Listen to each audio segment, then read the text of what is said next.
involves more than just cutting greenhouse emissions. The population of India must also gain from the nation's energy transformation, and carefully thought out policies can reduce the likelihood of trade-offs between affordability, security, and sustainability. In order to achieve net zero and decarbonize the hard-to-abate sectors, green hydrogen will be a key component. India can become a leading producer and exporter of environmentally friendly hydrogen. India could easily replace gray hydrogen in the refineries and fertilizer industry by creating a 5 million ton green hydrogen demand. 28 million tons of CO2 will be reduced as a result of this process. By 2050, this percentage will increase and prevent 400 million tons of CO2 from being released into the atmosphere. India is particularly well placed to become a global leader in the manufacturing of renewable batteries and producing green hydrogen, to be precise. By 2030, renewable batteries, green hydrogen, and other low carbon technologies would create a market worth up to 80 billion in our nation. Support from the international sphere is essential to help shift our nation's development onto a low carbon path. To reach net zero emissions by 2070, the International Energy Agency estimates that $160 billion per year is required on an average across India's energy economy, and from now till 2030. This would be 3 times the current investment levels. Therefore, access of low cost, long-term capital is the answer to achieve net zero. Last but not the least, most importantly, extending my heartfelt thanks to our dear sponsors for contributing for this event and making it a memorable one. Silver sponsor, Jindal Steel and Power Limited. Associate sponsors, Tata Steel Limited, MGM Minerals Limited, Aditya Birla Chemicals, Grasim, IFCO, AMNS India, S&M Group. Corporate contributor, Paradip Phosphates Limited, JSW Limited, IMFA, Jindal Stainless Limited. Corporate co-contributor, Aarti Steels, Sri Metallics, Dalmia Cement, and Nalco. Thank you, all sponsors. And with these few words, I once again welcome all eminent guests and speakers and look forward to fruitful deliberations and interactions on the 3rd National Conference on Climate Change Initiatives. Thank you.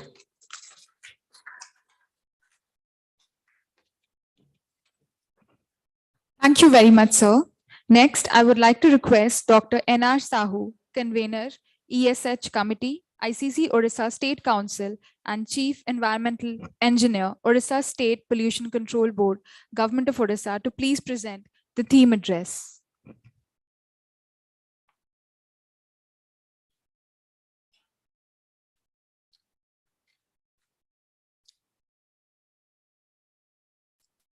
Respected Chief Guest, Mr. A.T. Mishra, sir, Deputy Director General of Forest Ministry of Environment, Forest and Climate Change. Respected Guest of Honor, Dr. K. Murugesan, sir, Member Secretary, State Pollution Control Board.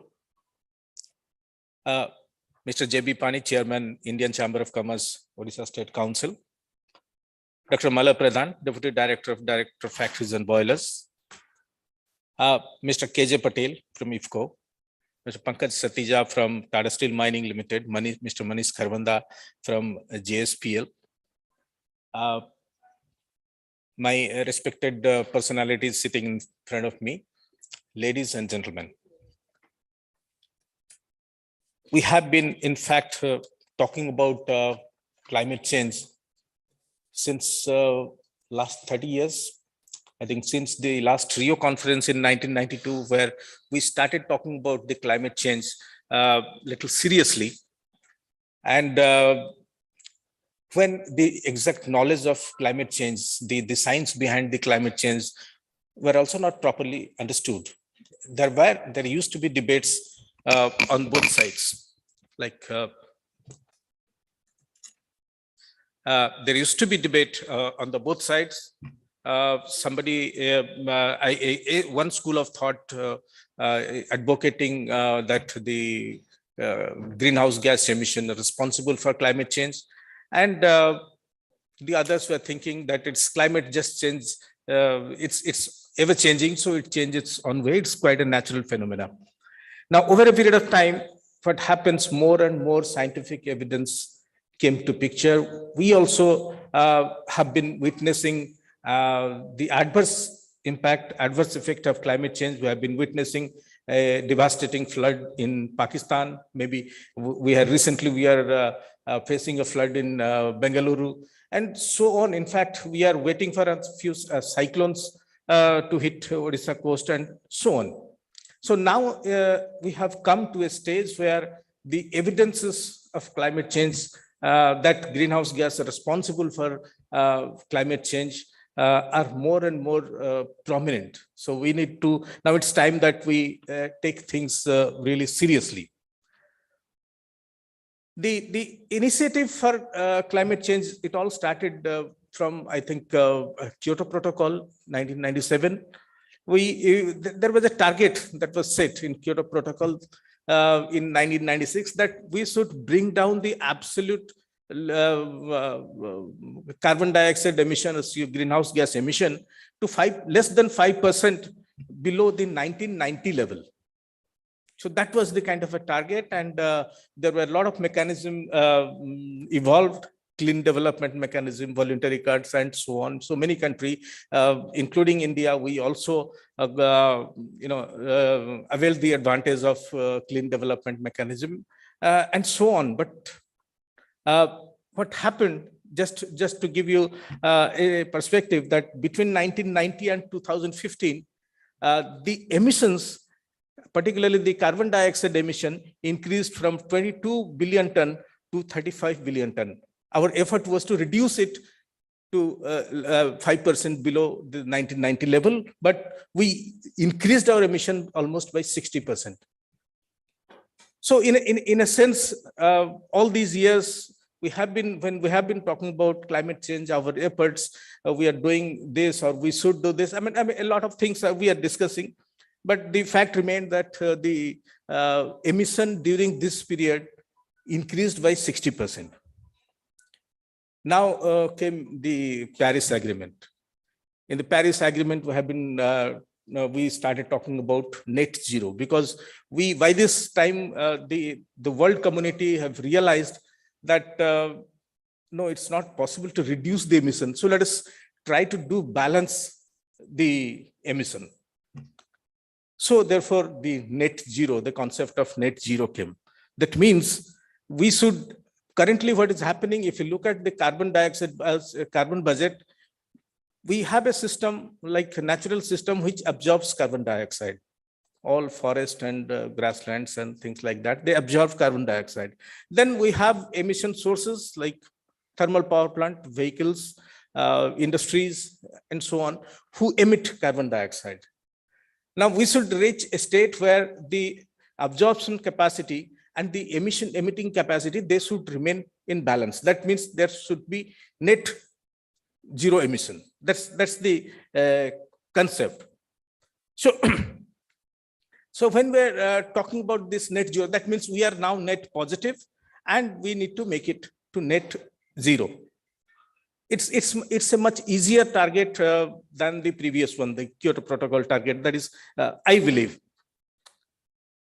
And then when we say that the net zero, if you're talking about net zero, then we need to transform several sectors. So that, I mean, these two sectors, one is emitting sectors, one is absorbing sectors.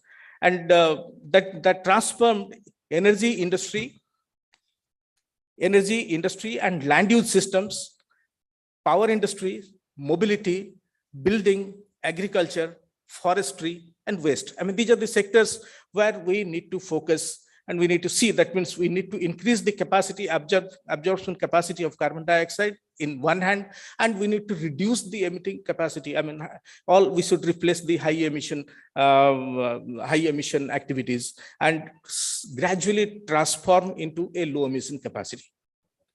So that kind of thing, when we do a transformation, these transformations are not really easy. We must have understood during this, since 1995 till today, we must have understood these transformations do not come easy. We have been talking about transforming the mobility. We have been talking about transform energy generation by various means. Past years in India, for example, in thermal power sectors, we have transformed the energy generation sector by improving efficiency. So just by improving efficiency, we can also reduce some amount of emission. Efficiency both in terms of generation, in terms of distribution, efficiency in terms of engaging or employing high efficient technology. We are moving from smaller boiler to larger boilers. We are moving from subcritical to supercritical, and so on. I mean, there are many transformations are taking place. And when all these transformations are taking place, it actually has not resulted, because the gain in these like efficiency improvement and others are actually being offset or rather overwhelmed by the growth rate that is taking place. So if you are actually gaining some emission reduction by virtue of efficiency improvement, but then actually we add 2 more power plants and then the absolute emission goes up. So that is how we have not been able to contain our emissions, regulate our emissions. But when we talk about all these things, this doesn't come cheap. All this transformation, when we are talking about all this transformation, that needs to transform the way we do business, the way we look at even doing business. For example, like it has been estimated that the capital spending, I think in the opening remarks, our chairman mentioned about it, that we need to spend, if the target of Paris Agreement, that is by 2050, we need to attain net zero, then we need to spend about $9.2 trillion per year. That's a huge amount. It's almost 8.8% of global GDP. And I think the world is not growing at that rate. So maybe, the entire growth that is being envisaged will be wiped out, will be utilized in transforming the way we do business. So that's quite a challenging, and that is why the workshop will actually ponder over, discuss all these points. How do we steer the transformation? Because the transformation has to take place. Transformation in doing business has to take place. But we need to also look at this. It's also going to change the landscape, the employment landscape. The employment landscape, there are many, suppose if the coal plants are going to close in 20 years, coming 10, 15 years or 20 years. So we need to lose jobs on those sectors, but there will be creation of new jobs somewhere in the other sectors, in the low emission sectors. So there will be some changes in that. So to cater to that also, we need to transform our technical education system. We need to train people so that they will be able to address these challenges that will arise out of this transformation. One thing that is going to be impacted the maximum are the price of electricity. In general, citizens are very, very sensitive to the price of electricity. We must have noticed that increase in 2 paisa, 3 paisa per unit rate creates a lot of public agitation kind of thing. So in general, citizens are very, very sensitive, and that is one area which is going to be impacted the most. Because the moment we try doing phasing out coal plants, increasing efficiency, all these will result in increase in electricity cost. And it's also going to affect the industry, the other industrial sectors who depend on electricity largely.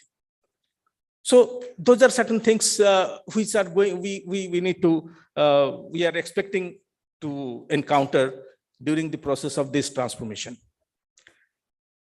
But even as I said in the beginning, that even all these transformations are inevitable in future, not very long future. We have to do it in coming 20, 30 years.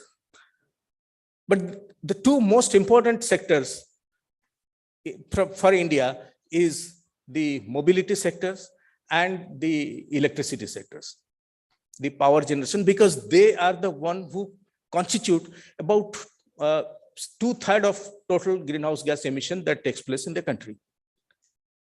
There are other sectors will definitely will be addressed, but most relevant today is this, and particularly for Odisha, because we are the powerhouse, one of the powerhouse state in the country. So we also need to look at it very, very seriously, because we'll be impacted the maximum. The transformations are going to happen in this sector maximum.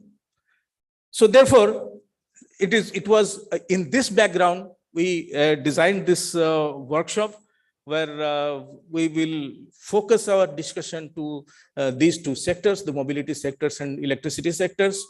That of course doesn't mean that there are no other sectors. There are other sectors, but we hope that there will be focused discussion on these two aspects, and how it is going to shape up how in future, how smoothly we are going to transition into a low emission regime. So those are the challenges. We have experts, we have industry experts. I hope that the workshop which follows the inaugural session will be extremely fruitful and useful to everyone.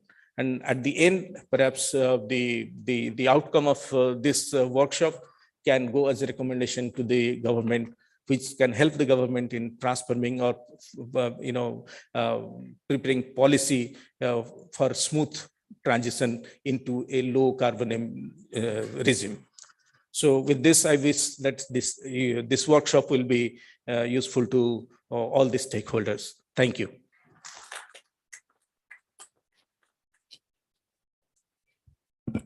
Thank you very much, sir, for setting the theme of the event and for explaining the concept behind the conference so well. Next, to present the keynote address, I would like to request Dr. K. Murugesan, IFS, Member Secretary, Odisha State Pollution Control Board, Government of Odisha, to please speak a few words.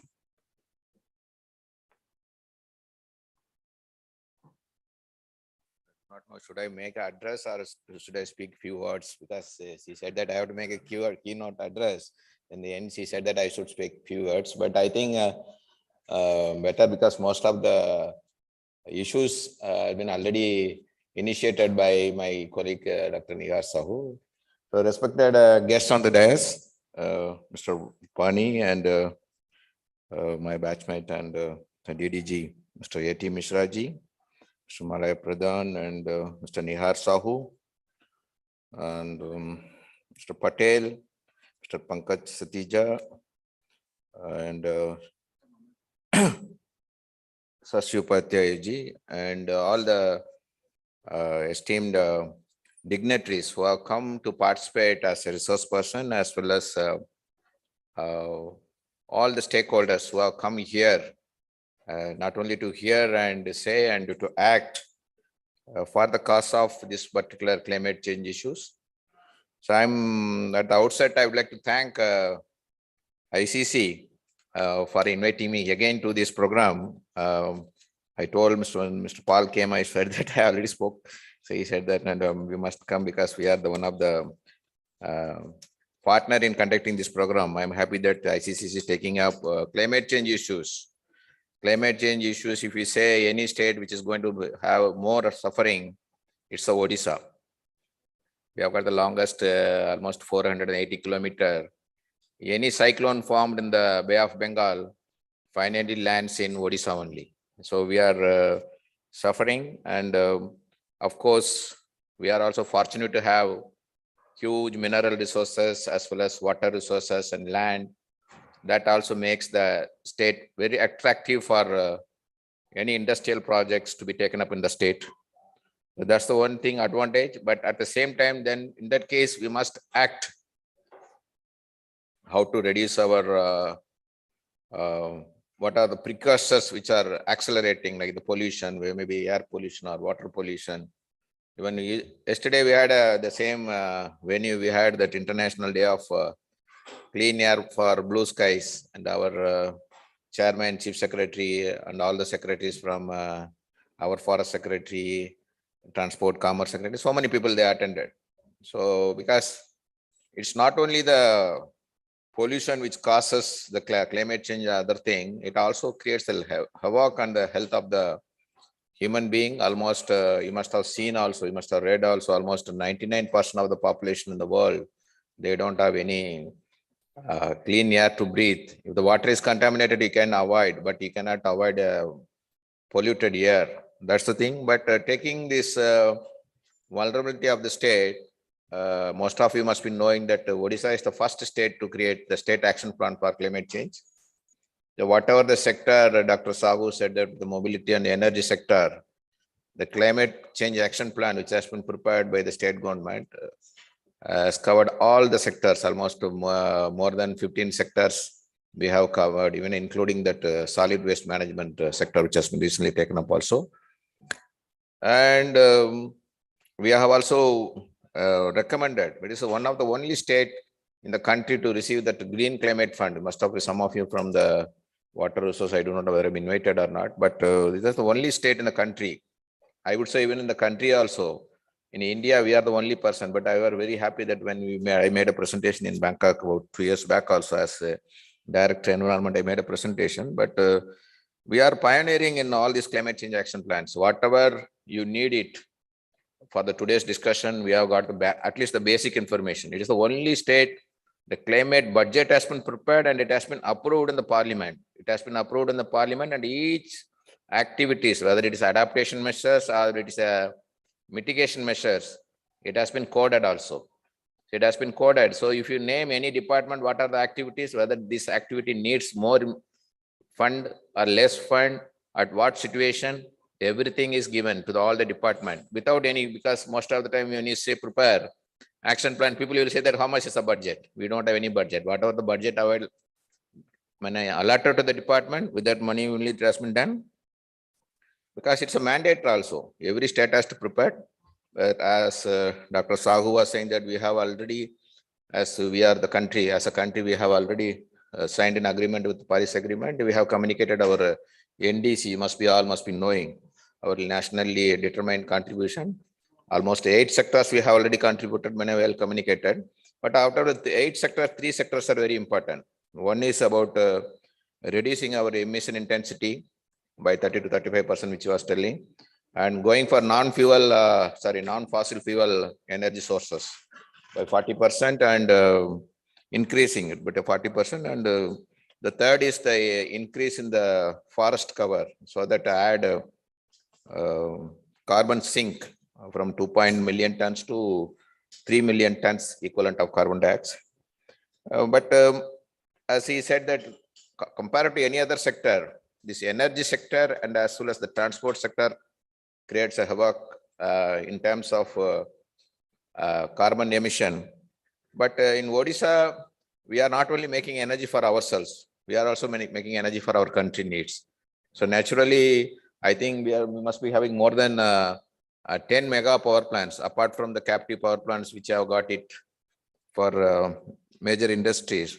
So that is a thing, but there are technology, as I was telling, that the super critical technology, then increasing the efficiency of the boilers, how to bring the CO2 emission reduction, that is also there. But state is also doing a lot of things. You must have heard about the Odisha renewable energy policy, and they are trying out of this whatever. We are going on increasing. The last year, I think as per the data available, it was last year it was 25%. Now it has, our production, energy production is increasing. Odisha is one of the energy surplus state also.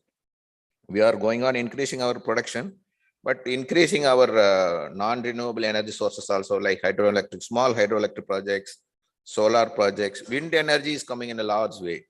So that's what, when out of 100% of our power requirement, now almost this 26% we are getting from the small hydroelectric projects, as well as the 14 from the other renewable energies, like which I said, the wind energy or biomass. That is also, and government is also taking up not only for the energy sector as well as for the fuel sector also, bioethanol plants. The Pollution Control Board, we must have given more than now almost a dozen of clearance for creation of bioethanol plants. And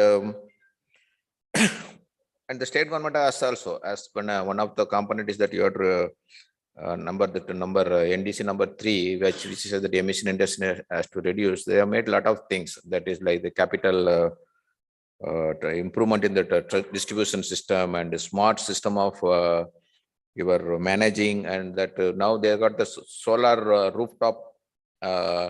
You can manage interactive system. So whenever you generate whatever, if you want to take it or if you want to give it also, you will be reduced, your bill can be reduced also. And under the JICA project also, they are going for a, because whatever we produce also, there is a huge loss in the way of transmission. So that also, to reduce it, that there is a transmission improvement system also they are picking up also.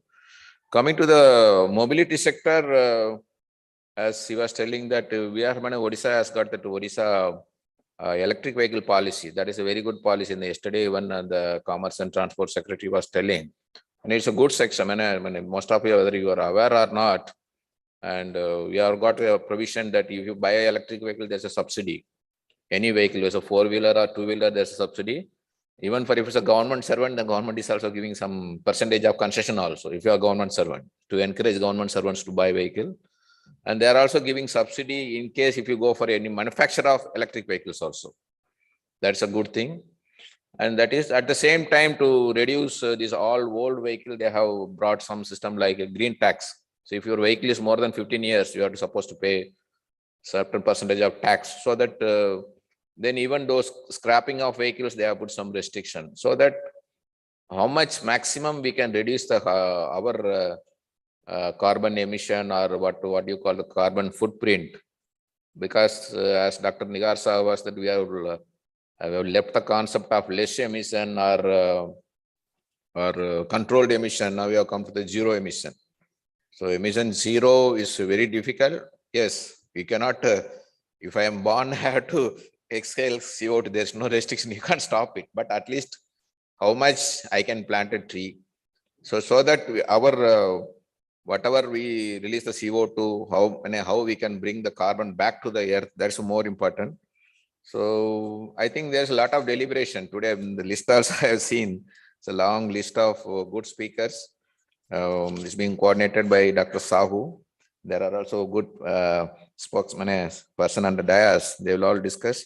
So only my request, as Dr. Sahu was saying, that whatever the discussion, please make it as a proceedings and communicate to the government, because I do not know whether the last proceeding has been communicated. I do not know, because during the last 2 years we had this corona problem, so we could not have this program. Kindly communicate to us, at least the government at the time of making any policy, they can, because all these workshops and seminars will contribute in a large, in a huge way in government policy making decision. So with that, I wish the organizers, and I also thank the organizers for calling me also.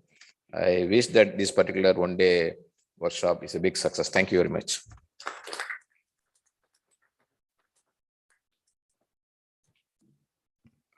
Thank you very much, sir, for such a well-explained address. Next, I would like to call Mr. KJ Patel, Director and Unit Head, IFCO, to please present the special address.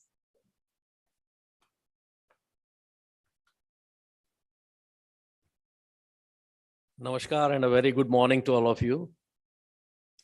Honorable dignitaries on the dais, Mr. A.T. Mishra, Deputy Director General of Forests, Dr. K. Murugesan ji, Honorable Member Secretary, OSPCB, Mr. Pani, respected Dr. N.R. Sahu ji, Chief Environment Engineer from OSPCB, Dr. Malay Pradhan from OSMA, General Manager, respected fellow members from the industries, Mr. Jyoti Palji, respected dignitaries sitting on the front row, and my dear colleagues from industries and respected participants.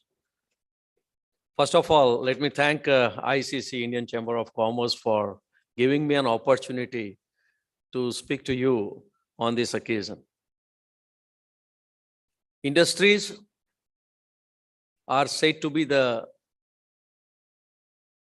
initiators of the pollution. It's fact. As the country is getting more and more industrialized, the possibilities of emissions also increase with the addition of the industries. But at the same time, industries are also responsible to fulfill the need of the people, need of the population. So both are to be balanced. With the new mission, that is zero emission, the responsibility on industries is going to be increased by many folds. The technology is available. The only thing is that staying into the market, the most competitive market, the industries are not adopting the latest and most advanced technologies at some times because of the investment difficulties. But as the days are passing on, we find an excellent, a good hope, ray of hope.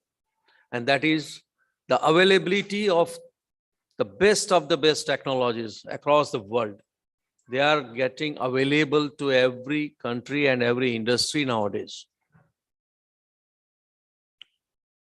Markets are getting competitive day after day. If I talk about the fertilizer industry where I belong to feed the population of the country, in India, we need nearly 40 million metric tons of fertilizers every year.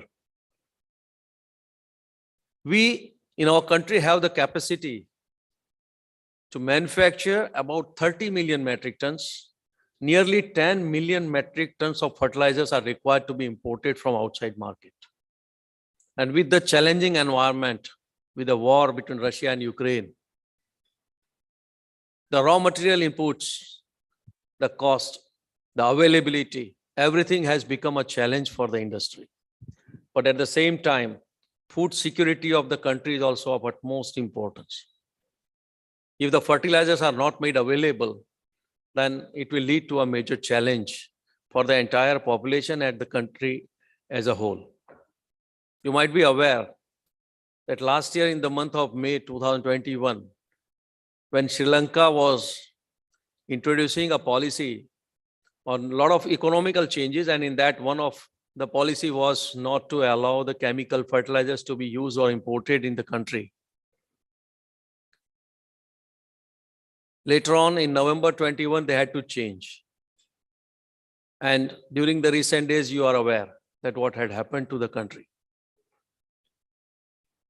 So it's a fact that industries are required. They are already essential for the population of the country, but at the same time, the responsibility goes onto the heads of the industry that yes, we will have to make sure that whatever we produce, it has to be optimally produced.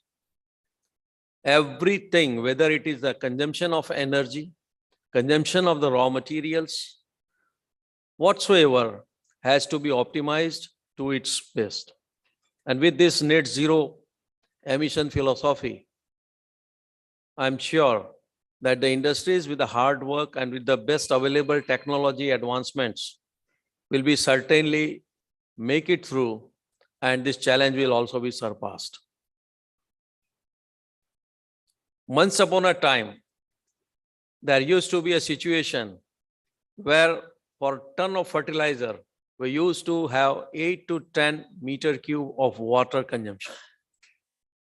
And now, with addition of various technologically available schemes and systems, that has been reduced to nearly 3.6. And this is also further going to be reduced. Same is with the energy efficiency. The amount of energy, whatever was consumed, the specific energy consumption per ton of whatever fertilizer we produce has gone down by more than 40%. And it's still expected that it will further go down with the advancements. There is an excellent monitoring system put in by the government, by the regulators, and that also supports the industries to identify the scope of improvement. And every scope of improvement has to be accepted by the industries, and those industries who accept it, those industries who are responsibly operating their plants, I'm sure we are one of the best industries in our country, especially for the fertilizer sector, which I represent to. I have been visiting several countries and several fertilizer plants across the world, and I found that the kind of monitoring, the kind of regulations, the kind of operational practices, they are the best in our country.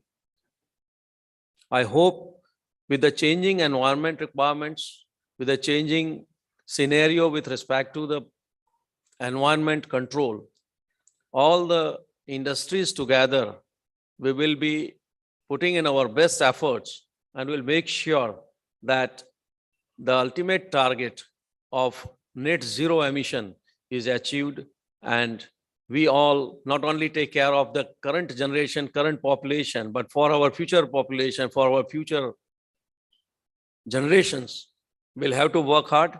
And only this kind of an approach, which takes us to the excellence in the field of energy management, in the field of environment management, will take us to our best of the times ahead in our future. Thank you very much.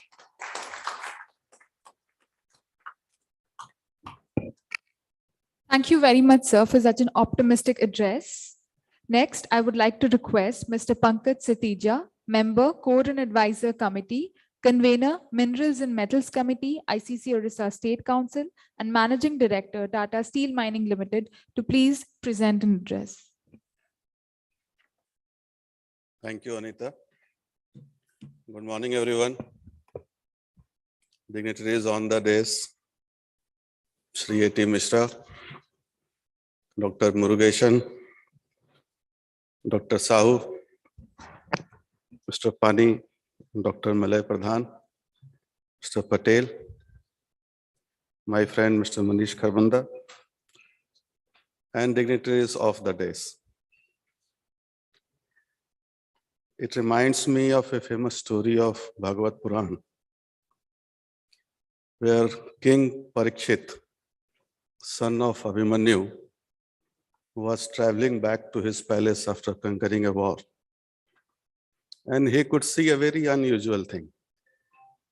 A cow and a bull, they were talking to each other in a language which is spoken or understood by humans. And that excited King Parikshit to go towards them. And when he went near to cow and bull, what he could see, that cow has tears in her eyes, and bull was only one leg. And as per Bhagavad Puran, the cow symbolizes Mother Earth, and tears in her eyes because of the suffering she is going through. And the three legs which bull didn't have, the first leg was austerity. And we all know the kind of life we are going through. We follow the philosophy of Yavad Jivet, Sukham Jivet, Trinam Kritva, Gritam Pivet, take loan and drink ghee. And that's the pressure we are building on consumerism, drawing more and more for our consumption in Gandhi's way, greed versus need. And that is putting pressure on manufacturing, and that in turn put pressure on land degradation. The second leg, which was not there, was cleanliness. And we all know how much damage or pollution we have created on whatever surrounds us, whether it is air, whether it is water, whether it is soil, whether it is land. Most of our rivers are drainage rather than a source of water. And the third leg, which was not there, was compassion.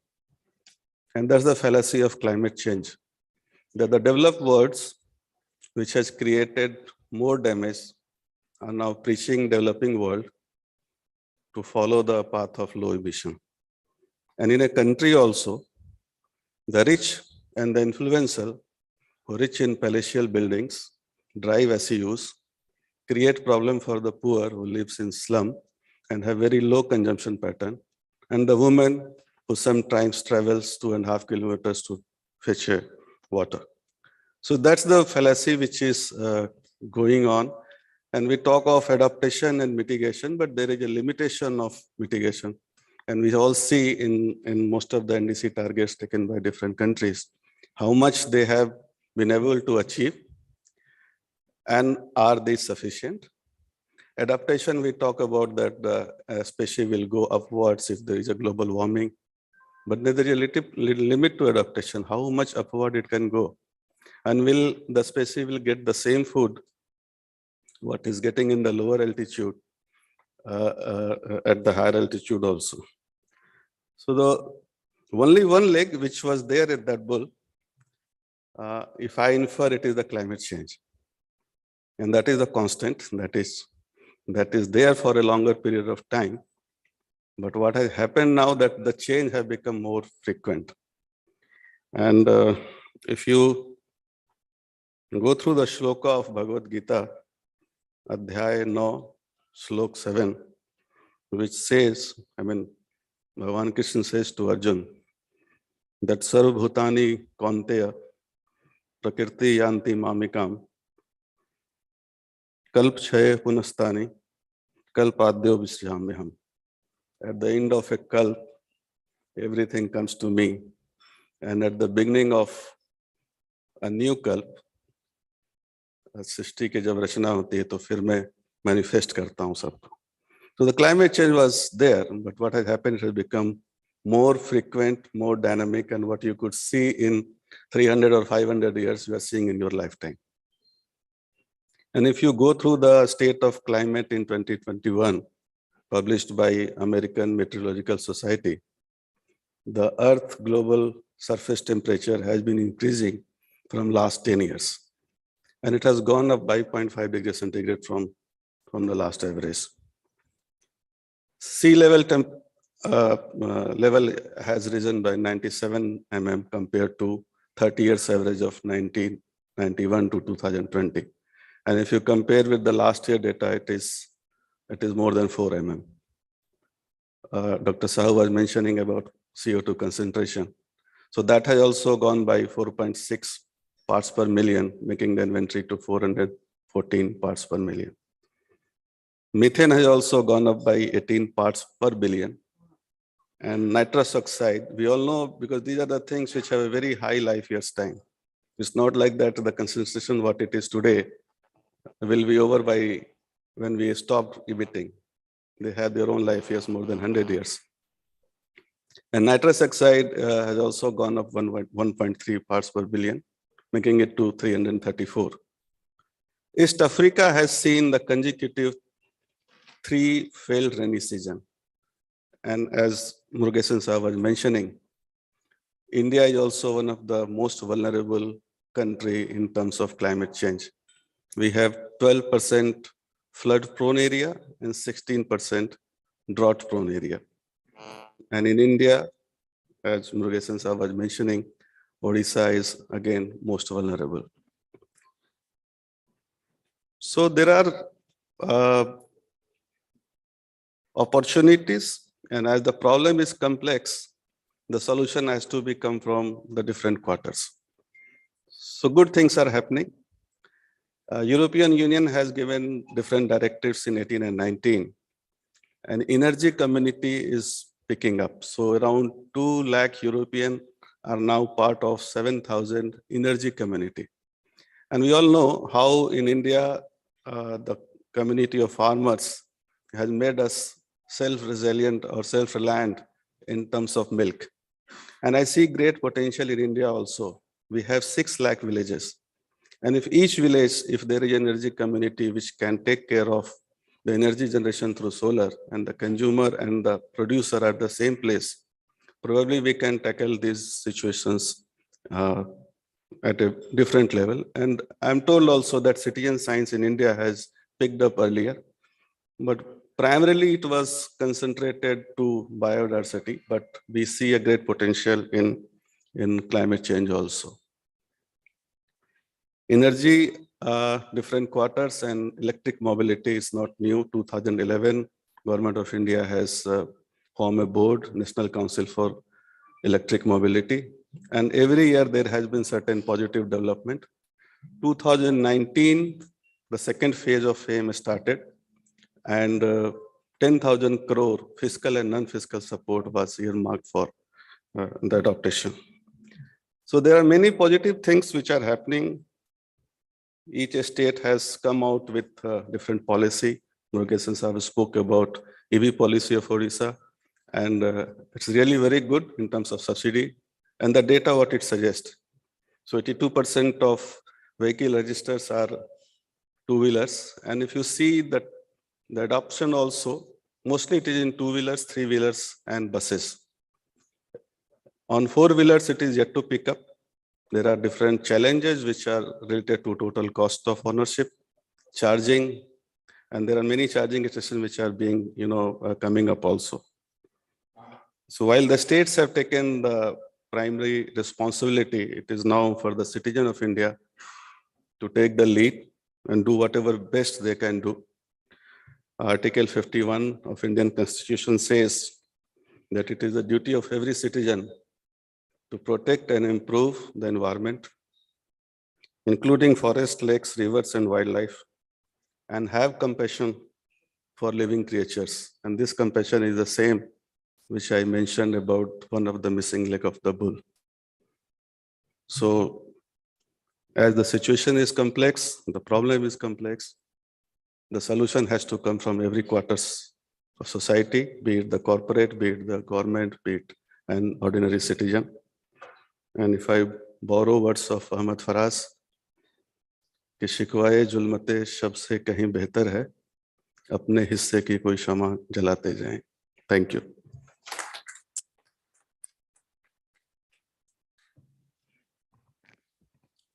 Thank you very much, sir, for a beautiful insight on the same.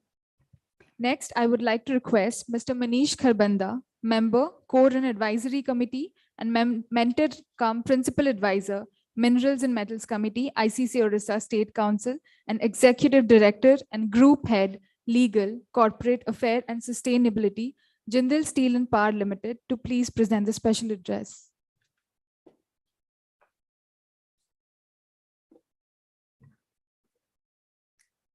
Good morning, dignitaries on the dais, Dr. Murugesan, Mr. Patel, Mr. Sahu, Mr.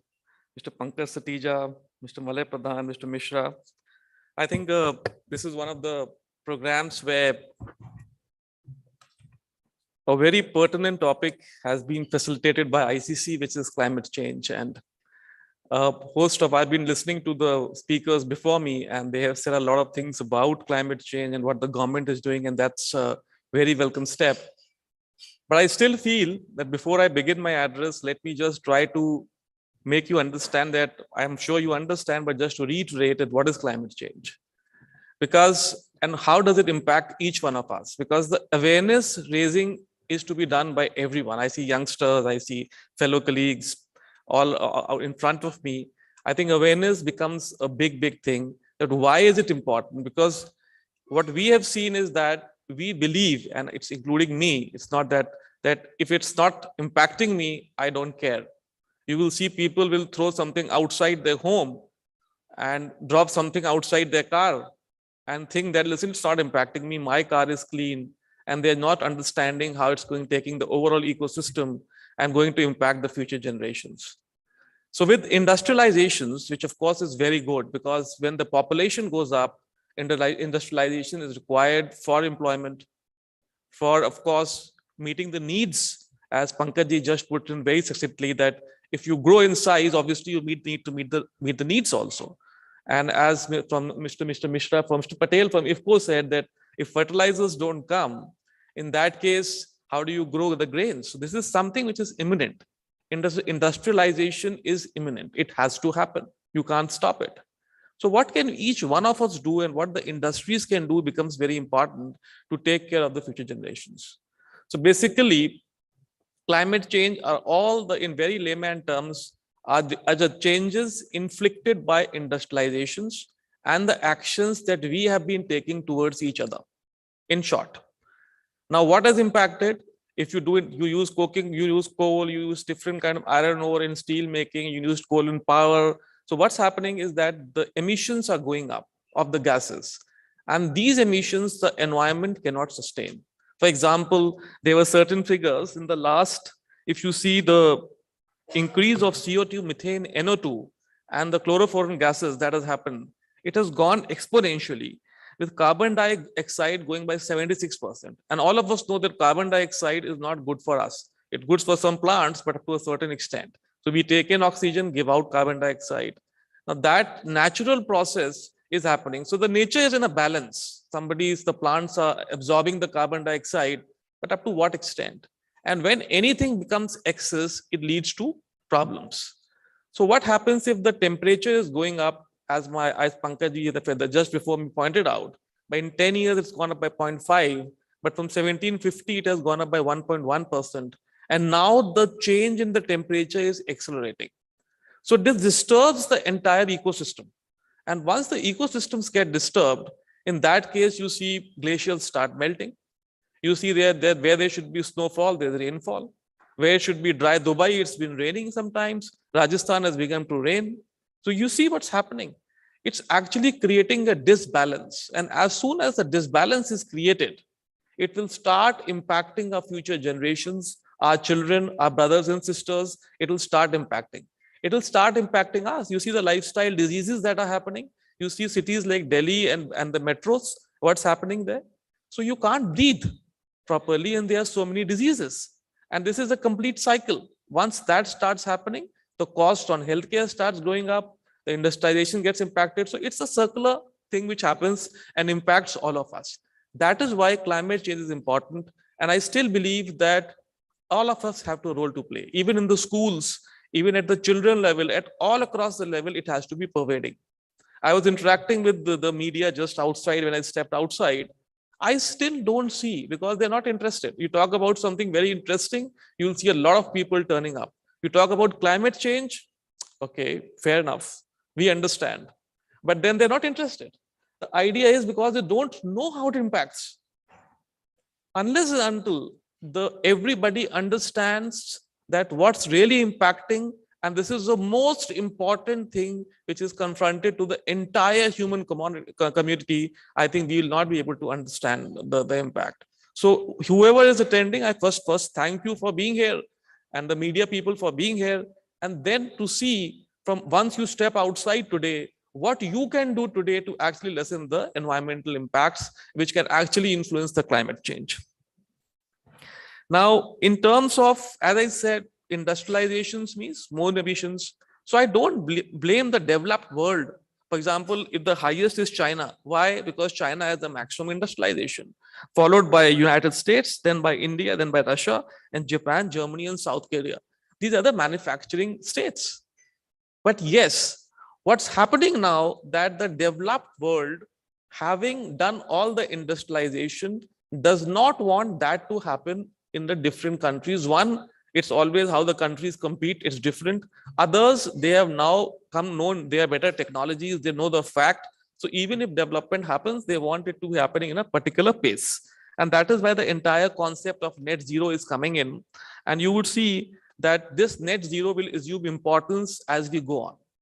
So let's understand what are the three broad sectors, of course, which contribute about 50% of the entire impact on the climate. The biggest one is the power sector, about 25%, biggest one. Why? Because we're using coal, right? Whether you talk about critical or supercritical, it is still pollutant, right? Road transport, about 10%. Power is about 25% to give you the figures. And the steel industry is about 7 to 9%. And I can give you a complete list, but I'm talking to you about the top 50% and why this is happening, because these are the areas which also are growing, right? I'll talk more about it as I go forward.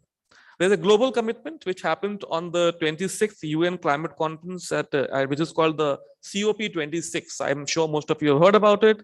197 countries participated at Glasgow, and they have strengthened that they will keep the global warming well below 2 degrees and an aspirational target of 1.5 degrees Celsius. And this is also high, but that's the goal that they have taken. So about 90% of the world's GDP and 90% of global emissions are now covered by net zero commitments. 53 countries have put forward updated emission targets, which are known as the nationally determined contributions. And these cover about 80% of the world greenhouse gas emissions. 65 countries have committed to coal phase out, and UK has recently closed its last coal power plant. So you see a lot of good green shoots are already visible.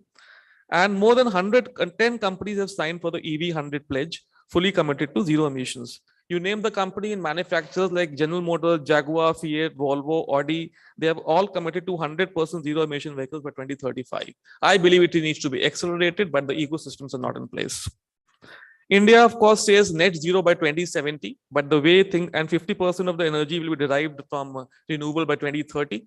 I'm sure with the government survey, they are working under the leadership of the Honorable Prime Minister, this will happen by 2050. Of course, the industries have to participate, the technology has to evolve. It's easier said than done. Obviously, it takes a lot of time, efforts, and budgets, and but I think that's what we should aim at. In terms of the steel sector, which of course I also come from the steel sector, you will see that there are 3 sectors where steel is about 7 to 8% contribution to these climate change and the gases that we produce. A lot of good steps being taken, because if you see the national steel policy of 300 million ton steel by 2030, the emissions are going to really go up because the traditional blast furnace route is going to get followed. As of now, it's BOF and the blast furnace route by about 45%, electric arc furnace by 25%, and induction furnace by 30%. Now, why is it happening in a particular manner? Why would somebody say that, why don't you use more electric arc furnaces? Why do you use blast furnaces? Why not induction furnaces? Now, these are matters of because of the various issues that plague the steel industries and the technology available. But the steel industry is committed to actually, we produce about 2.98 ton of CO2 per ton of crude steel to be reduced to 2.4 tons of CO2 by 2030. In fact, the government has taken proactive steps, and you would be happy to know that the first of its kind of the coal gasification plant was put up by Jindal Steel at Angul in your own state, and that is something which is being encouraged by the government. So they're saying that you use natural gas, you use generated gas in production of steel, in a very, very crude language. So that plant now the coal that we buy in auctions is subsidized from 20% to 50% if you put up these coal gasification plants. That's a government policy. So such kind of proactive policies which are now coming up and being implemented by progressive states like Odisha, I think are going to take a first few steps in the right direction. In terms of the route of production, I think the blast furnace route will remain. But the best available technologies are being adopted, which is that whatever the gases are being obtained from the blast furnace are burning coking coal. They are top pressure recovery turbines. They are coke ovens equipped with the coke dry quenching and waste heat recovery systems. Now, all these come at a cost. For example, the coke dry quenching is about 10 times as expensive as wet quenching. Now, the industry has to come out of that. And of course, as I said, that most of the progressive companies, be it Tata, of course, has been doing it in many plants, of course, as I know, they have been the pioneers, but others have also followed and they are doing it. For example, JSP is going into dry quenching, and now even the Ministry of Environment, by giving environmental clearance, is talking about dry quenching.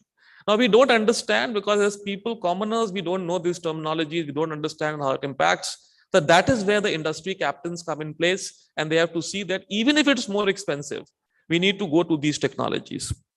Then there are gas-based direct reduction plants, which are substituting coal with gas. injection of natural gas in blast furnace. At JSPL, this is a pilot project. Me and Mr. Pani were discussing that what's happening on this project. So this is the R&D team is working, and the techno-economic viability will soon be shared with the government. And then the renewable energy usage. In terms of the uses of scrap, which is for the DRI route, you require much more scrap. So we are currently using about 25 million tons scrap, 7 million tons of scrap is being imported.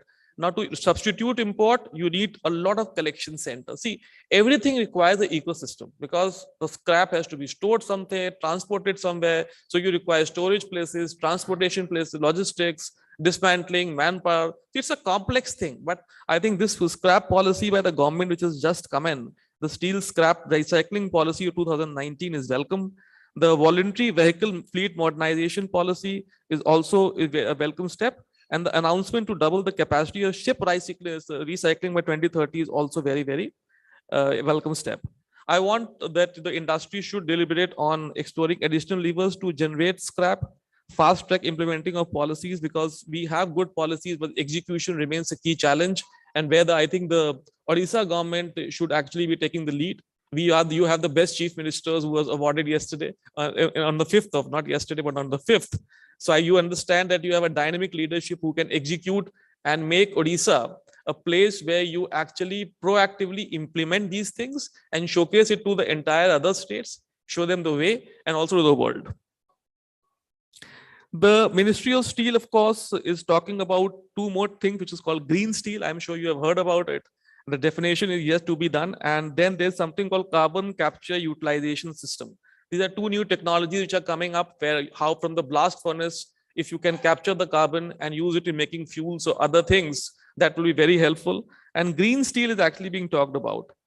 Then there's a reduction of iron ore using hydrogen. And now that's very important.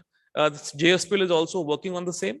So what's happening across the world is that you see that Ovako Nippon Steel subsidiary in Europe has succeeded in using hydrogen to heat semi-finished steel products and started construction of carbon-free hydrogen plants.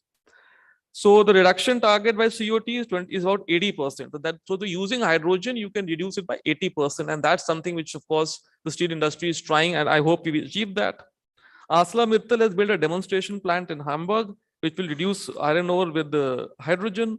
Thyssen Group Germany has recently commissioned a steel grade with 70% real lower CO2 and has its brand Bloom Steel. So you would see that these things will start to be used more and more. You will see a lot of companies who will talk and say that we will only use green steel worldwide. So basically, the faster we adopt, the faster and more resilient we become even in the global markets. Power sector, we all understand, the second contributor. The power sector, of course, is reaching around 500 gigawatts of fossil energy by 2030. India has a huge potential. We have taken a target of 50% of energy by renewables. You understand we get brilliant sunlight, so renewable by solar, by wind, even looking at by the hydro projects, which are actually getting traction in India. You will be happy to know that the Indian government had given a lot of hydroelectric projects which did not take off by private sector. So now the state-based and the national hydro utilities have been trying to be taking over these projects and try to make them operational. And many of them are in Arunachal Pradesh. India has to transform because this renewable, now again, the obvious question is that if it's such a straight answer, why can't you do 100%? Now the idea is that 100% requires a massive change in the way electricity is distributed, because the distribution network is geared toward thermal. So how do you build your own networks, your generation systems, your transmission systems, your distribution systems is difficult. It requires a lot of money. So it can only be through a sustained manner. You can't do things today. So 2030 is also very ambitious, but we hope that it will happen faster. And again, we would look forward to Odisha to actually be the first one to do that. In terms of the coal-fired addition, it shall be through supercritical units only now. I think that should become a policy. And given that India has already committed to the COP26, this has to rapidly grow. The last is the transportation sector, 10% contribution. I think my fellow speakers have already spoken about the number of EVs and how the EVs are growing all across India and how they are projected to grow. And the budget has provided a big boost to the EV ecosystem. And there are a lot of incentives being provided by various states. Like I was just hearing Mr. Murugesan on the Odisha. There are good policies in Delhi and other states as well. I guess a couple of things will accelerate that, which is hybrid technology, because electric vehicles, the only challenge today remains. Earlier, it was the cost of the battery, but the battery cost has come down significantly. Then it's how much the charge can the battery last. That also is now becoming higher and higher. Only thing is that how we do and build a system and an infrastructure of battery swapping, so that if you're on the highway, suppose you're going from Bhubaneswar to Keonjhar or maybe Barbil, can you swap a battery immediately? How fast can the batteries charge? So all of these R&Ds are happening.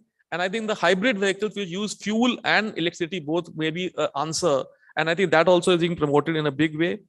In terms of the overall transportations that are being used in industry, I would urge them to look at only electric vehicles. They can easily do that because you don't need to burn diesel inside the plants. But those requires changes in a progressive manner, because people who all have 1 or 2 trucks will face great difficulty in phasing them out. So it has to be done in a very, very staged manner. The slurry pipelines, which the Odisha government is encouraging in a big way, there should be a slurry line policy, so people know what's going to happen with slurry pipelines, or how do the charges compare. And the slurry pipelines which actually add on to the road transport. It will never replace, because the logistics is a big challenge even in Odisha with the type of capacity which are growing up. So slurry pipelines will actually complement the road transport, and we need to have a very strong, robust policy, because slurry pipelines have no pollution. And then, of course, the inland waterways, the NW5 has been stuck. We would say that waterways will come in a big way to actually look at it. Railways have announced a 2030 net zero target of electrification of all routes. So you see a lot is happening. A lot is happening. A lot needs to be happening. It's a huge country. And India is not like Europe, where it's like India is bigger than Europe put together. So the initiatives take time. Your contributions would be as important. And taking it seriously and understanding the need for change is something which would like all associations to do, like ICC. And I would like to thank Mr. Pani and ICC for organizing this event today.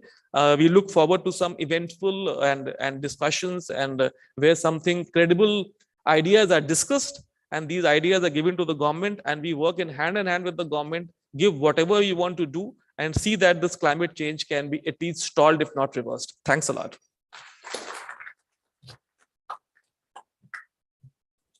Thank you very much, sir, for such an informative piece of address. We sure have gained a lot of insights from you.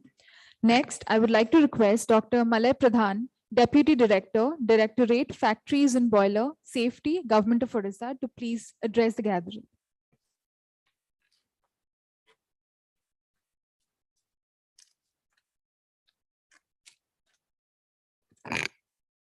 Respected dignitaries on the dais and off the dais. I am Dr. M.K. Pradhan, the General Manager, Odisha State Disaster Management Authority, looking after the chemical disaster management in the state of Odisha. In the morning around 8:30, I got a call from Jyoti sir from CIA.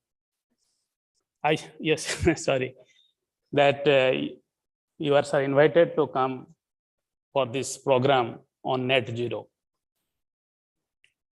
So he told me that DC sir was supposed to come on the dais. Later on, it was shifted to our ED sir. And later on, the step-in is here. You see, maybe it is the matter of climate change. Coming back to action, this Odisha State Disaster Management Authority, it was established after the super cyclone on 29th of October, 1999. And it was formed on 28th of December, 1999. The purpose was to carry out disaster mitigation activities.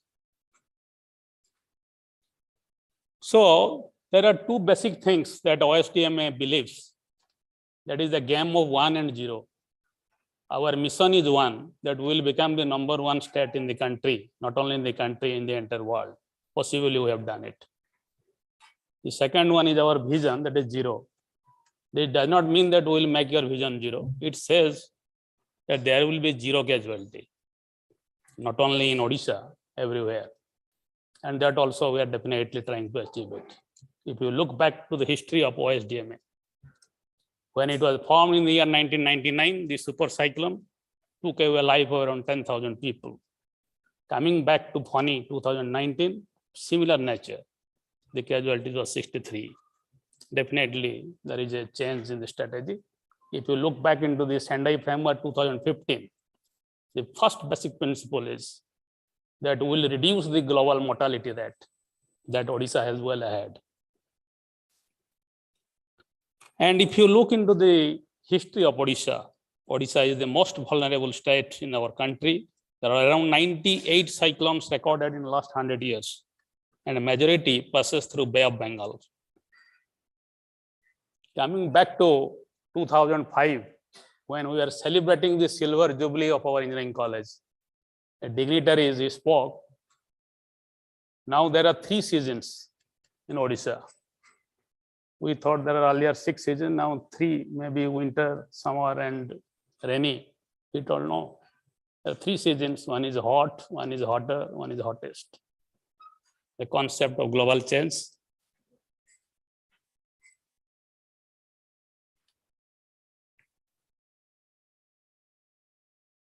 Even in OSDMA, even in NDMA, there is a slogan today that even the natural disasters are also man-made. I repeat again, even the natural disasters are man-made. Earlier, when we were reading engineering, it was told to us the disasters of 2 types. One is a natural disaster, one is a man-made. And man-made, we say CBRN, chemical, biological, radiological, and nuclear. But we could not understand that how a natural disaster is man-made. So this is what is coming from the concept of your climate change. If we are having a lavish lifestyle, definitely the earth, the mother earth cannot sink the waste that we generate. And in the process, we are leading into a lot of problems. Even the summer cyclones, which are also creating problems. And in OSDMA, whatever the lavish lifestyle we do, it results into cyclones that we definitely take care. The earlier concept before Sendai framework was, it was little reactive approach. Whenever there was a cyclone or any sort of disaster, people were interested to go for rescue, recovery, relief, and rehabilitation. After Sendai framework 2015, the concept has been changed and it has become a proactive concept. There we have to plan, we have to prevent, we have to become prepared, and we have to go for a better response. Means what we want to say is prevention should be on the top of the agenda. So if you look into the statistics in nutshell, India is the 5th most vulnerable country in terms of climate change, according to the Global Climate Risk Index Report 2020. And India is the 3rd largest emitter of carbon dioxide after China and USA. I being from an industrial background, certain things definitely we have to look into from the industrial point of view. Other points definitely will be thought of. Energy sector, which accounts to around 40% of the greenhouse gas emissions, we have to have a choice to go for from coal. We have to reduce it because after the net zero, where India is also a signatory, by 2070 will be net zero compliance. The target is in India, we should go around 97% reduction in coal use by 2065. And the use of hydrogen will definitely, we have to go on increasing. That will be our future. Thank you.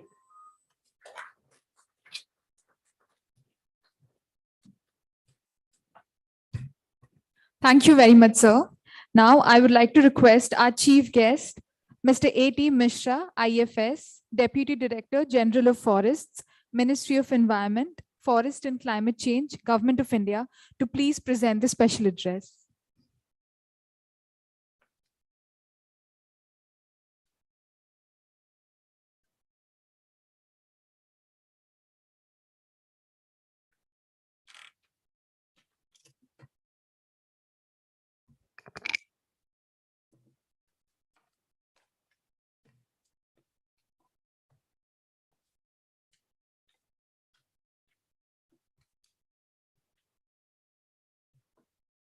Mr. J.B. Pani, Chairman, ICC Odisha. Dr. Murugesan, Member Secretary, State Pollution Control Board. Dr. N.R. Sahu, Chief Engineer in the State Pollution Control Board. Dr. Pradhan, Deputy Director, Factories. Mr. Patel, Director, IFCO. Mr. Pankaj Satija from Tata Steel. Mr. Manish Karvanda. Mr. Paul. And all dignitaries who are present, representative from press and media. It is really a great pleasure to be here on such a burning topic. We are going to have the workshop today. I thank ICC for giving me this opportunity to be part of this workshop. Why the topic alternative energy, and we are going for alternative energy and achieving towards net zero. It is all when the Paris Agreement in 1915, and later on the studies, they said the temperature is increasing. There is no doubt about it. But the increase in temperature is not that high that can immediately feel the effect of it. If we see the temperature before industrialization, and I was going through some literature, by 1920, by 22 years back, the increase in temperature prior, if you compare prior to industrialization, that is 1800, it is almost 1.1 degree global average we have increased temperature.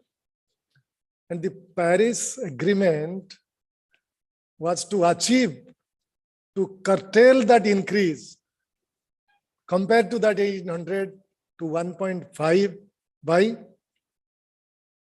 2030, if I am not wrong. So how to achieve that? Why there is increase in temperature? The increase in temperature is absolutely for global warming, and global warming is because of emission of greenhouse gases. So who is the major contributor of this greenhouse gases? It is the energy sector. 3/4 of the emission to the atmosphere is by the energy sector. And that to 50% of that is from electricity. So if we really want to go to net zero, as per that agreement, that we should curtail that by 45% by 2030, and we achieve complete net zero.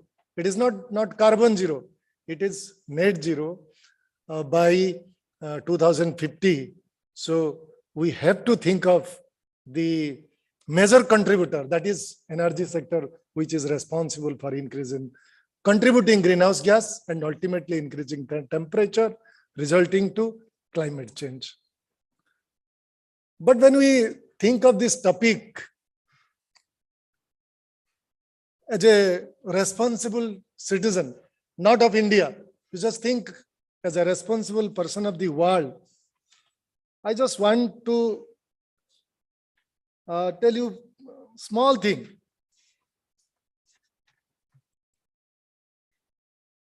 I was just going through some literature someday. Should we deprive them, the poor people, from their right to development, who has absolutely not contributed to the threat of climate change, and at the same time, the greatest sufferer of climate change? This line is very, very powerful line. If you see who is the contributor, the majority of the population, they are not the contributor. if you see 73% of the greenhouse gas contribution is by the developed countries.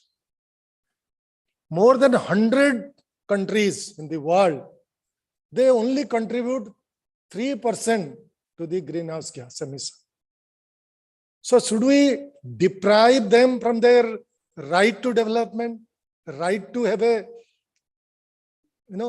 good life, those who have suffered a lot till now, and because of this climate change, they are going to be a great sufferer? Because the rich people, whatever may be the change, they will get hardly any change. Just if you, I just give the example of this recent Russia-Ukraine war. The oil price gone high. The oil and natural gas, because of this sanction by European countries and US. So the greatest sufferer is the poor people, because a little increase in fuel price will have much more impact to their day-to-day life than a rich man, where this price is a very minimum amount. When I was going through some literature someday, I found the increase in price only affected 7% of their income to the people in Europe. But just compare it with our own country. A little increase in fuel price has having impact on day-to-day life. So in this present scenario, where the developed countries, they have really contributed more than enough to the atmosphere, and when advocating to reduce it, so whose responsibility should be more to reduce it? That is a matter of thinking as a citizen of the world. I'm not talking a citizen of the country, as a person, but as it has already contributed, we have lost our precious atmosphere with greenhouses, and there is always a threat of global warming, and a little change in rightly pointed out by Dr. Sahu when he was speaking, a little change in sea level can devast many civilizations. So it is not just a question of developing or underdeveloped countries. It is a question of survival of mankind. So it is the responsibility of every person of the world now to think of this reduction in carbon emission. Mr. Sahu also clearly spoke on many things actually already spoken by the dignitaries. Then nothing new to speak about it. But I just want to tell you, every possibility is there when we think. And you are the person, the industrialist, who can make a little change in technology, can change a lot in the contribution to the greenhouse gas emission. Just like Mr. Patel said, they have reduced water while producing fertilizer. So this is a small step, it seems, but if you think in terms of total production, and not only for Odisha factory, but worldwide. So if you quantify, the amount is tremendous, and this is a tremendous contribution to the society.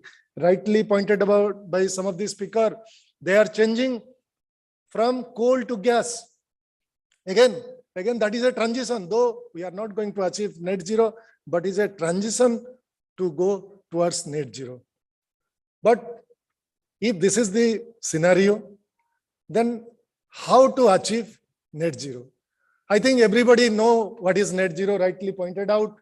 Net zero is nothing but what you contribute. You should be able to take that. Who will take it? Naturally, the ocean, they take some carbon dioxide. Some of the technology, they have also started taking carbon dioxide from atmosphere and putting in the ground. And the most important is your forest, trees. They take carbon dioxide. So we should quantify what is our capacity to trap the carbon dioxide to the atmosphere, and our all activities should be restricted to that amount of emission that will only give you a result of net zero. But at present, because it is very high, so slowly and slowly we have to reduce this greenhouse gas emission. How to reduce that greenhouse gas emission? Because we are the creatures who actually contribute. None of the animals, none of the small creatures, they are contributing the way we are contributing.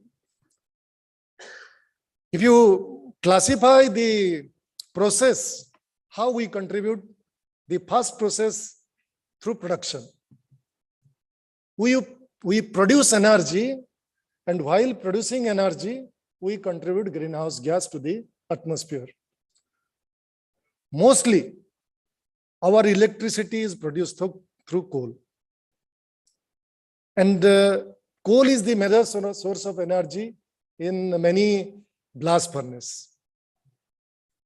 So slowly we have to substitute coal, because coal contribute more carbon dioxide if you compare as per the energy production, energy given by coal to even liquid petroleum. Liquid petroleum reduces 50% less carbon dioxide to atmosphere than coal. So slowly we have to change from coal to liquid petroleum, from liquid petroleum to some other nuclear, hydrogen power. All those things should be slowly replaced, so that the quantity through production is going to the atmosphere can be minimized. So I am not an expert on this, so I cannot in detail say, but this is my concept. This is my own feeling, that while producing, if we take care of those raw material which is used for production of energy, if that will be a clear raw material, carbon dioxide emission is less, minimum, those kind of raw materials should be used for the production of energy, so that we can contribute less greenhouse to the atmosphere. Once you produce, we directly don't consume. It is being transported to some place, then it is consumed. So while transportation also, we emit a lot of carbon dioxide to the atmosphere. Rightly pointed out by Mr. Kharbanda. Replacing this fossil fuel with battery, electric chargers can definitely reduce the carbon dioxide emission while transporting the product which we have generated. So I am talking transportation of the product right now. So it is not easy, because the transportation through heavy trucks, generally it is being done through diesel driven large vehicles, large HP, IVAs and LP trucks. So changing into battery, it is not easy, but it is not impossible. Slowly we should evolve technologies, so that from fossil fuel we will move to battery and some other system. Then the production of energy from coal and liquid petroleum gas, there is a need to slowly shift towards solar, wind and nuclear energy. It is very easy to say that solar will replace electricity what we are getting from coal. But at present, the production is, I think, some around 1.5 gigawatt from solar energy. But if you want to reduce 45% by 2030, then we have to increase from 150 to some 600 plus megawatts, so that we can cope with that. So it is not very cost effective. per unit production of electricity through solar power is much higher. Now technology has come little less, but if you compare with thermal power, it is higher cost than thermal power if you go for solar. So it is easy to say that we should shift to solar, but again you need to invest. You need to subsidize things, and the policies and the authorities like pollution control, while giving EC, environment clearance, now they are insisting slowly. You cannot just completely, go to solar system, but some in a building, some in industry, you should go for solar panels and produce some electricity, so that though we cannot completely replace, but to some extent we can compensate the carbon emission. So these are production, then transportation. Then finally, the product comes to the consumer. We are the consumer. So the greatest responsibility is with the consumer. If the consumer takes care of the loss, automatically efficiency increases. If you efficiently use your energy, the production will be less, so emission will be less. So it is we, the common people, who individually responsible. We cannot say the policy is required, the authority need to have curbing action on these kind of things which need, policy and laws to curb the offender. But we as a responsible person, we should have efficiency in use of energy. We should change our habit. Even we in a family, we use so many vehicles. In a household, there will be 3 or 4 vehicles along with the official vehicle. So is it required? So every person, 3-4 person, they are moving in motor vehicles only. So yes, you have money, no doubt about it. You have driver, money, vehicles. But how much you contribute in terms of greenhouse gas emission, there is a need to think of that. If it is the distance is walkable, so we should walk to that distance. But we never walk. We use a car for that. We use motorcycle for that. Because time is very less. Time is very less for us. I do not know what we use. We use seeing many, WhatsApp messages, Facebook stories, and we say that we don't have time to walk to that place, so we go by car. But incidentally, we release greenhouse gases to the atmosphere.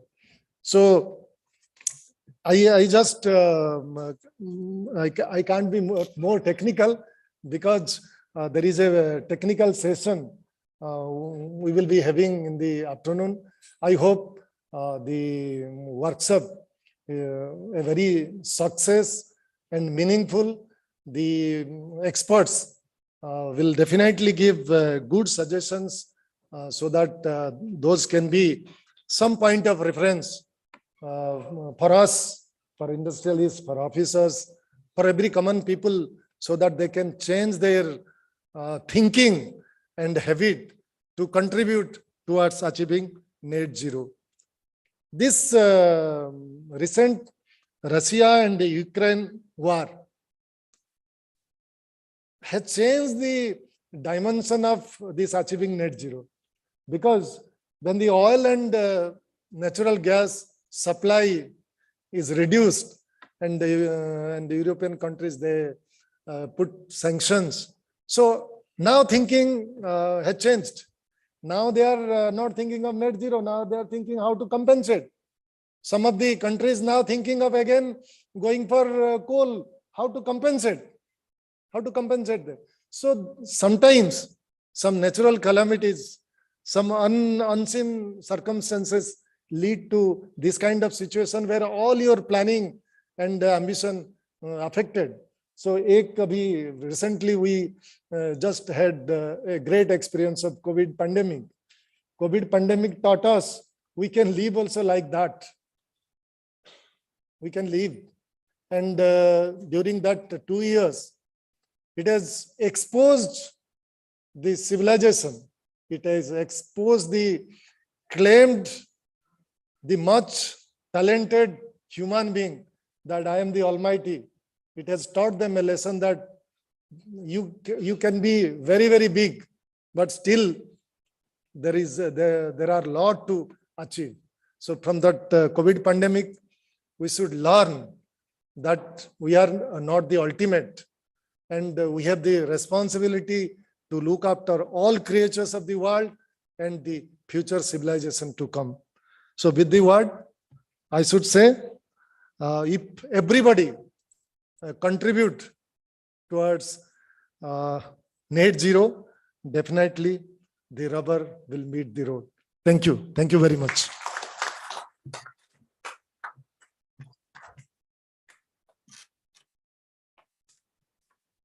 Thank you very much, sir, for such an informative piece of insight. We're now moving on towards the end of the inaugural session. I would like to request Mr. J.B. Pani, sir, and Dr. N.R. Sahu, sir, to please felicitate our dais dignitaries with a small token of appreciation and gratitude. To begin with, our chief guest, Mr. A.T. Mishra, IFS, Deputy Director, General of Forests, Ministry of Environment, Forest and Climate Change, Government of India. Thank you very much, sir.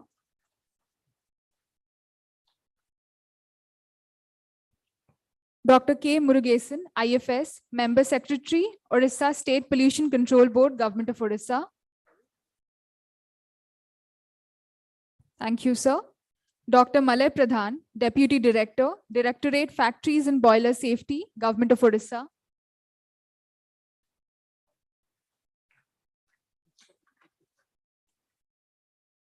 Mr. K.J. Patel, Director and Unit Head, IFCO.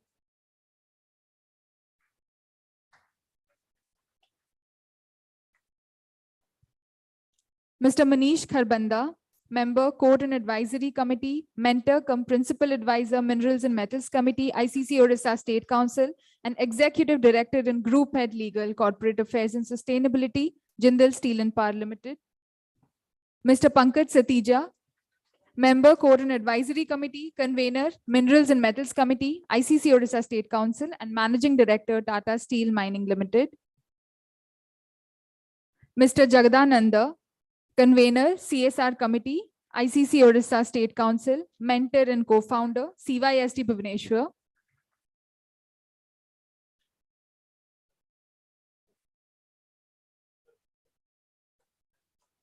Thank you very much, sir. Now, I would like to request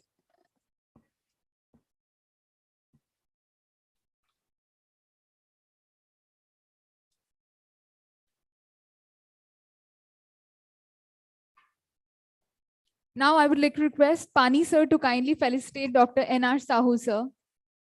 Thank you very much, sir.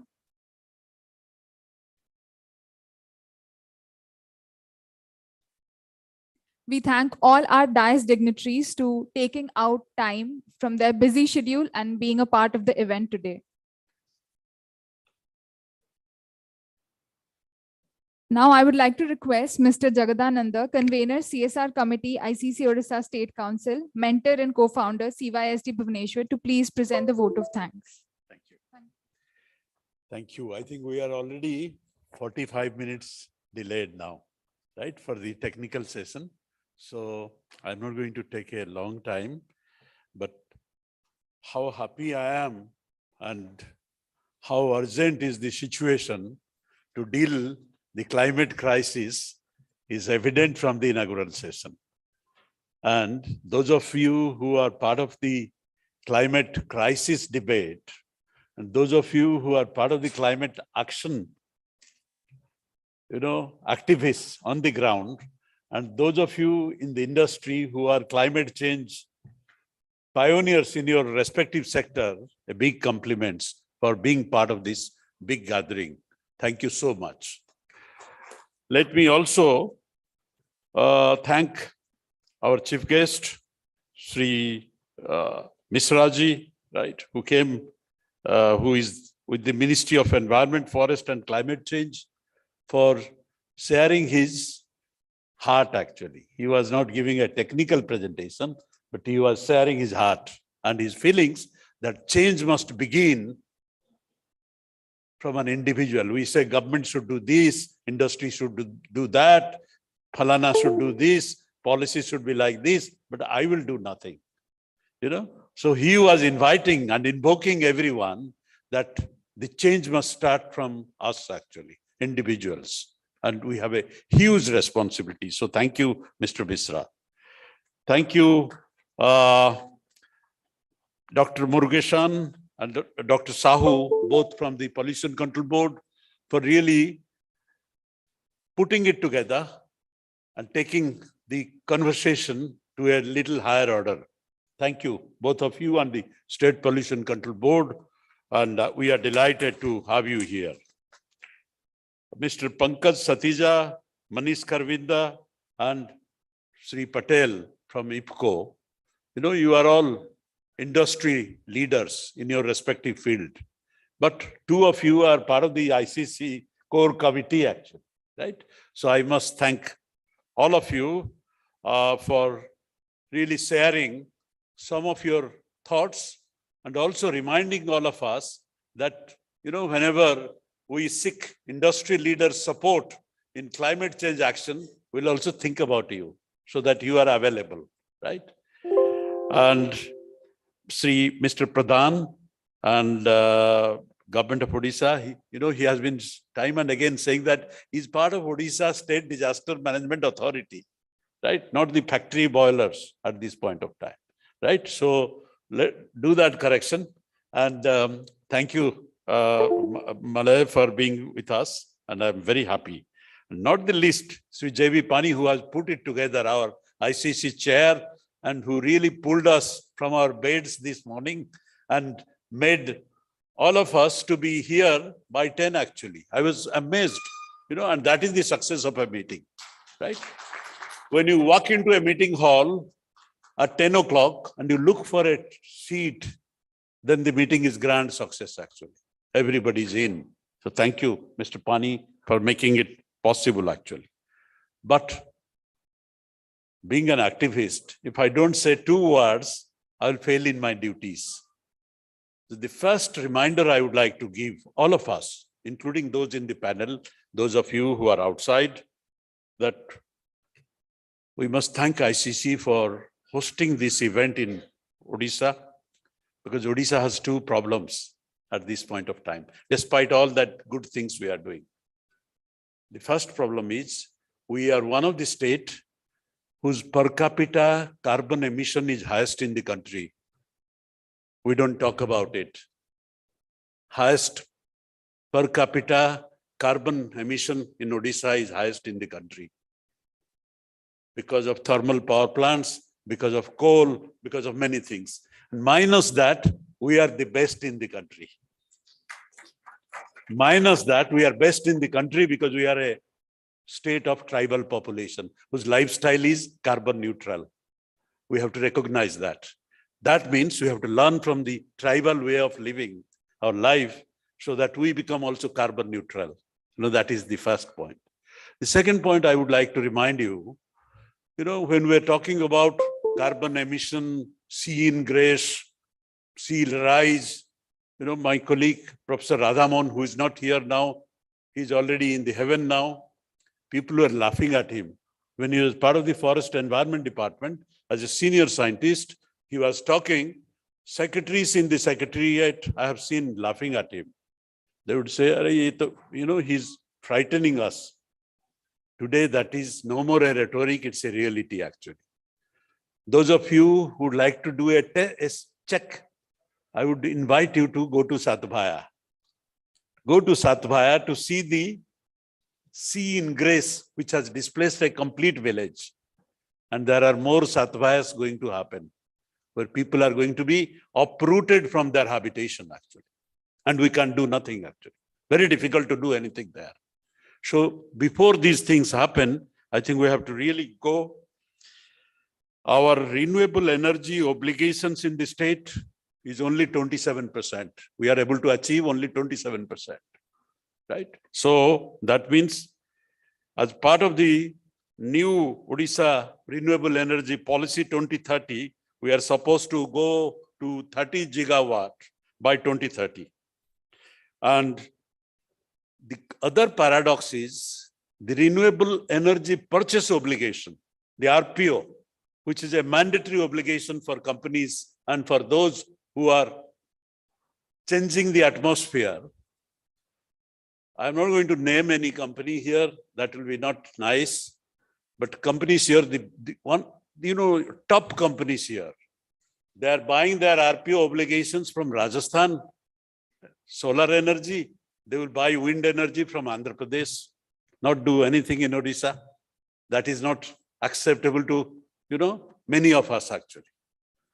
There are PSUs, big PSUs of Government of India, whose entire bread and butter lies in Odisha, but they will do everything under the RPO around the country except Odisha.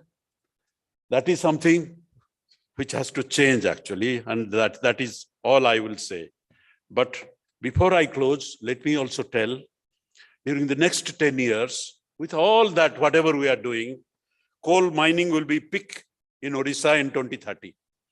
There's new companies which has been leased now, the coal mines, they will start their operation. Some of them are likely to start. They have nothing wrong to do. They have participated in a very big bidding competition and they're there. So therefore, coal mining will be at the peak by 2030. 2030. Today, there are 1.68 lakh workers in the coal industry. This will double by 2030. But after 2030, the decline will start and our obligation, our net zero action will be doubled actually. So that means we have to really think, how do we make this transition possible? And to make that transition possible, we have to repurpose the land which the mining was using. We have to remodel the business. We have to reskill the workers. There are many things actually. And at the same time, many of us who are part of the renewable energy system, we have to really take a leadership actually. Let me tell you, 3 years ago, I put a small 2 kilowatt renewable energy, solar energy system on top of my rooftop.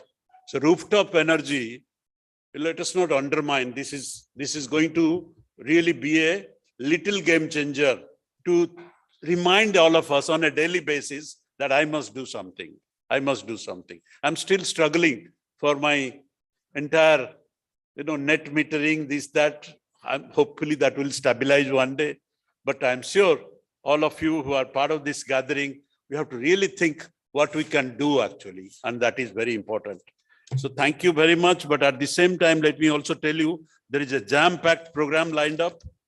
We have the technical session 1 after this, where Aditya Pundir, Country Director, South Asia, Dr. Satpathy, Scientist, Ministry of Environment, Professor Shobhankar Pati, IIT Bhubaneswar, Professor Payodhar Padi, Biosolution Technology Bhubaneswar, Pradeepta Panigrahi, Geon Energy Controls.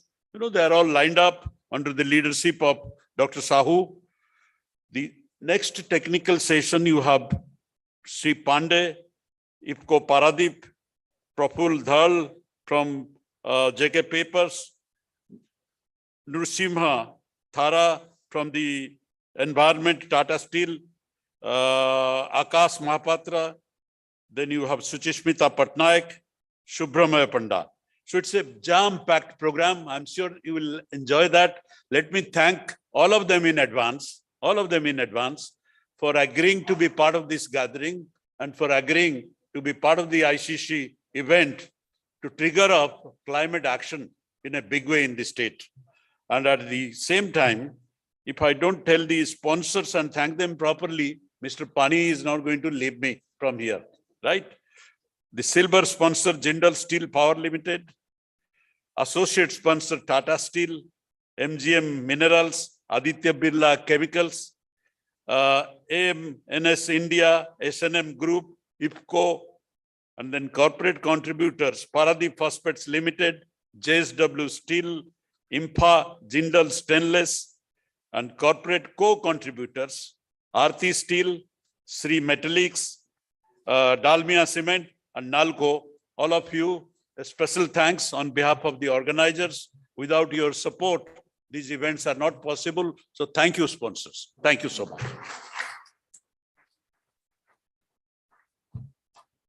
Thank you very much, sir. With this, we have come to the end of the inaugural session. Since we are running a little short of time, we'll directly move on to the technical session. The first technical session for today's event is Sustainable Energy as an Effective Tool for Climate Change, EV, Green Energy and Net Zero. The session chairman for this technical session will be Dr. N.R. Sahu, convener, ESH Committee, ICC Odisha State Council, and CEE, Odisha State Pollution Control Board, Government of Odisha.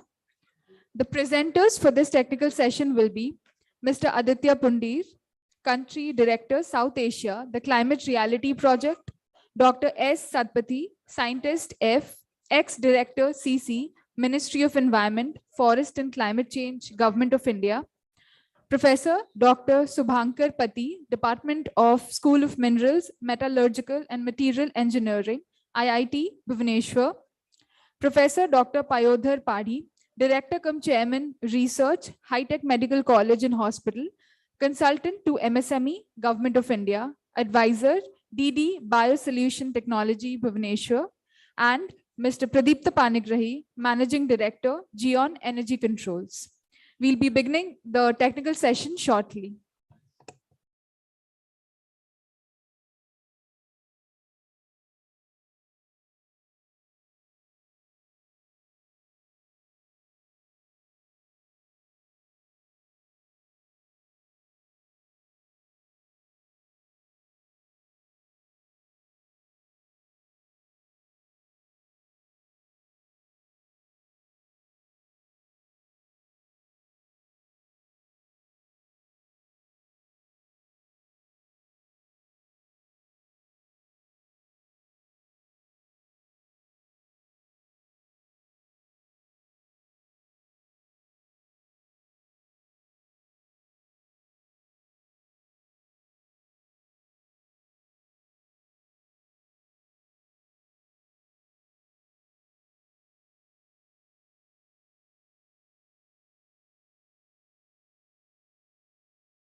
Requesting all the delegates outside to come inside, please. We are about to start our technical session now. Everyone outside, please come inside.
Requesting once again, all the delegates, please come inside. We are about to start our technical session. This is on sustainable energy as an effective tool for climate change, EV, green energy, and net zero. Please come inside and we are about to start now.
We begin with the technical session now.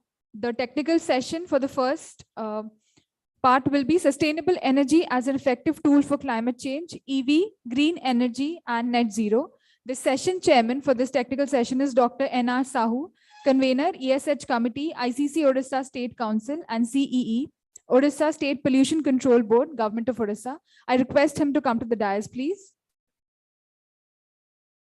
I also request Mr. Rajesh Kanungo, member, ESH Committee, ICC Odisha State Council, and MD, Sun Consultancy Private Limited, to join us on the dais. The presenters for this session will be Mr. Aditya Pundir. He will be joining us virtually. Country Director, South Asia, the Climate Reality Project. Dr. S. Satpathy, Scientist, F. Ex-Director, CC, Ministry of Environment, Forest and Climate Change, Government of India. Professor Dr. Subhankar Pati, Department of School of Minerals, Metallurgical and Material Engineering, IIT, Bhubaneswar. Professor Dr. Payodhar Padi, Director cum Chairman, Research, High Tech Medical College and Hospital. Consultant to MSME, Government of India. Advisor, DD Biosolution Technology, Bhubaneswar. The last but not the least presenter will be Mr. Pradipta Panigrahi, Managing Director, Geon Energy Controls.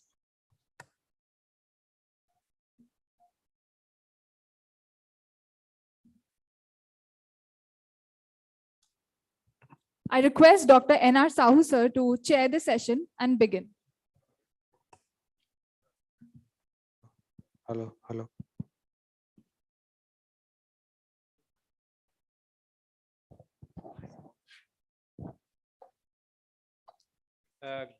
Good morning, ladies and gentlemen. We are actually seriously running out of time. So the first session we have with us 4 speakers. They're all eminent speakers in their respective fields. And without actually saying anything more, I will request all of them, I mean, in a sequence, just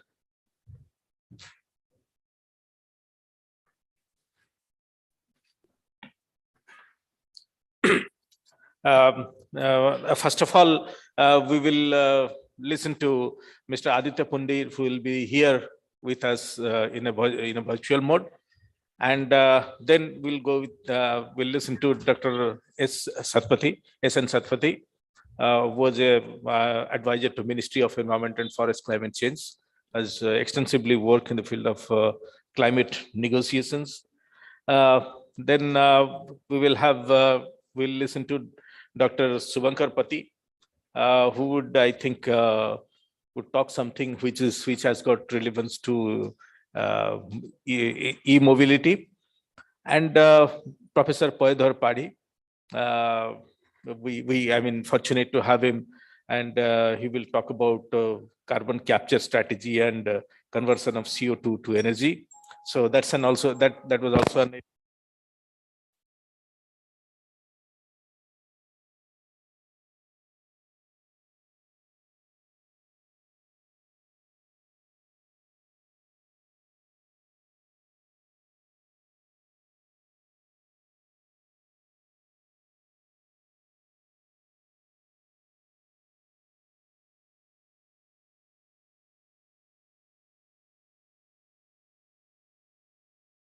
you all planned for, so it will be beneficial for everybody.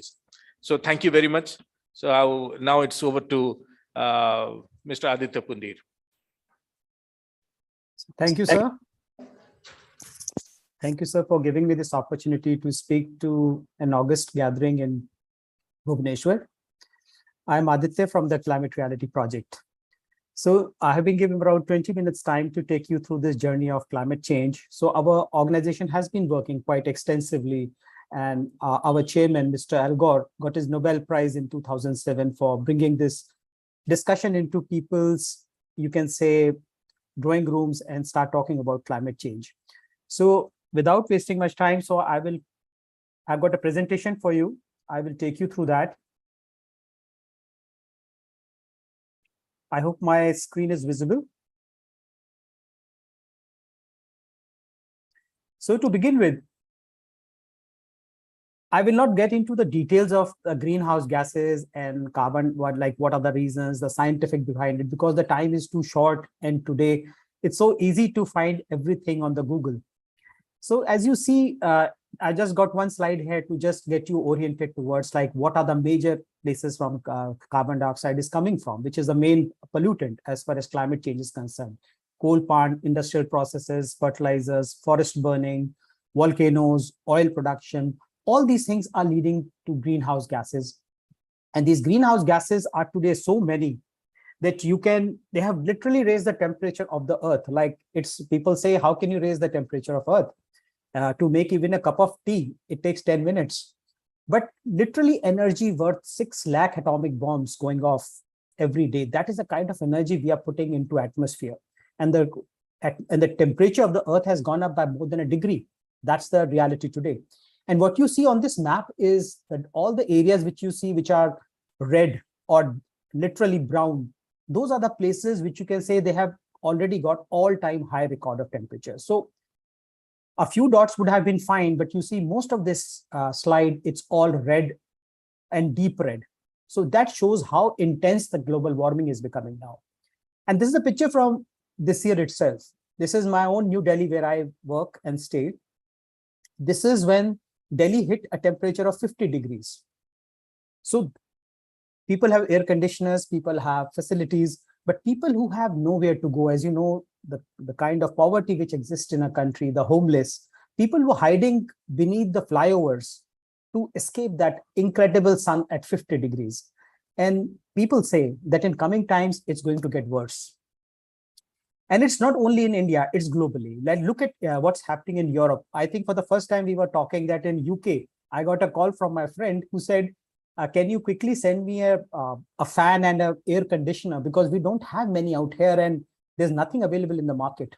So that is suddenly the situation which is happening globally, that people are not ready. The Europe is having temperature of 40. This is, you see, it's 48.8. This is the temperature happening in Europe.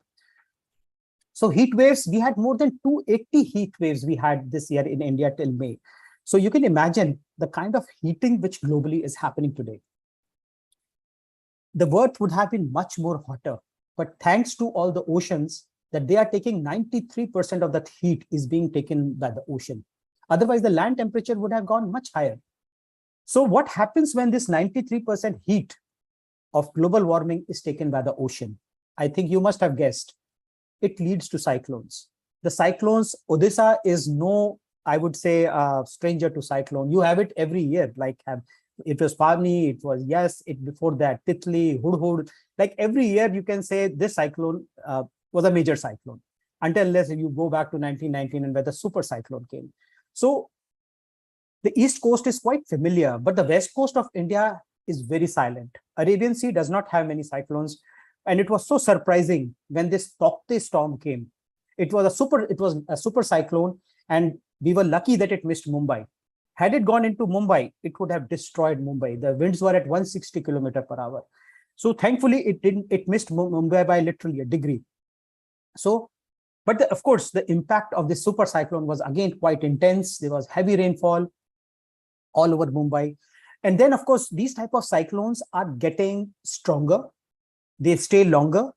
They are more wet. So that is what is happening in today's because of climate change, because same thing happened with Fani also, that it just stayed on.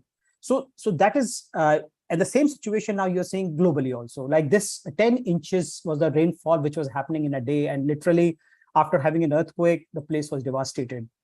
Thailand had incredible, again, a massive cyclone coming, 70,000 people marooned.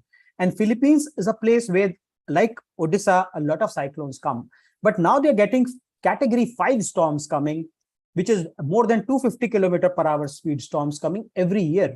Like it is having a Fani or a super storm coming, hitting you every year. That is the situation now in Philippines.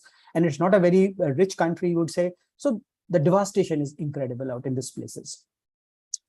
So now, as you see this, as the heat increases, as the temperature goes up, evaporation increases. When the evaporation increases, it is leading to another category of problems called, we call them extreme events.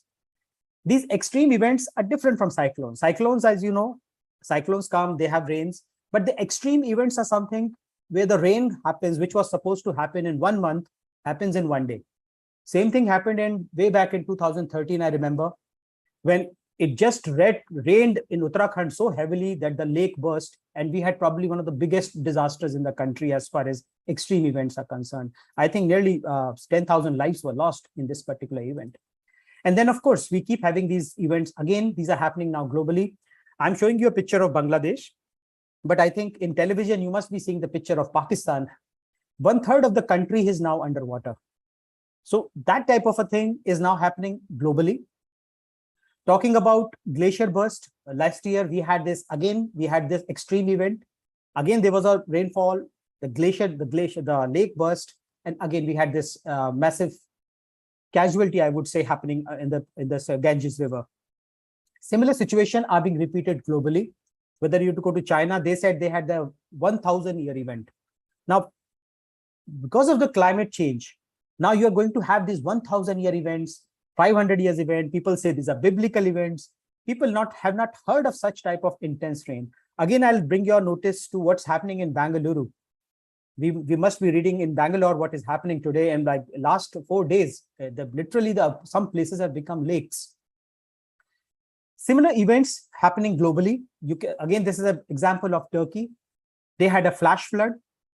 Then talking about Afghanistan, a country which is already down with so many problems, is also facing the wrath of climate change. People say that Europe and America, the developed world, they're ready for climate change. They can fight climate change, but no, that's not true. It's absolutely not true. Extreme events, they can take any city down. This is an example of what happened in Germany. It's a place, they knew what's happening. They have good drainage, everything. But the kind of water which is falling in a day or 2 days, which should have fallen in months or 2 months, makes you can say the disaster a very extreme disaster.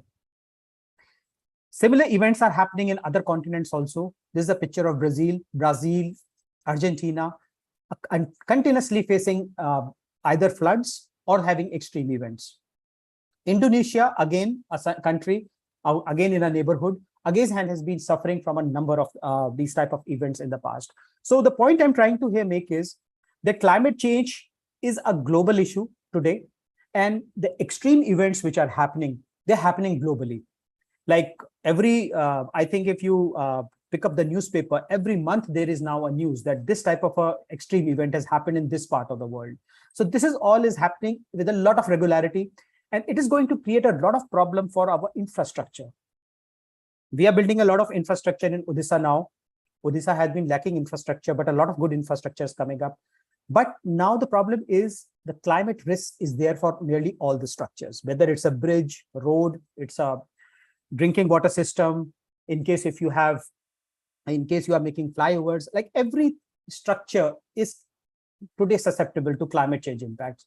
And they're saying that the insurance losses in the first half of 2021 was $40 billion.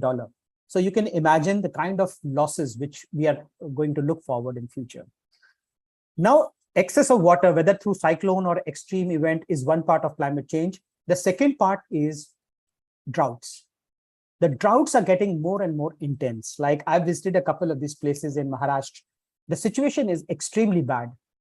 And again, this year also, if you see, the IMD is saying that the 8 states are having excess rainfall, while other 8 states are having absolute deficit. Like in August, in Delhi also, we had minus 85% in the August month. There was hardly any rain. Though I know in Bhubaneswar, it was raining like crazy, the whole of Odisha. So this is something which we are looking at. This is one of those aspects of climate change we have to look at. Now look at this reservoir. Again, I'm taking you globally so that you have an international dimension of climate change. This is supposed to be a big reservoir, and where you can see the tree line, that is where the water should have been. But unfortunately, there's hardly any water you can see out here. And of course, these type of pictures you can see globally. You go to the North America, South America, droughts are intense. United States is having now intense drought. People are literally left with nothing. The corn is not there. So this drought is happening on one end, and you are having extreme events on the other end. And this is something which has taken everyone by surprise. Is the intensity of fire which is happening. Now you see, this is a picture of a daytime. it is literally orange. So these kind of big fires which are happening now, whether they are happening in America, they are happening in Europe, and even in Odisha, I remember last year, there were a couple of fires in the forest which were not there before, and they were much more intense. So Uttarakhand this year, Uttarakhand in India, again, we had fires starting very early this year. In March, we started having some fires instead of June. So fires are going to be very common. And considering that Odisha is again a place which has got a lot of greenery, a lot of forest area, this is something we have to be really careful of in coming times. Coming to another aspect of climate change, that is the melting of the poles, whether it's the Arctic and the Antarctica, both are melting. Now, can you imagine a temperature of 20 degrees centigrade on Antarctica? People always say it's minus 30. You ask anybody, what would be the temperature of Antarctica? Would be minus 20, minus 30. But not 20 degrees. That's the temperature you get in winters in Bhubaneswar. So this is the kind of changes which we are saying. And now why this is dangerous is because when you have this kind of temperature happening and the poles melting, you will have a lot of water which will be running into the oceans. And that is where the sea level rise comes. So I think now you can connect why the sea level is rising. Number one, because when the sea gets hotter, it will expand. And number two, when so much of fresh water coming from Arctic and Antarctica will go into the ocean, again, the levels will rise. And this will lead to a lot of pressures, like all the places which, whether it is Maldives, whether it's Bangladesh, whether it's India's coast, which is 7,500 kilometers, our own cities like Chennai, especially Kolkata and Mumbai, these all are now under threat. And if you look at the 10 cities, the most at risk level by the number of people, the number one city which is at risk globally is Kolkata, and followed by Mumbai, then Dhaka. So all the three regions are in the South Asia region, cities which are under threat from the coming climate change. And it is expected that by 14.2 trillion loss is expected in coastal flooding by the end of the century if we really don't take any corrective actions. So we are talking about really big amount of money. We are talking about a really big amount of threat to the you can say the coastal area. Moving towards the glaciers. Now, again, glaciers are very important because they're giving us fresh water, and especially 40% of the humanity gets fed by this Himalayan region. But unfortunately, what is happening in this region is all these glaciers have now started receding. And initially with the rise in temperature, you will have a lot of water, but finally this water will start decreasing in the summer months in coming times. So these glaciers are very important, and this will be a huge problem for the Indo-Gangetic plain in the coming times. Looking at biodiversity, I think this is one key thing which we must all look at, because if there is no biodiversity, then again, it's a challenge as big as climate change. And unfortunately, biodiversity loss is happening because of forest losses, because of the deforestation we are doing, because of their agricultural practices we are following now. And now climate change is actually making it much, much more severe. And the situation is that 50% of all land-based species we might lose. And the same situation is happening in the oceans, where again, we are again around 50% would be lost. And again, this would be a very big, you can say, hit for the places which are dependent on ocean economy, who are dependent on sea fishing. So this will be a huge systematic, I would say, loss of biodiversity in coming times. Now let's look at some of the human systems which will get impacted. We all know the population of India. We will be the most populated country in next year. And probably by 2050, they are expecting more than 10 billion people on the planet. So more people need more food to eat. But where is the food? The food, whether it's corn, wheat, rice, soya, this is what the staple diets we have. Everything is going down because of climate change. And I think we don't have to go far. You saw what happened. I said right in the beginning, we had 50 degrees temperature in Delhi in this year, and it immediately impacted the wheat, which was standing in Punjab, Haryana, and all the Western UP. The heat, because of that incredible heat which was there, our wheat crop totally got impacted. And India has, as you know, was planning of the export of wheat, and all type of stresses which have come is only because of this. And we are only talking about 1 degree rise in temperature. What will happen when it really goes up? So water, let's talk about water. This map which you see, these are the countries which are expected to lose 6% of GDP because of the water stress. Because if there is no water, because water is needed for the industry, water is needed for agriculture, water is needed for everything. And if you don't have water, and for these particular purposes, then it is going to directly impact the economy. Talking about the impact of climate change on air is very severe, and probably it is the biggest killer, is much bigger killer than COVID. 9 million people are dying literally of air pollution every day, and in the globally, every world. And India is one of those countries where more than 1 million people are living who are suffering from this. Now, what does all this lead to? Now I've talked about climate impacts I've talked about cyclones, heat waves, we've talked about extreme events, we've talked about sea level rise, we've talked about biodiversity loss. All this actually leads to a lot of social impact where people would be migrating. So this is one aspect where people who are near the coast, they will start migrating when the climate change hits. The biggest war, the Syria war, which we talked about, which has been there for now 10 years now, was started by climate change. And as per Lancet, they say that the world could see up to 1 billion climate refugees by the end of this century. So this is a very big thing which we are looking at. So big disturbance, and the migration really leads to a lot of issues, and social issues, I would say, will be on the top of the priority then. Now coming to the climate challenge, what is the challenge we are looking at? So this is the target we are looking at, that 1.5 degrees should be the maximum rise of temperature by the year end. And just to give you the perspective, this is the timeline. In 2020, this is the kind of pollution we had, the greenhouse gases, 52 billion tons. By 2030, it should be 25 billion tons. And by 2050, net zero. This is in case you want to keep it below 1.5 degrees. In case if we overshoot it, because the way situation is currently, I don't think so 2030 targets are going to be met. 2050 is again a big if, because if 2030 is not met, how can you reach 2050?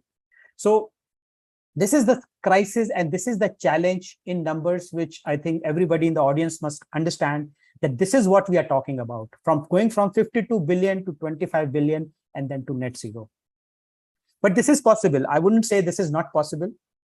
Businesses will have to lead through innovation, technology, behavioral change, as the earlier speakers were talking about. I think they were talking very right things, and it was a very relevant thing to say that, yes, behavior change is also going to be one of the very, very important things as we talk about. Now, quickly, I'll go through some of the solutions about climate change. As previous speakers were talking about, Paris Agreement was one place where in 2015, for the first time, when the world actually resolved that we must do something about it, and all the presidents and the prime ministers agreed that they have to do something about it, and they have to do it, not only do it, they have to do it fast.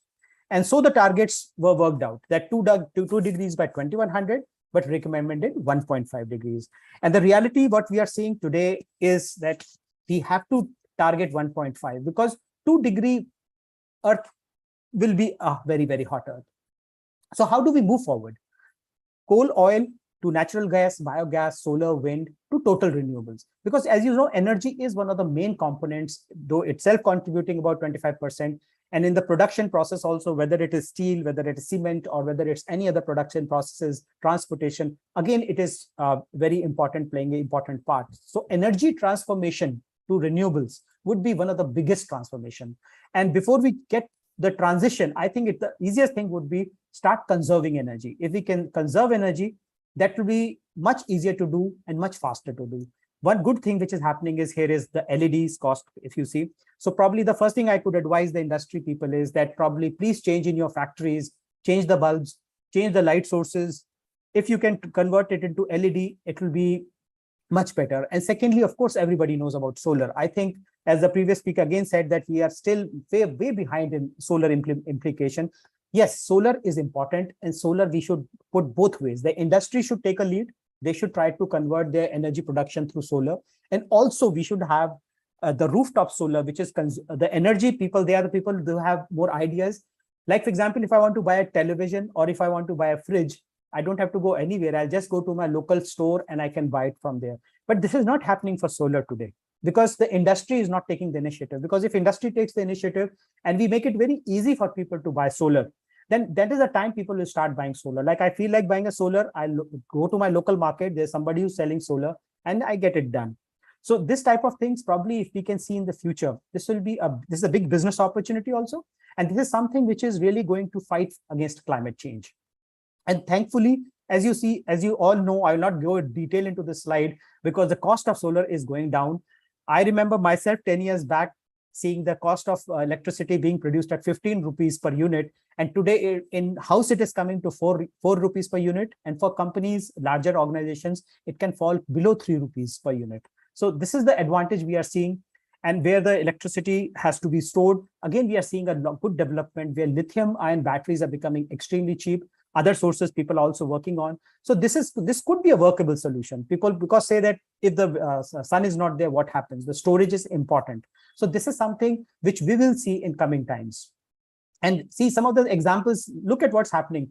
This is a very good example of how one place, in Australia, they are producing this heat, all the electricity through solar is being generated because Australia also has a lot of good sun. And this is being given to Singapore. So why can't we imagine something like this happening in our country also, where Rajasthan is producing and giving it to other parts of the country, or Odisha is producing it and giving it to Chhattisgarh or Bengal, or basically states sharing their electricity or the grid being worked out in this way. So these are the lot of possibilities. I'm not saying I'm not getting into what the practical implication would be at present, but this is what the future looks like. Of course, everybody talks about clean energy. Windmills are again places we have a lot of wind. So this is again a good opportunity for wind energy. Now coming to the transportation. This is one key area where we are having a lot of emission. And in case if we can make it through public transports, can be electrified, whether I've shown you a picture of our pride of Delhi Metro is a phenomenal thing. I think whoever has come to Delhi, you must experience this. People say the world-class projects don't run in India. Well, this is a world-class project and it's running beautifully in India. And so similar type of projects, whether it's metros, whether it's electric buses, this will have to be implemented. And these implemented, and especially for business, the logistics, the chains, the supply chains. A lot of businesses I know, they have been able to reduce up to 70 to 80% of the greenhouse gas emission by just working on their supply chains. They just electrified their trucks, they've electrified their scooters, they've electrified either from the supply side as well as from the demand side as well as from the supply side. And this has really led to a lot of changes. So electric vehicles, yes, will be very important and we need to support them. And again, this is a big business opportunity where people can put up, because there's so much of subsidies going out at present, and governments and the large organizations are encouraging people to put up these electric stations to charge these cars, which is the biggest thing against them. And it's also expected by 2026, 27, they say, the cost of electric car will be equal to the cost of the traditional car. Because currently people say, well, it's about 20% more expensive. I cannot buy this car will cost me 12 lakh rupees. This also will cost 16 lakh rupees. But this is closing fast. And in the next, you can say another 5 years time, electric cars will be as costly as your wind run on fossil fuel. So this is something good, I think, which everybody's looking to. And of course, industry globally is now taking up the challenge. And like I was watching yesterday, Apple has introduced their product. So I was looking at how they go about it. So Apple iPhone 14 has come and other products. But they said in the end of every presentation that they are going to make it 100% recyclable, as well as by 2030, they want to make the production process and go totally net zero. So this is the kind of, I think now, leadership which we are seeing from the companies coming, which is extremely encouraging, because unless the industry takes the first foot forward, the things will not happen, because industry people are the people who are go-getters. They do their work, they know how to get things done. And it's very good to see that now the government is very interested and the industry is also started taking, and nearly all the big corporate houses today have a proper sustainability plan.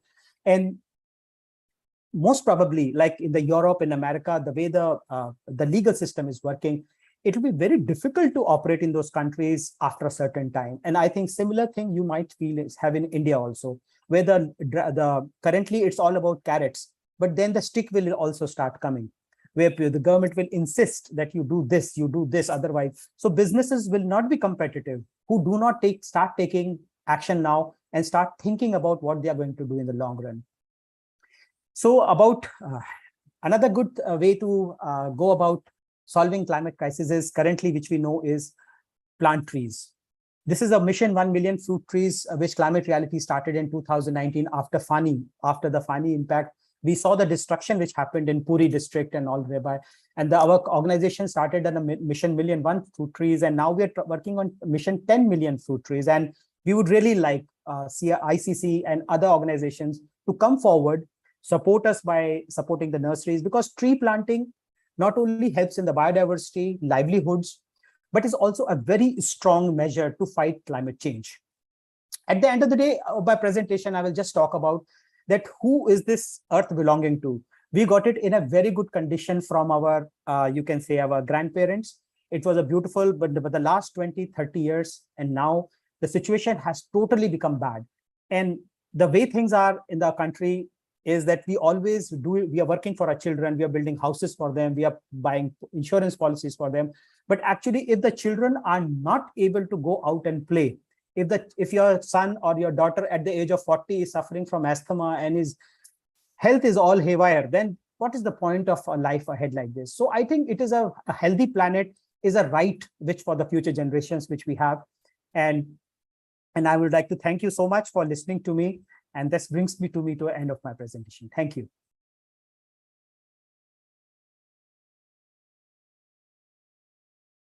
Over to you, sir.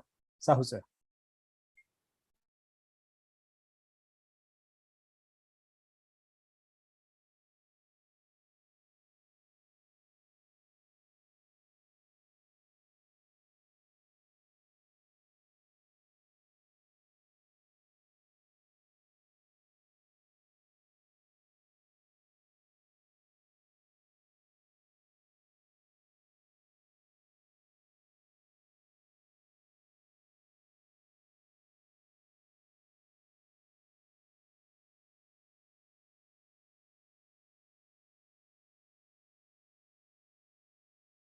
Control board, remembering me and inviting me to be here.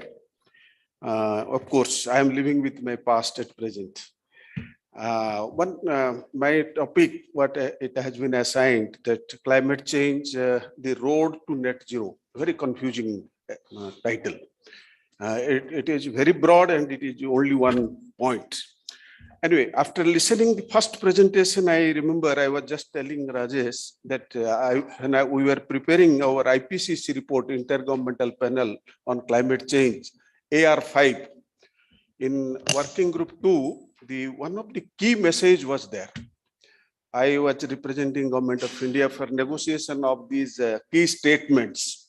There it was told by the authors that if today we stop all emissions in 2014, still the impact, what it has been shown today by our earlier speaker, it will continue up to 2020, up to 2100 and beyond.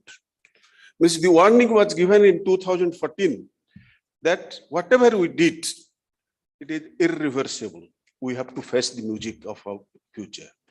That's why whenever there is any slogan of this type, we have to think, okay, this is a gathering of industries. In last conference, hopefully, I participated and my topic was just to advise industry what they are. And I was vice chair of SOCHM on climate change. It was my first observation and I should not say so guidance, because you people are technically so qualified. I am not that, don't have that expertise. Still I say, don't feel guilty always. You are contributing. Yes, you are giving something also to the mankind. But at the same time, when you are regulated that you have to control something, your health is getting disordered because of the nature, the change, the global change, whatever we are talking today, that climate change or environmental degradation or environmental pollution, you are also affected. You never bothered for your health. Any steel industry or any industry, today many speakers, they talk about what they are doing only. But how they are getting impacted, nobody bothers, I think, till today. Every industry, they have one charter, environmental charter, and environmental officers are there because of the Environment Protection Act. guidance. We are talking too many things and we are doing also too many things, but we are thinking very less for ourselves. But the chairman, this guest of earlier session told that individually we should be driven. What he told, again, we will come to that. But my presentation will start. I have 3-4 thematic areas because I am not very good in preparing my PPT as it was earlier, because I know I don't know typing and all those things. But still, I have made an attempt. My first slide will be next, please. That's it is with me.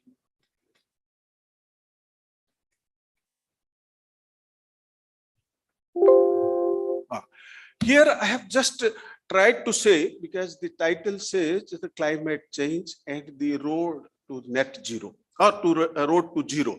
Here, first we have to know what is climate change. Is there anything such change, climate? Do you feel? If today evening is heavy rain, we are telling climate change. If today we are sweating more, it is climate change. IMD is forecasting. IMD is forecasting, predicting, but not projecting. Whenever things are being projected, it is a long-term phenomenon. The long-term phenomenon is your climate change. And weather change, what we observe every day, it is weather change. It is not climate change. Climate change is a decadal, 30 years, 40 years, 100 years phenomenon. After 100 years, what will happen? Scientists, they are projecting. And this climate change is because of the rising of temperature. I have given 2 pictures. One picture is globe is getting warm, temperature is rising. And because of that, what is happening right side? That there are changes of the climate system. There are 5 components. One of the major component is your hydrosphere, water cycle.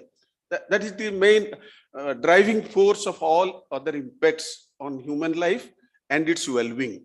It includes your livelihood, it includes your infrastructure, it includes your business, everything includes that right-hand side portion.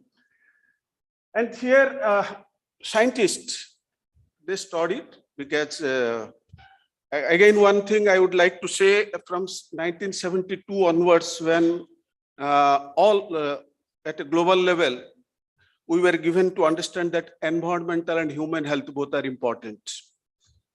In Stockholm conference, the then Prime Minister highlighted that my objective is to eradicate poverty by doing something or by conserving environment.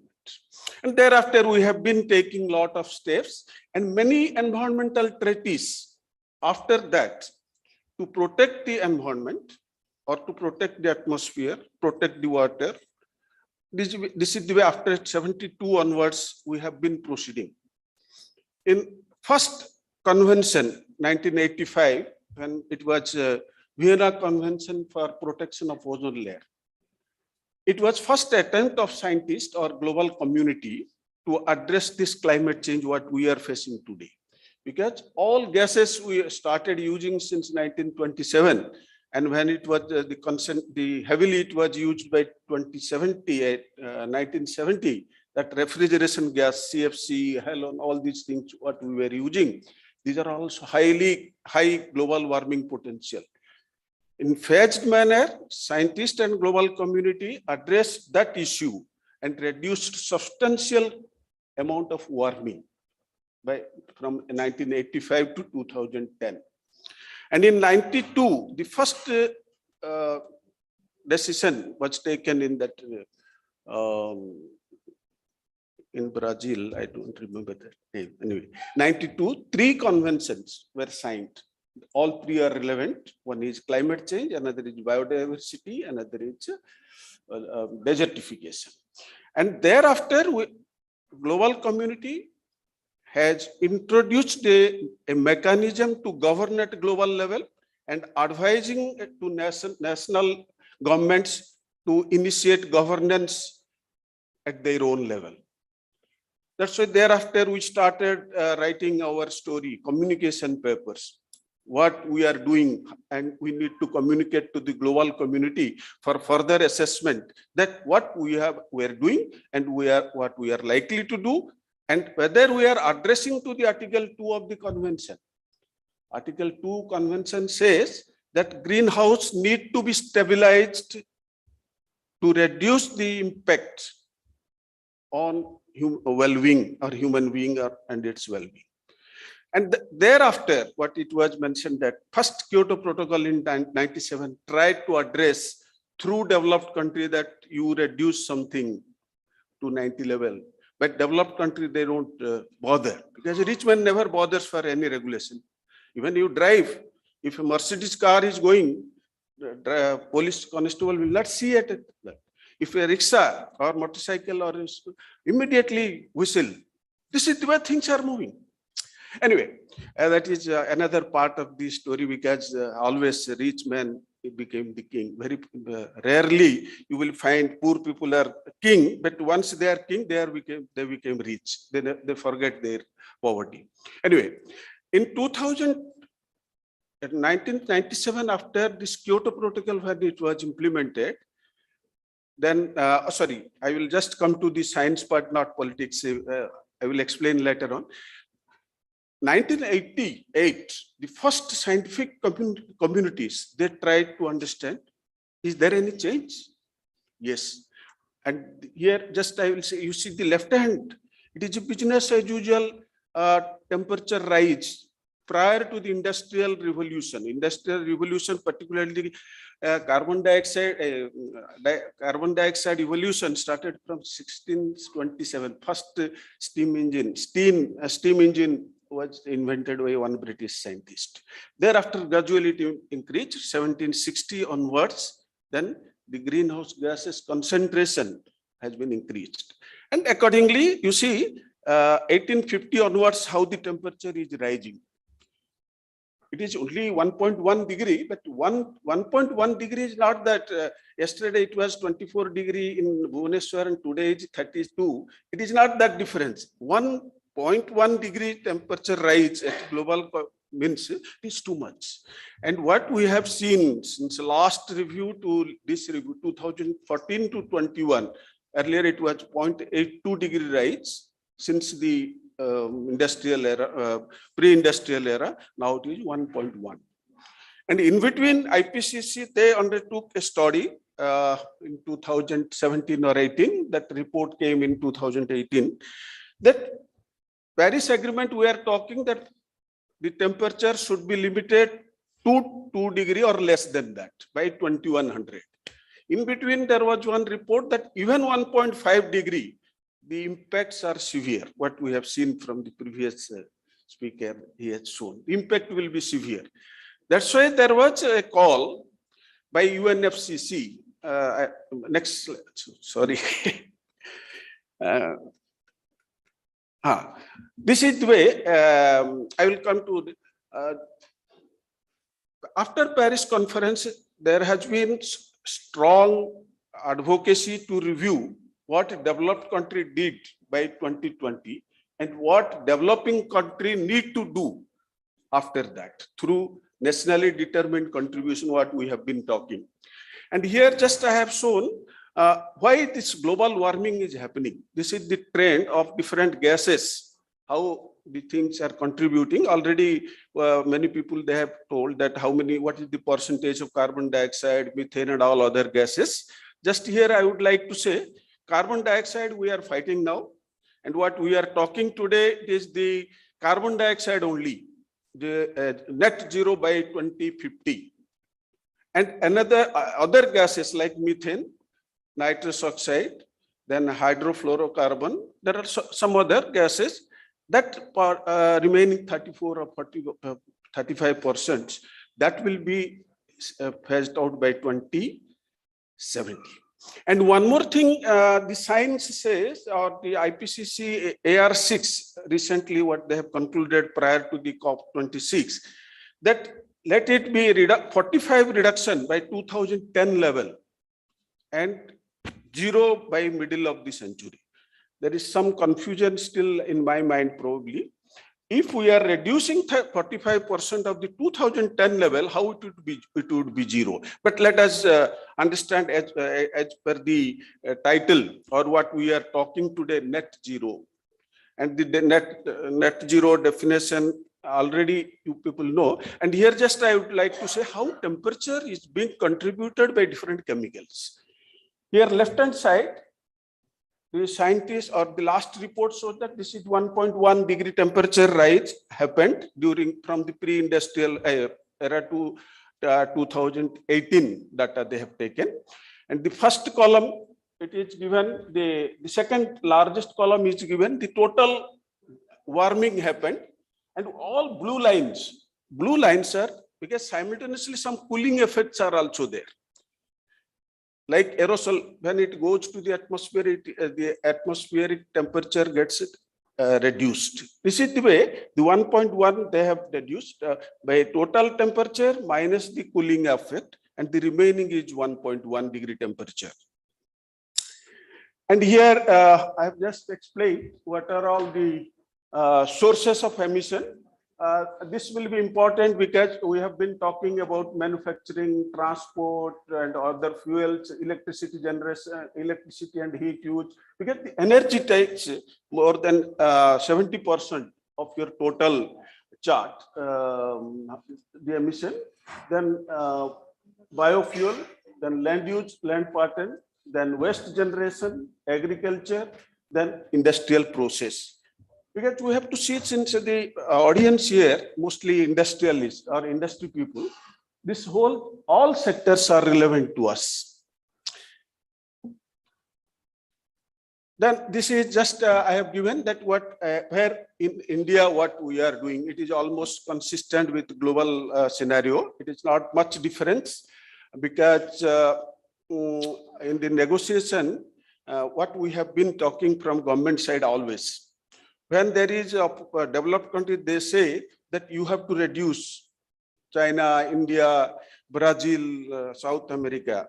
Because last report, you must have heard that the temperature, what Nihar told, that the temperature or the concentration increased during last 10-15 years. Why it is happening? Because developed country took a plea through the scientific study that from 2001 to 10 countries were responsible for maximum emission.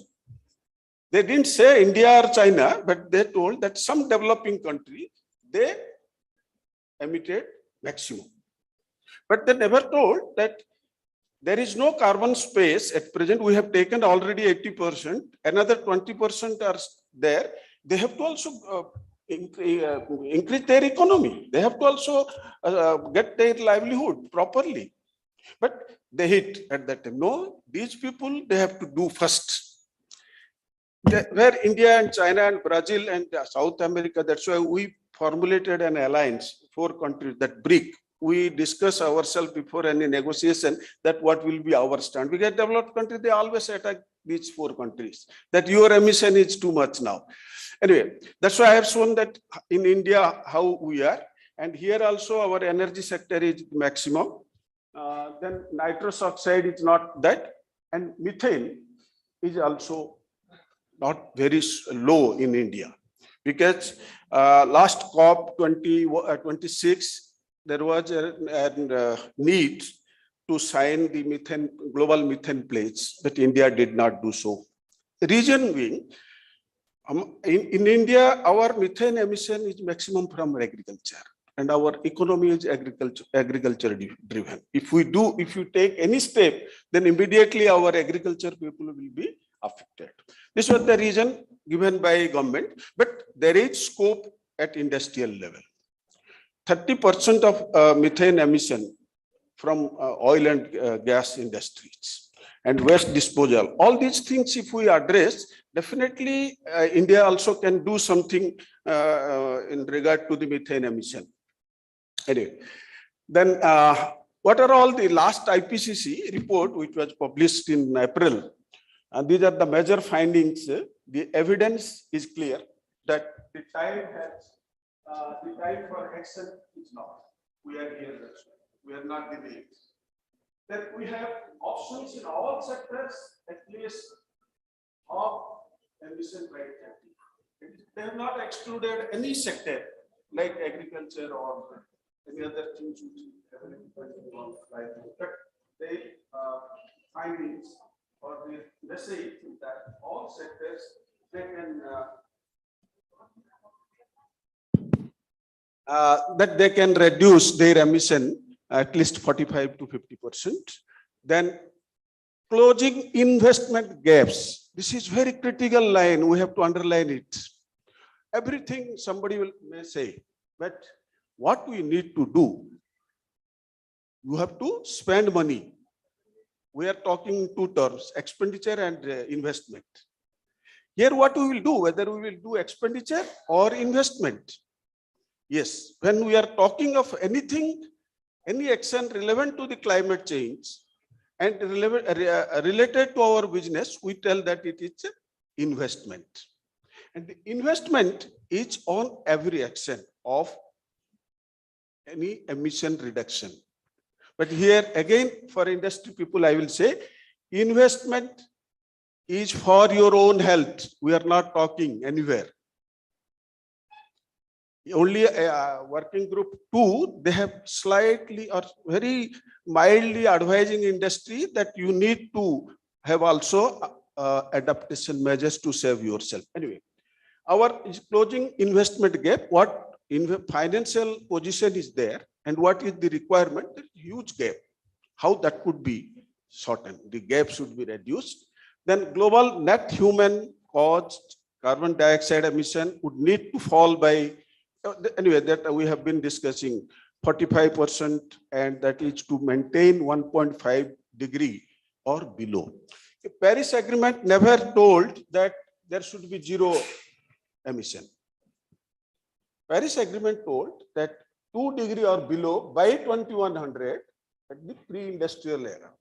But scientific studies, they supported that even at 1.5 degree, this is the scenario. Then UNFCCC, from last meeting onwards, they have prepared a net zero alliance. Some countries, they are part of that. Then they started promoting, saying that, okay, from 2015 onwards, up to 2050, this is the path we need to cover. This is, they have termed as a road, and 2050 is a zero carbon dioxide, net zero, that they have explained. And here, just I have explained, what do you mean by road to net zero? It is a defined path, but not by any scientific manner.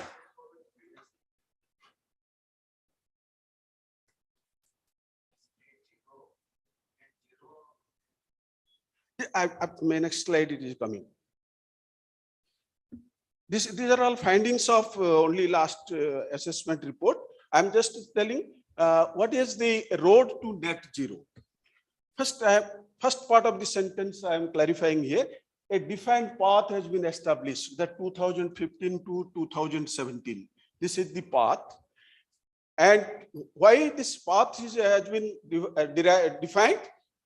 This is with milestones. They have given 2030, 2040, 2050, 70, 2100. These are all different milestones to attain the net zero emission of GHG. I have clarified here greenhouse gas emission, not only carbon dioxide.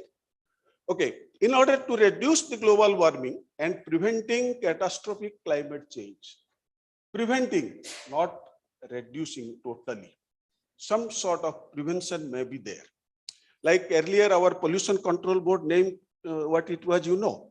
It was not pollution control board. It was pollution prevention and control board. First, there was preventive measures. Similar way, the path is a 20-year transition to a zero carbon system is a win-win solution for all on planet Earth. It is mentioned by global community or some people that it is a win-win solution. Let us see how it will be a win-win situation. Here I have derived again, given the path need to be covered, how it is that 20, 30, 40 then this net zero of carbon dioxide only by 2050, the net zero of GHG, all emissions by 2067 to 2070, then thereafter the negative, how it will be zero, then negative. How we will feel that negative? In the atmosphere, there will be no carbon dioxide for further sequestration or recovery. Then negative will start. Let us know. It is very difficult to see that scenario, but let's hope for the best.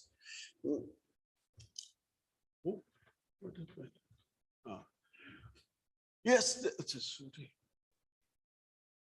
What does net zero means? Here I have explained. It is good to hear net zero. A very encouraging phrase. Countries, even companies around the world are making promise. We are all making promise here in this room. We will make it zero, but we are in a cool room.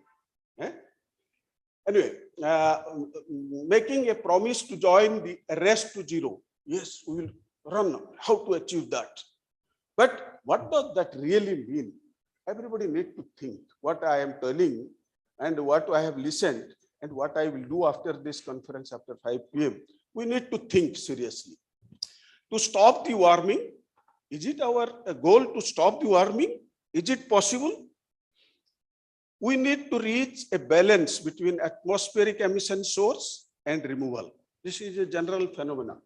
We have emitted something and we are taking back. Like carbon dioxide, whatever GHG comes to the atmosphere, 70% is taken by your ocean. And some portion is taken by your forest cover. What we are, not only forest cover, green cover. Because this is the phenomenon of photosynthesis. Not only forest, even your grassland, that they also play a role. Agriculture, they play a role. Not only forest department or forest people should not say that we are only shouldering the responsibility. Any green cover. Then the net zero blows away the entrenched idea that solving global warming requires a trade-off between economy and environment, present and future. This is really, we need to think. What is the to achieve net zero? What will be our economic condition?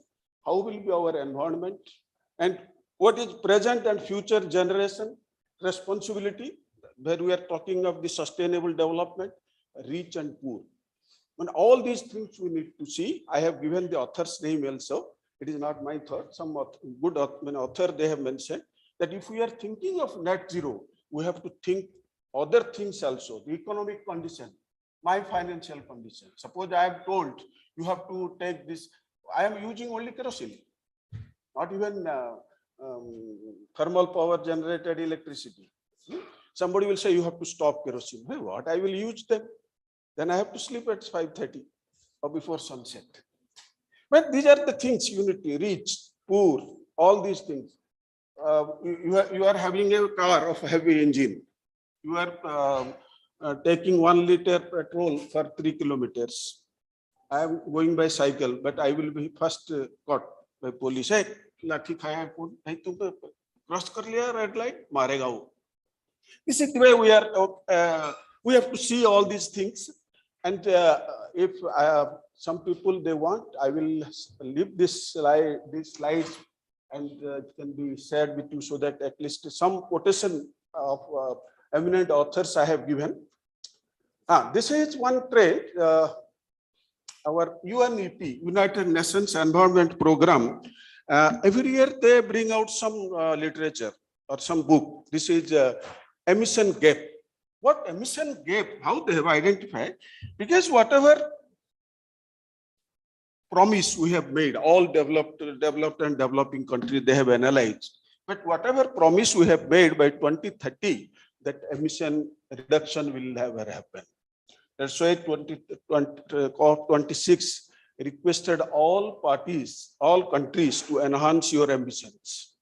Anyway, this is the things I have explained here. What is net zero and how it will be in 2070 and net negative GHG emissions. What I have told earlier, this is the picture.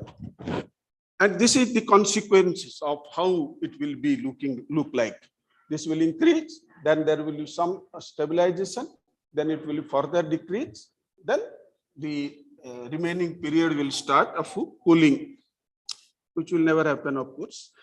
Then COP26, everybody is talking during last 20, because COP26 happened after 2 years gap because of COVID and all these things. Everybody was having a lot of energy to explore so many things and to float so many things, but this is the minimum things happened. Information from UN showed more than 130 countries have now set or are considering a target of reducing emission to net zero by 2050. Many people are talking that yes, we will do. 130 people, countries they had agreed, and India also had agreed that we will reduce up to 2070. But Indian proposal has good logic. They have taken into account all stakeholders, industrialists, industry, consumer, produce, throughout your value chain, they have analyzed. Otherwise, it was not blindly told that 2070. There are a lot of logics are there. Why India proposed 2070?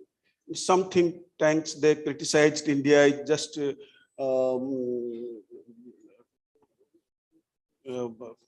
taking time. That 2070 nobody see what will happen, but India took right decision.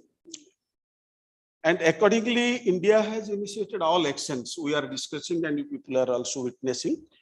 Then what are other points? Secure global net zero by mid-century and keep 1.5 degree within reach. As I mentioned, 2018 report told that 1.5 degree is also serious.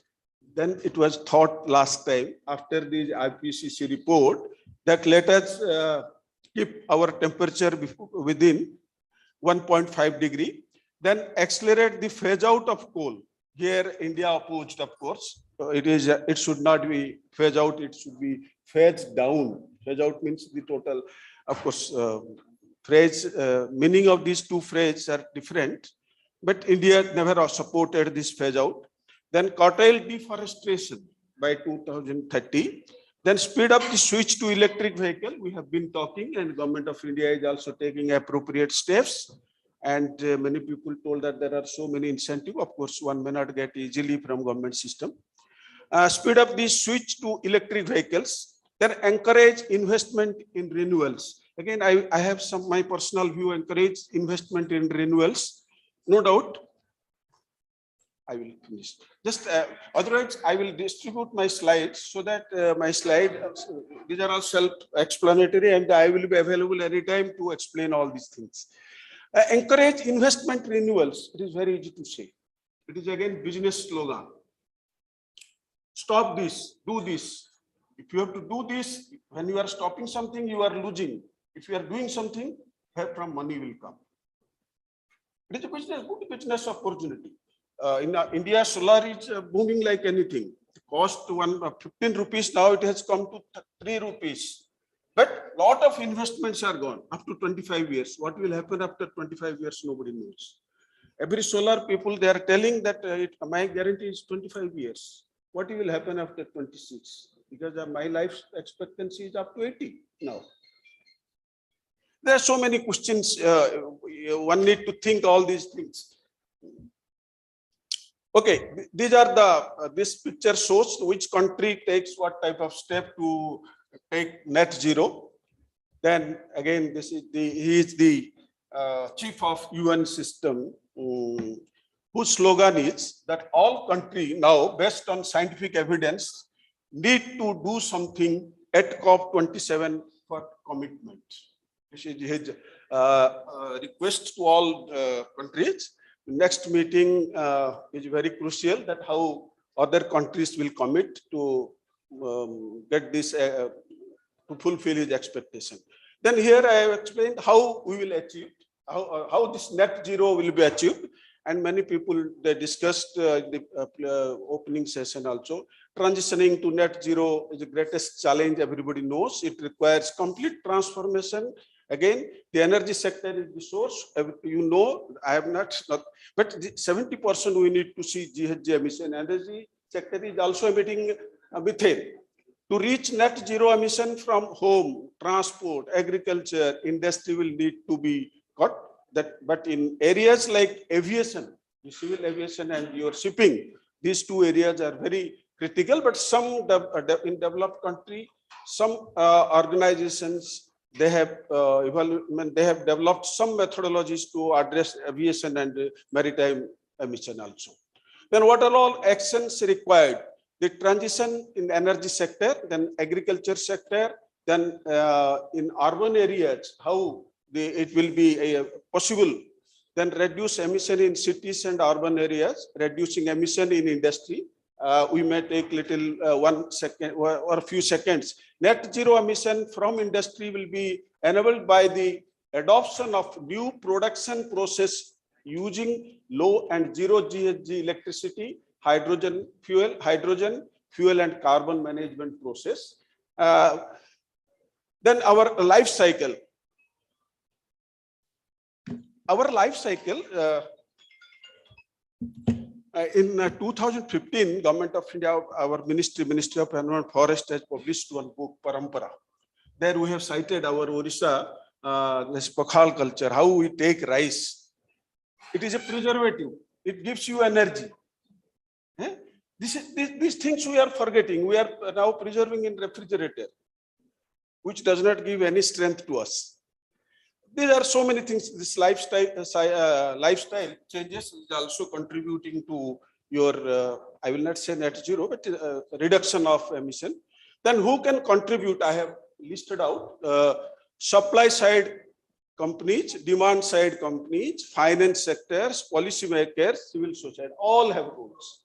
What it was told by our chief guest that everybody need to contribute something. I have listed all these things. Now you classify yourself whether you are a provider or supplier or consumer or civil society or policymaker.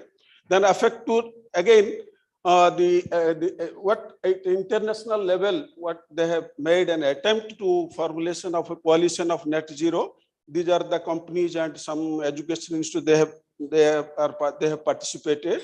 And how then road to we have discussed till now, but now how it has to be now race to zero is on. Then action is not happening as fast as. So we here it referred as the race to net zero, because what we are talking we are not doing. Let us do something. The world is moving towards healthier, more resilient, zero carbon world. Now that 73% of global emissions are covered by net zero goal. This is again one statement. Then how to track to reach net zero by 2050? What are all processes you need to follow? That how to track whether you are achieving or not?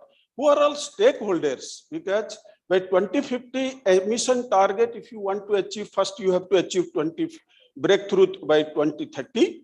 Then what is the coordination mechanism you need to achieve that? Then how government will be engaged to support. Then the breakthrough happen when different actors, like we are all actors, like one drama or one film, anything. Drama is successful means all actors. Even your chowkidar who is taking ticket, his role is also more important for the success of your movie. Then what a corporate can do, a corporate can make products or company carbon neutral. We have to think all these things. It is not that easy to do, but it's a corporate, every individual is a corporate. If you can analyze, then measure corporate carbon footprint, then measure product carbon footprint, then create and enforce a carbon emission reduction strategy, then offset a residual carbon emission, then you communicate. Until and unless you communicate something, it will not translate into action. This is the communication, importance of the communication. Then these are all 4 steps one industry or any enterprise need to do. First place, you have to promise I will do this internally, not to spread everywhere. Then plan, then proceed, then again publish. Once you publish, audit will be there. You have told like this, whether you have done or not, or whether you are doing right, all these things will happen.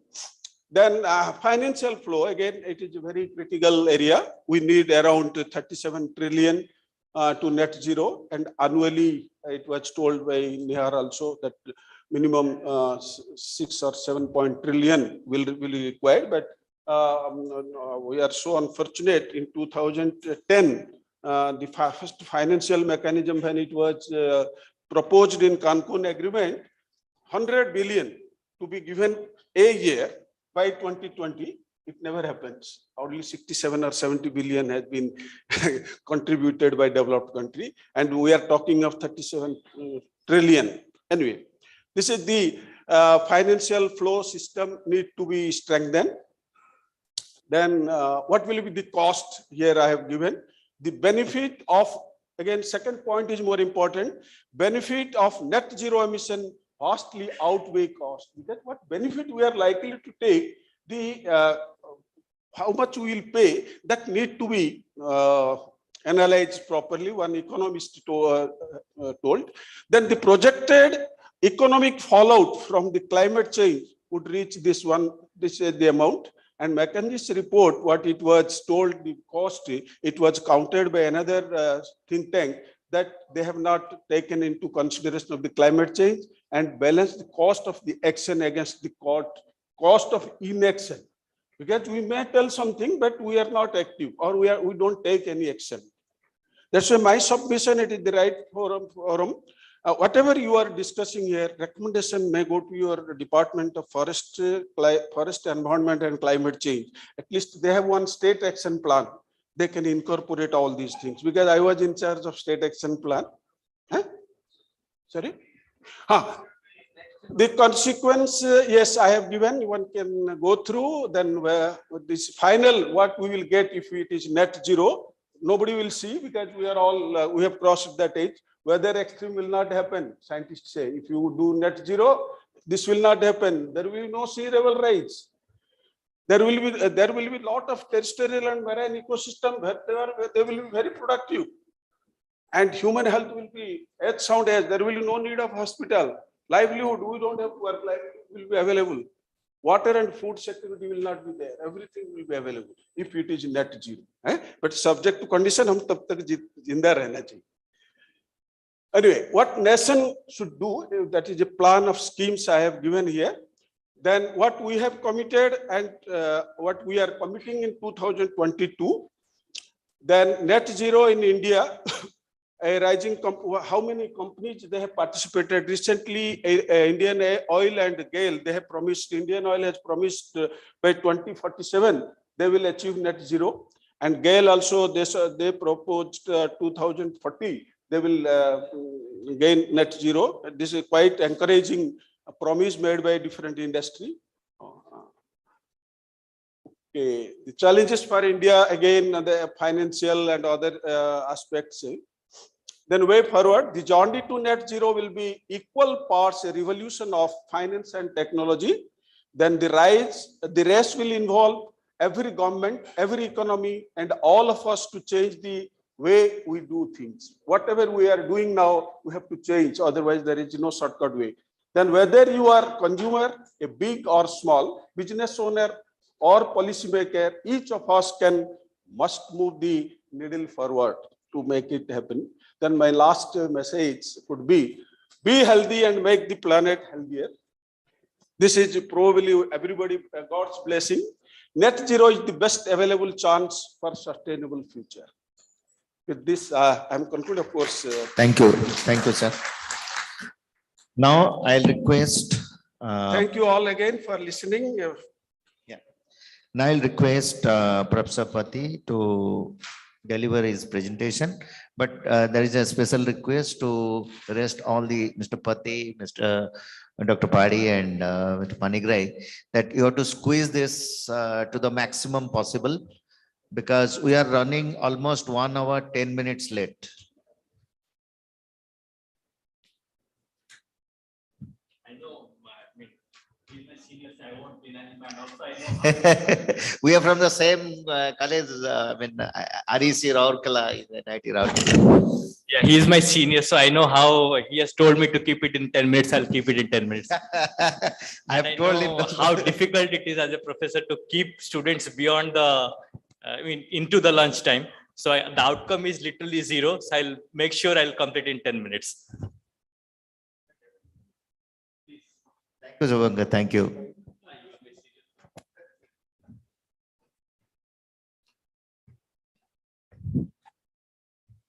Okay, I mean, this topic has been, can you hear me? It's, I generally used to speak like this.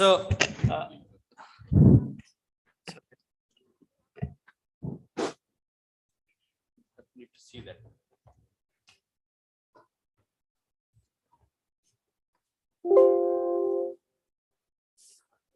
Okay, so I mean, from morning we have been discussing energy is very essential. So we don't, I'll not go into further detail. My talk will be more on these opportunities and challenges. As a technologist, I see that it's a great opportunity for us. Not necessarily that we curtail our needs and go on like living like in a caveman. I think we should use the best car possible. We should use the best possible air conditioner, but we should develop the best technology for it. So my talk will be revolving around that only.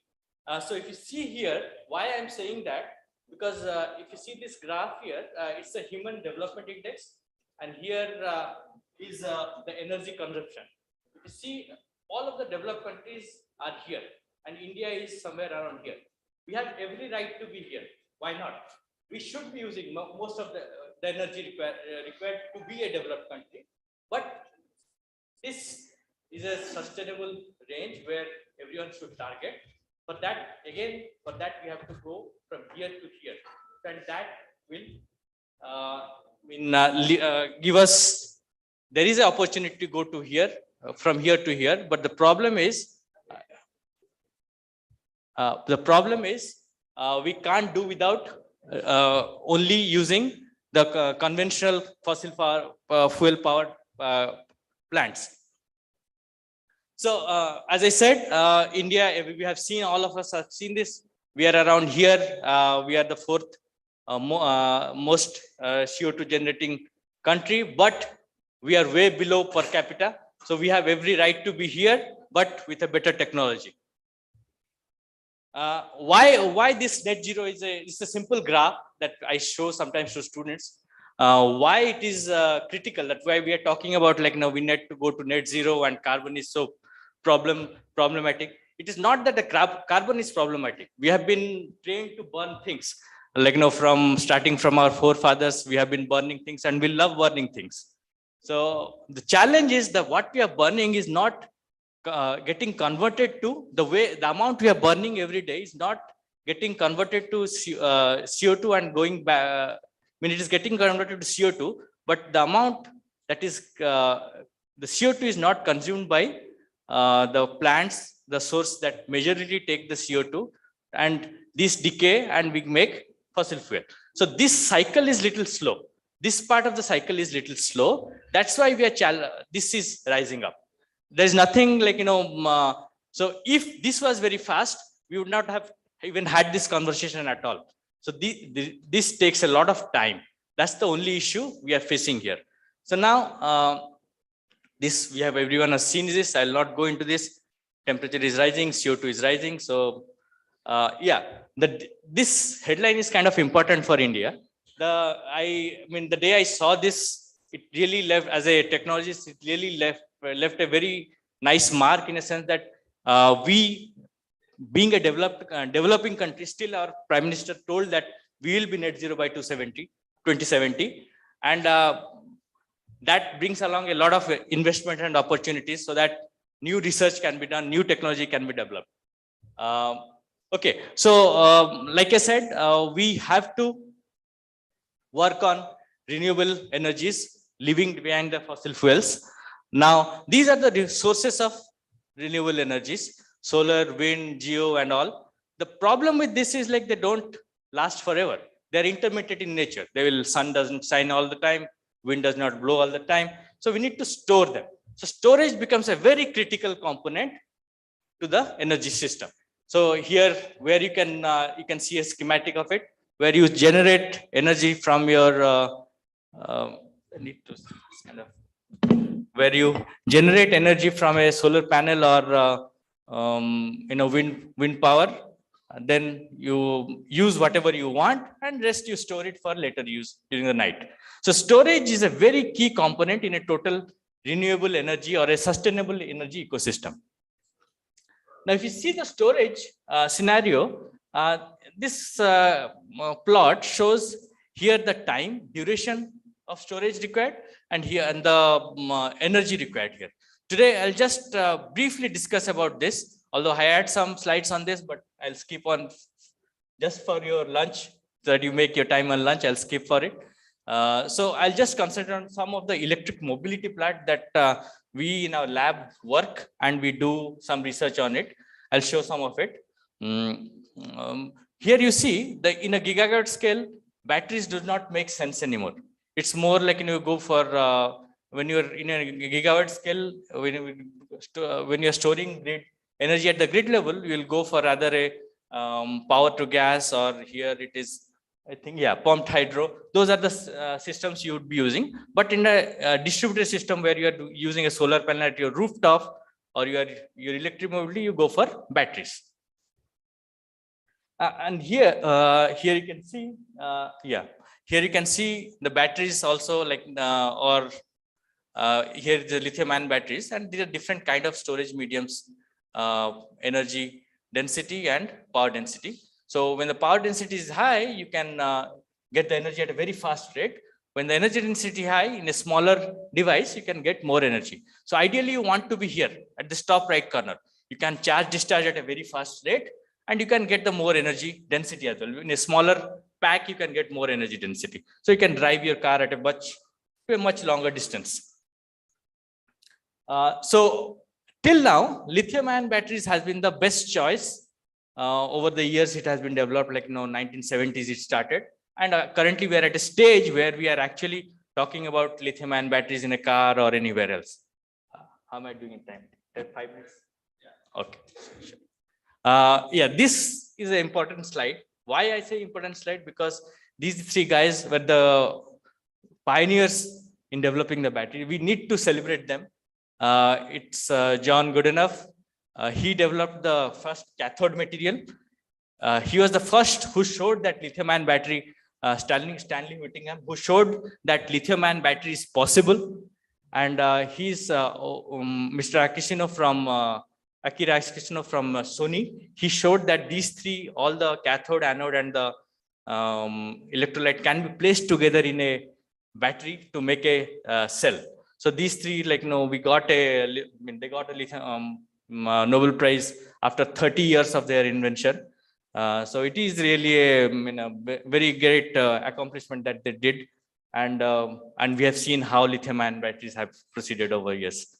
Okay, so now if you see the cost, this is a very important thing. In 1990s, I remember seeing some article.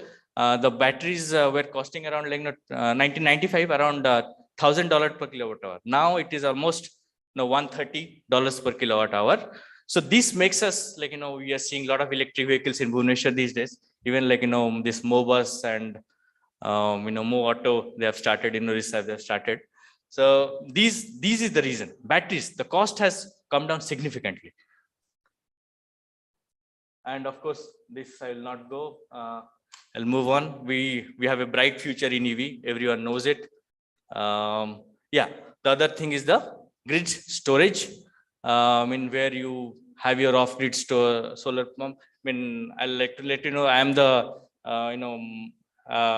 second consumer of solar plant in private consumer of solar plant. I put him in a rooftop. I know Mr. Jagda. No, he was challenging about. She's still facing about that grid net metering issue. So we do I have faced the same problem, but finally mine is done now. So yeah, there are challenges. Tata has taken up. We still many times we have installed many solar plants in many Saraswati Sishu Mandirs across Orissa. So same challenges of net metering we are facing. So, but yeah, these are off-grid systems where you need a battery. Now, okay, this is Yeah, I mean, India, battery demand, everyone knows, but how many companies in India are making lithium ion batteries? Any idea? Zero. Zero. We talk about so much. Yes. Sorry? Already making manufacturing. Can I buy one lithium ion battery in India? Sorry. Okay, but yeah, I cannot buy one because when we make, I can't buy one. So yeah, so making, yes, technology is there. Of course, ISRO has, everyone has. ISRO also has technology. So, but yeah, we cannot buy one. So that's my. Okay, so now we have this VLI schemes government announced a few days ago, a few months ago actually. So the Suzuki is coming up with a new plant in Gujarat. Tata very nicely placed to take over the EV market. I mean, they're already doing it. They're also into materials development and all. Reliance, of course, they're collaborating worldwide for green energy technologies, both for short-term batteries and grid scale storage. I mean, other Ola, Excite, they are all in this PI scheme. I mean, every time we see one Ola scooter, probably we are thinking about the fire safety and all. Fire, it will catch a fire. But those are, I think, temporary problems. They are going to get over very soon. These are cars that, I mean, of course, everyone would like to buy one, but they're still expensive. So these Tata has come up with the best version, low cost version, which 150 kilometer per range. Of course, this one fine. But yeah, so these are the challenges. Cost, energy densities. We need more density. Then safety, high cycle life, fast charge discharge, the longer life, and finally recycle and reuse. That's also a very important parameter. We need to recycle and reuse these batteries. I will not go into this. Fine. I'll come to straight away what we are doing in our lab. So there are challenges with cathode material, anode materials as well. So this is a lithium-ion battery. There is a cathode, anode, and electrolyte. What you're trying to do is develop a better anode material. So the current anode material they sometimes crack. So now what we are trying to do is making a porous material which can sustain for a longer life. This is a theoretical graphite. Graphite is a conventional anode. What we do is make a porous anode, silicon anode, which has a higher capacity compared to the existing graphite anodes. So the energy density will go up by around 20%. So recently we won a startup grant from IOCL where we have to develop the battery packs for them so that they can use it for the swapping stations. These batteries are almost expected to be 10% less cost and 29% more energy density. Simultaneously, we also do is make battery packs. The packs we get all the parts from China, lithium-ion batteries, controllers, everything from China, and assemble it. Currently in Bhubaneswar, we have around 4 packs running around. We're doing some testing so that how to make it better. Because we believe battery packs along with packs are not, we cannot make money out of packs because you need a very large volume to make money in packs. But cell is where we can really make impact. That's our goal in future. Of course, this is a control system, so we have developed. That's that's my final slide. My future. This is we need high energy density anodes, cathodes. These are very critical. Currently, cathodes are lithium based, but they have nickel, aluminum, cobalt material. So we need to get cobalt and lithium and nickel free because India does not have cobalt, nickel, or it has to be based on something like nickel, iron, manganese, these kind of aluminum, which we have plenty of them. And of course, solid state batteries, I can go on over it. Yeah, finally, since we will be making a lot of waste, we need to remanufacture, repurpose, and recycle. I hope I made it in time.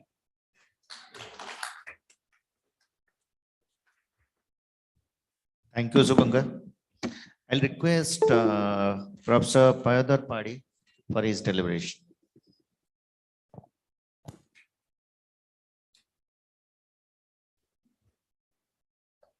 So kindly try to Thank you all. restrict as quick as possible. Okay, within 10 minutes, I will also finish that. So, so my topic is an integrated approach for carbon dioxide capture as well as reduction. So when I was working in one industry, means I was in Talcher Thermal Power Station. At that time, it was under OSCB, Odisha State Electricity Board. So I found a lot of carbon dioxide is getting emitted in any power plant. So nearly 15 to 18%. So even now also it is emitting, getting emitted. So from that time, I thought that how to capture this carbon dioxide. So, you know, so once we capture carbon dioxide, there are two methods. One, we can capture carbon dioxide or we can reduce the carbon dioxide. Here, my contents are the case study. I want to say some case study. So here 7 case studies we have made. So almost all the case studies are on a research based. So case study number 1, thermal power plant CO2 separation. So once if you want to capture carbon dioxide from any flue gas, generally what happened in any thermal power plant, after combustion flue gases are passing through the chimney. So in that flue gas, lot of gases are present. Carbon dioxide is one of them. So major amount of the gas is the carbon dioxide. So the carbon dioxide, how to capture? So there are varieties of method of capturing carbon dioxide. So we have taken a membrane technology that I am going to tell you. And second case study, we want to that atmosphere, whatever carbon dioxide is there are some methods where we can capture those carbon dioxide. So for that, we have to go for a cultivation that hemp plant, I think hemp plant, all of you know. So then case study 3, the CO2 capture by hempcrete. So that is also related to that one. And fourth one is the capture of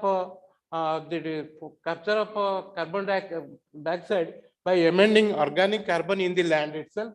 And the fifth one is the carbon dioxide captured by agro-waste household stove and cooking design, then catalytic based power plant. That also we can. I'll show just 1 or 2 minutes. I'll take from each slide. So let us. This I'm leaving because most of the GHG gas emission, the 77% is the carbon dioxide. So these are this is a slide. Generally in 2021, 2.88 gigaton carbon dioxide is emitting. In 2030, it will be increased to 4.48. So most of the power plants are generating carbon dioxide.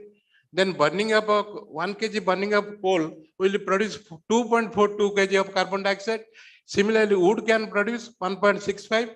But burning of biomass, that I am going to that particular chapter. So that is 230 gram of carbon dioxide per kilowatt hour power generation, and 1 ton concrete can release 159 kg of carbon dioxide. 1 ton steel can produce 1.24 ton of carbon dioxide. Similarly, aluminum and 1 kg LPG can produce 1.3 kg of carbon dioxide. 1 kg petrol, 2.3 kg of carbon dioxide, diesel 2.7 kg, and 1 kg plastic 2.9, and this is the most important item, 1 kg of gobar gas can produce 180 gram of carbon dioxide. That is one of the important factor issue. So this so I told that we have developed a membrane which can separate carbon dioxide from the thermal power plant, but it is in prototype stage. We have not done up to industrial scale. So here, whatever membrane we have developed, that is the membrane separation method. So there are so many methods are there available in the market. But most of them methods are solvent, separate solvent technology, but solvent technology is not economical. So that's why we developed a membrane separation method. So these membranes we have developed. Actually, in 2016-14, we got a project funded by Ministry of Environment and Forest Climate Change. That project was development of a computer-aided nanotechnology, design and development of a computer-aided nanotechnology for making a membrane. So for that, this I can. So these are the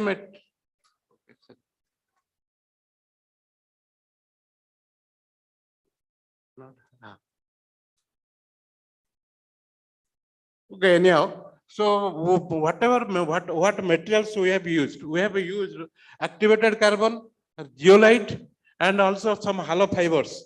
So after that, it's not working. Yes. So these are the microstructure. These things I do not want to discuss all these items because this is purely technical things.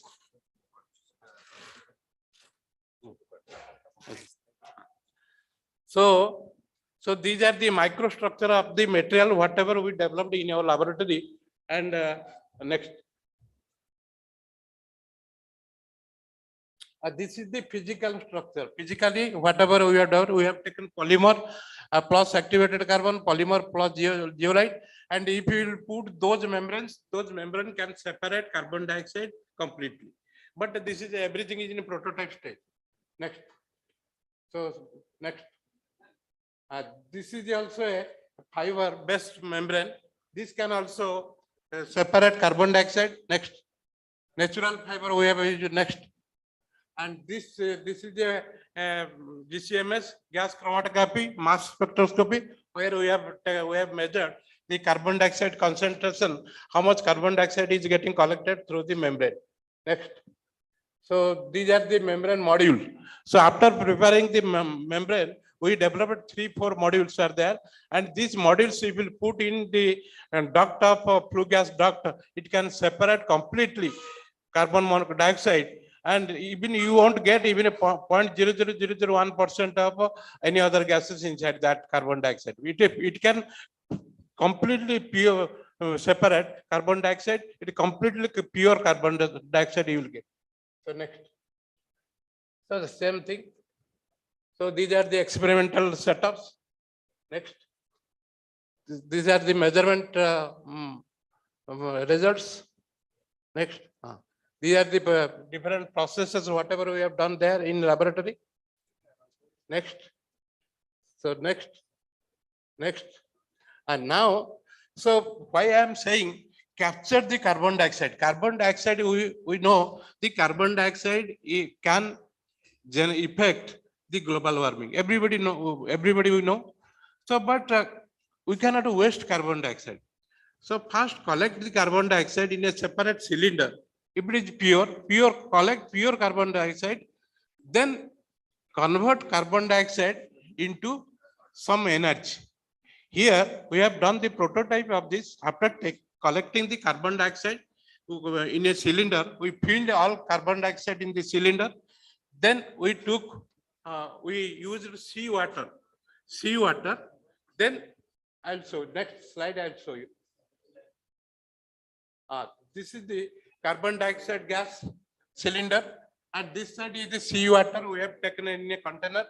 Now we did electrolysis of the seawater, but electrolysis we did under the over potential of chlorine. So here salt will not break, salt will remain as it is. So after the seawater electrolysis, there we made one reactor. So from this container, we pass hydrogen. See, electrolysis means hydrogen, oxygen. We forwarded to that, we sent to the reactor. Then in carbon dioxide cylinder, we put a nano catalyst. So using nano catalyst, since carbon dioxide is a covalent bond, and to breaking carbon dioxide is very difficult. So a lot of energy will be required. But anyhow, if you put catalyst on the carbon dioxide cylinder, you can break carbon dioxide into molecules, carbon and oxygen. So same carbon and oxygen comes to this area, that container, and carbon, oxygen, two hydrogen and another oxygen molecule. You will get methanol. Directly you will get methanol, which you can use in vehicle. So that is energy like a petroleum product. And also you will get pure water. Pure at the same time you will get pure water. And here also before that you will get salt. So three products you will get. First product, the main product is the methanol. Second product you will get water. That is the pure water. Generally, if you bring the carbon dioxide container to the seashore, you can set up a plant and take the seawater. Take the seawater, then you can get it. Okay. So next is this is a hemp fiber plant.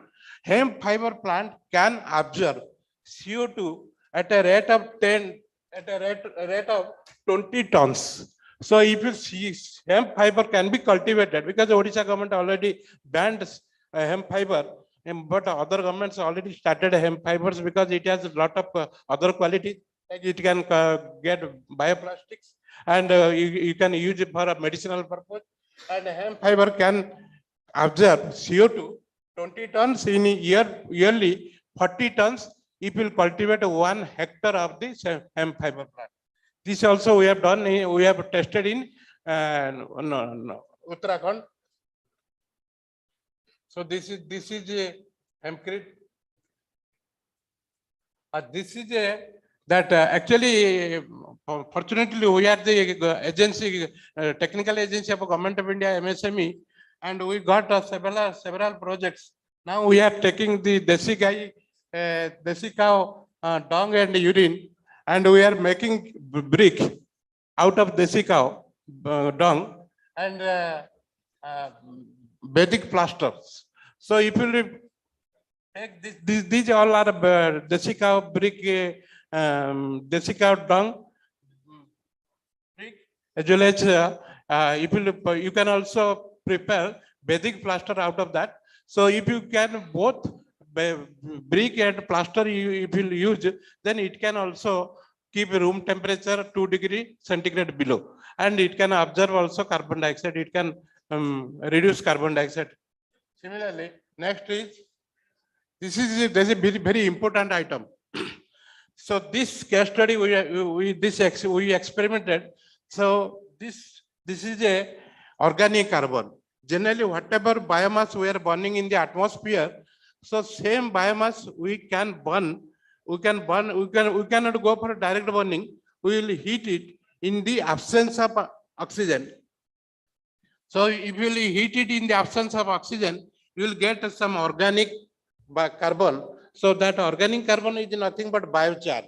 So biochar, you know, so biochar in 1 acre of land, he will put biochar of 2.5 ton, then and amend it. So the land will continue up to 10 years organic, and it can absorb carbon dioxide every time from the atmosphere. That is another advantage. So if you want to reduce the carbon dioxide, then all of our land can be amended with biochar of 2.5 ton per acre. So this also we have developed, but due to lack of time, I am unable to. So these are the other advantages of biochar. So this is another, because I told you that when a wood is burning, at that time 1.6 kg, 1 kg is giving 1.6 kg of carbon dioxide. But if you burn the powdered biomass and make pellet and put some catalyst to that, so it can generate 1 kg, can generate only 380 gram of carbon dioxide. So that is another way to reduce the carbon dioxide. So better you go for this one. So these are some, because generally in LPG, still we are getting 1 kg of LPG can generate 1.2 to 1.3 kg of carbon dioxide. So if you put this, then you can reduce carbon dioxide. Also, all the materials are available locally. You can go for cooking. That is the stove cooking.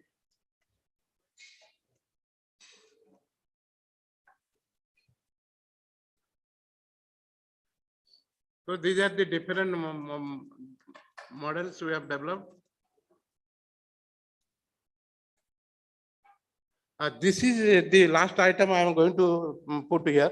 So suppose if you want to, because the thermal power plants are generating more carbon dioxide. So instead of going the coal thermal power plant, even now also Government of India declared in 2021, that is a national biomass mission. So national biomass mission means government is compelling NTPC as well as the other thermal power plant, you please put 5% of pellets, that biomass pellet, that is agro waste pellets in the for power generation, so that the carbon dioxide percentage will be reduced. So in place of if you want to generate electricity completely biomass, with complete biomass pellet, you can generate electricity. Even you can go for supercritical, not critical, even normal power plant, you can go for supercritical. We have developed that supercritical technology, and we applied to Government of India, Ministry of Power, to start a supercritical biomass power plant. That we have. I am also a video, and if you want to, that is one minute video. You just go see and how that how it will work. So I think because of the time constraint, I could not speak in details. So just please see the video, then over. Okay, thank you. Thank you. Thank you, sir. Sir, the video ta kon dekhe ba? Kete minute sir? The video is 1 second. Let us see.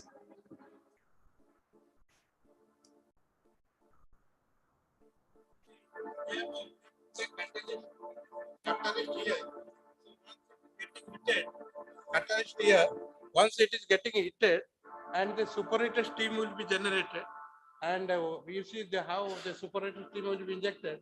So because of the superheated steam, and the flame temperature will go up to 2500 degrees centigrade. That we experimented, and this particular technology, we filed patent for that, and we approached to Ministry of Power to develop this type of power plant. Already in Dekanal, one biomass power plant is there. We are also giving, we are going to give the technology, our technology to Dekanal power plant. It is in Meramandali. Thank you. Thank you, sir. Thank you very much.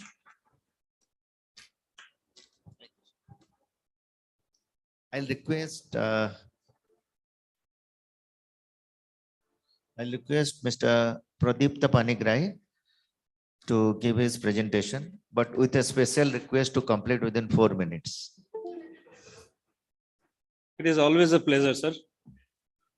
But if the audience likes, with your permission, I can take it more, if I could make it attractive and interactive. I am just going to show one video, possibly that will give an insight to what we are. And since today morning, it is really very heartening to listen everyone that climate change has really been into the bloodstream of everybody, and we all must accept it genetically now. Because acceptance from genetics, from to the core of our heart, really can bring a change. And change is the only constant. So my respected audiences, dignitaries, and think tank of Odisha, ICC, government, and all listening to this and preserved across the world. Sir, myself Pradipta Kumar Panigrahi, I am basically a person from Odisha. Started my journey in 1994 as an intern from MBA, and in physics background, I started as a co-founder to Gayatri Solar, the first entity 25 years down the line who is into solar energy. We are still having that Gayatri Solar flourishing in Odisha right now. Second, in 2010, I decided to start a company which takes care of the with a vision to fight global warming through energy efficiency and clean technology. That is G-on Energy. G-on focuses on the cause, that is energy efficiency. If our Hero Honda can run for 80 kilometers a liter, then the Rajdoot is obsolete, which was giving 40 kilometers a liter mileage. So this is where the energy efficiency ventured into. And subsequently in 2021, I again decided for venturing into my third and most interesting climate initiative venture, that is Carbon Out, which is into 2021 took birth in the midst of COVID-19. Sir, I just want to play a video. Please have a look, then we'll interact for 2 minutes. This is a video which is done by a young student who was reading in almost +2, 10 +2, 10 years down the line. Volume, please. This is about a video which gives how important is climate change and how important is our environment. They are so nice, harmony and peace of mind. Peace of mind. Peace of mind. I dream of a world sometime, loving people, they are fine. Joy on their face all the time, no barriers, all are mine. An earth packed with beautiful lives, lilies and lilacs and the love vine. Oh, they are so nice, harmony and peace of mind. Oh, let me live my life, let me have a breath now. Oh, give me some time, make me smile somehow. Oh, let me survive, make my life green now. Oh, they heat to my cry, wanna be what I was somehow. Green my life,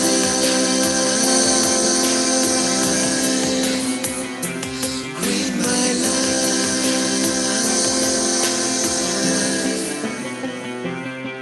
The dream that I saw that day has been shattered this way. Tears falling from my eyes, going away, but the pain does stay. Me and the colorful sky, flyers up there so high, blacked out by the dust and smoke, struggling to freely fly. Oh, let me live my life, let me have a breath now. Oh, give me some time, make me smile somehow. Oh, let me survive, make my life green now. Oh, they heat to my cry, wanna be what I was somehow. Green my life,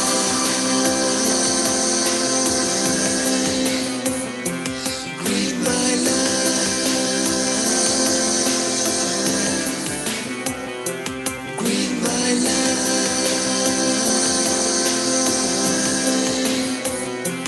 green my life.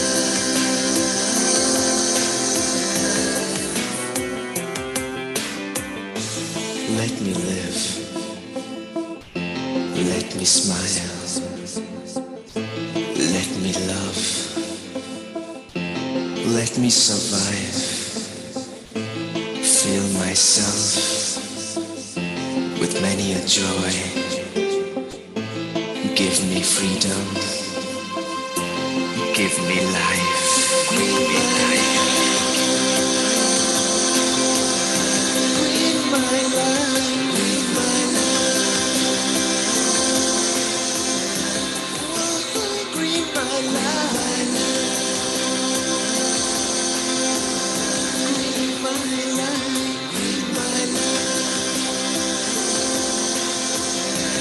Give me life, give me life, give me life, give me life, give me life.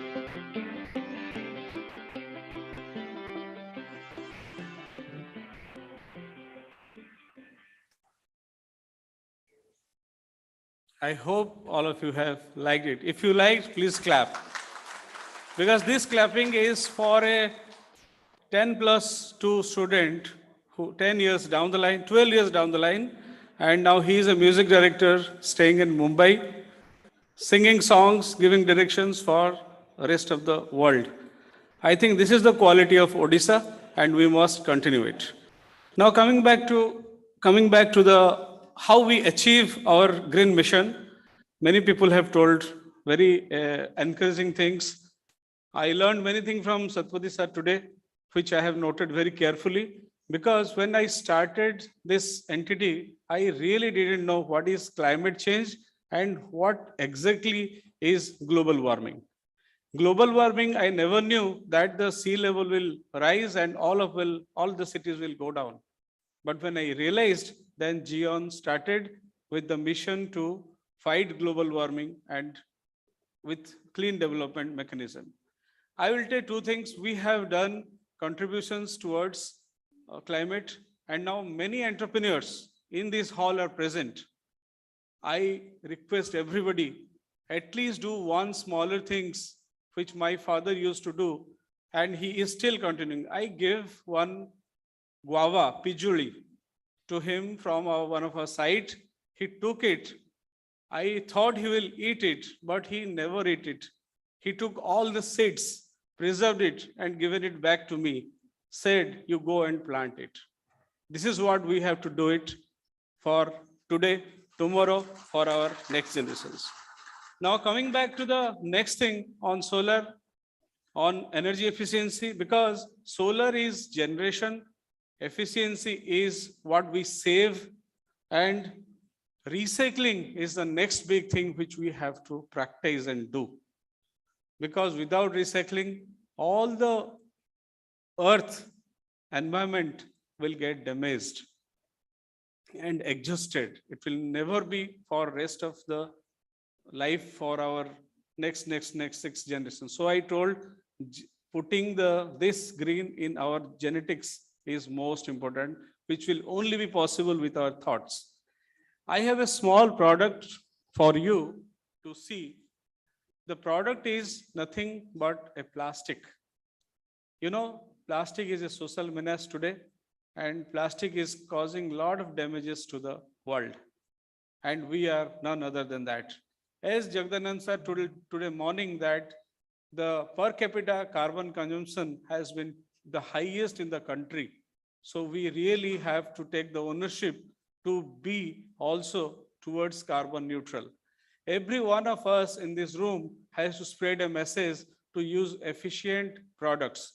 I mean efficient means a fan which we normally put inside our house is about, ceiling fan is about 70 watt power consuming. That takes 70 watt of power per hour. If we reduce that to brushless motors, this consumes only 28 watt, which is less than even 200% more savings is there out of that. And you see the kind of fan consumption that we are doing. Even if air conditioners are there, we are using ceiling fans in our rooms. The trend is this. In this room, the temperature supposed to be 24, but I suppose it would be less than that of 24 degrees centigrade. Because we have to preserve it for next. So we have to adapt to the situations to come out little away from our comfort zone. The next thing which I want to show you is a utilization of plastic, which is how it can cleverly and beautifully be made for day-to-day affairs. And if it works out, the pollution control board, the policymakers, the think tank of ICC can vouch for making it a mandatory phase-by-phase applications to our construction business. Because transportation consumes a great amount of carbon dioxide emission to the environment. And here is the product. I think this is simply a tile, which is basically a paver tile. Normally the tile which we use in our road making, in our periphery making, in our compound wall, zones, periphery, across all sectors of our application, this tile is being used. But what you see is basically a recycled plastic product, not a concrete one. Sir, Pavadhar sir told about the consumption of the generation of carbon dioxide towards cement and mortar is also very high. Recycling of plastic is a option that we can do. What is the use of it? Why should we use it? Now see, this is a tile which has got power within itself. This is a tile which has got the batteries inside it. This is a tile which it has got is the solar panel on the top charges it. This is a tile which has got wireless applications on it so that this can be used as a hotspot product for our many applications. This is a tile which can give us meteorological data. This is a tile which can, these trucks and vehicles can also run over this. This is a tile which can be used as a plastic, which can be used as a road signaling. This can be used as a stop line and whatnot. Anywhere you think this is a possible. So I just wanted to give it this gathering that this is possible. Why don't we think and implement these type of applications in our nearby zones and make it more sustainable and more meaningful with recycling of products? Recycling is my concept and recycling I have to follow, and recycling is the only thing which will give us beyond generation efficiency. And local for vocal is another thing which I must request all of you, all the policymakers and all industries.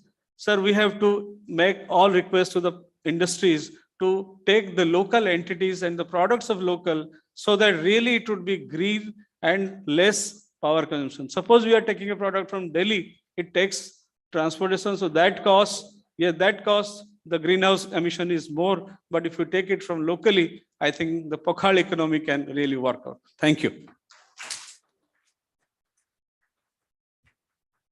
Thank you. As per the schedule, there is actually a question answer session, but keep taking into account the time of the lunch. What we will do, this question answer session of technical session 1 and technical session 2 will be taken together at the end of the second session.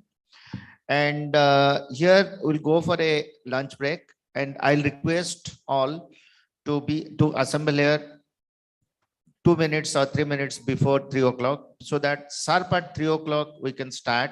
And there are about 6 speakers in the second session. So each speaker will be restricted to 10 minutes, so that by 4 o'clock we'll complete the presentations, and 4 to 4:30 we can have a question answer session and conclusion. So by 4:30, our target is to by 4:30 or maximum, by 4:30 we can conclude. Thank you. We need all everybody's cooperation. So I Thank you. request the dais dignitaries to stay on the dais for 5 more minutes, please. Just 5 more minutes. Yeah, okay. With this, we come to the end of the first technical session. I would like to thank Mr. Rajesh Kanungo sir for chairing the session, and all the presenters, both physical and virtual, for presenting on such important topics. On behalf of Indian Chamber of Commerce, I would like to request Mr. Rajesh Kanungo sir to please present a small token of appreciation to all the presenters. We start with Dr. S. Satpathy, who presented on the road to net zero.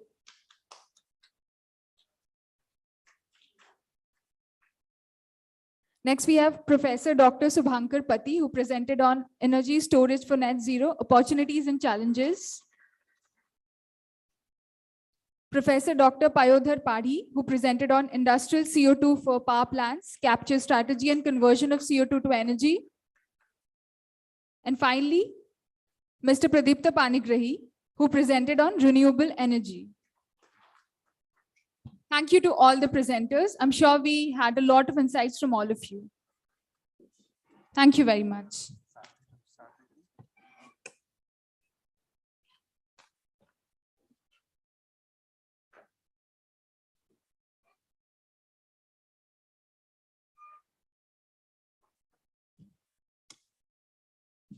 I request all of you to please come back by 3 o'clock, as we'll start the technical session 2 by 3.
Good afternoon, everyone. We are about to start our second technical session, post-lunch session basically. This is on climate change initiatives, and it will be based on the various industries' best practices related to climate change initiatives.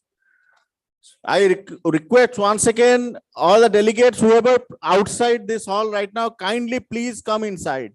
Kindly please come inside. We are already late, so we will start as soon as possible.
इसमें एक add करो नाम है ना नितिन कुमार ना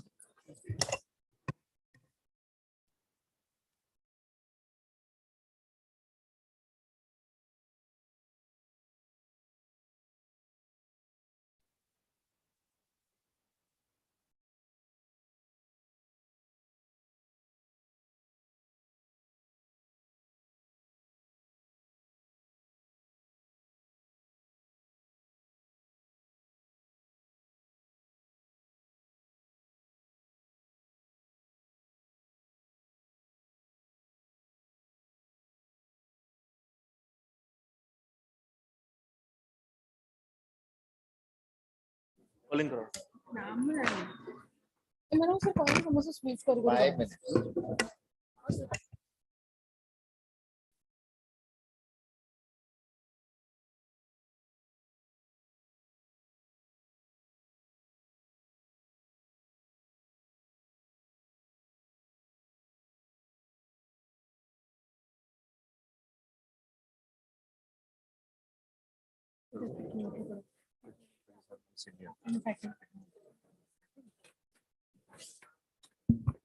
I hope everyone's had a good lunch. I welcome all of you back to the technical session 2 of our event.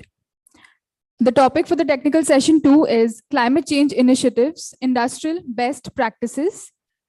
We have Dr. S. Satpathy as the session chairman. He's the scientist, ex-director CC, Ministry of Environment, Forest and Climate Change, Government of India.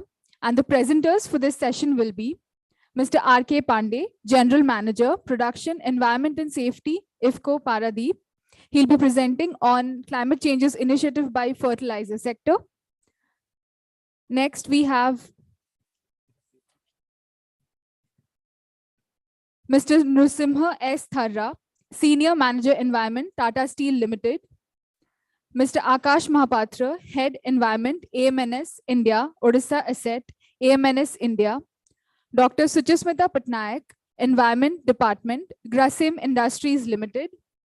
Mr. Subramaya Panda, Assistant Manager Environment, IMFA. Mr. Chidanda Prasad Das, Officer Environment, IMFA. And Mr. Nitin Kumar, Assistant Manager, JSW Steel.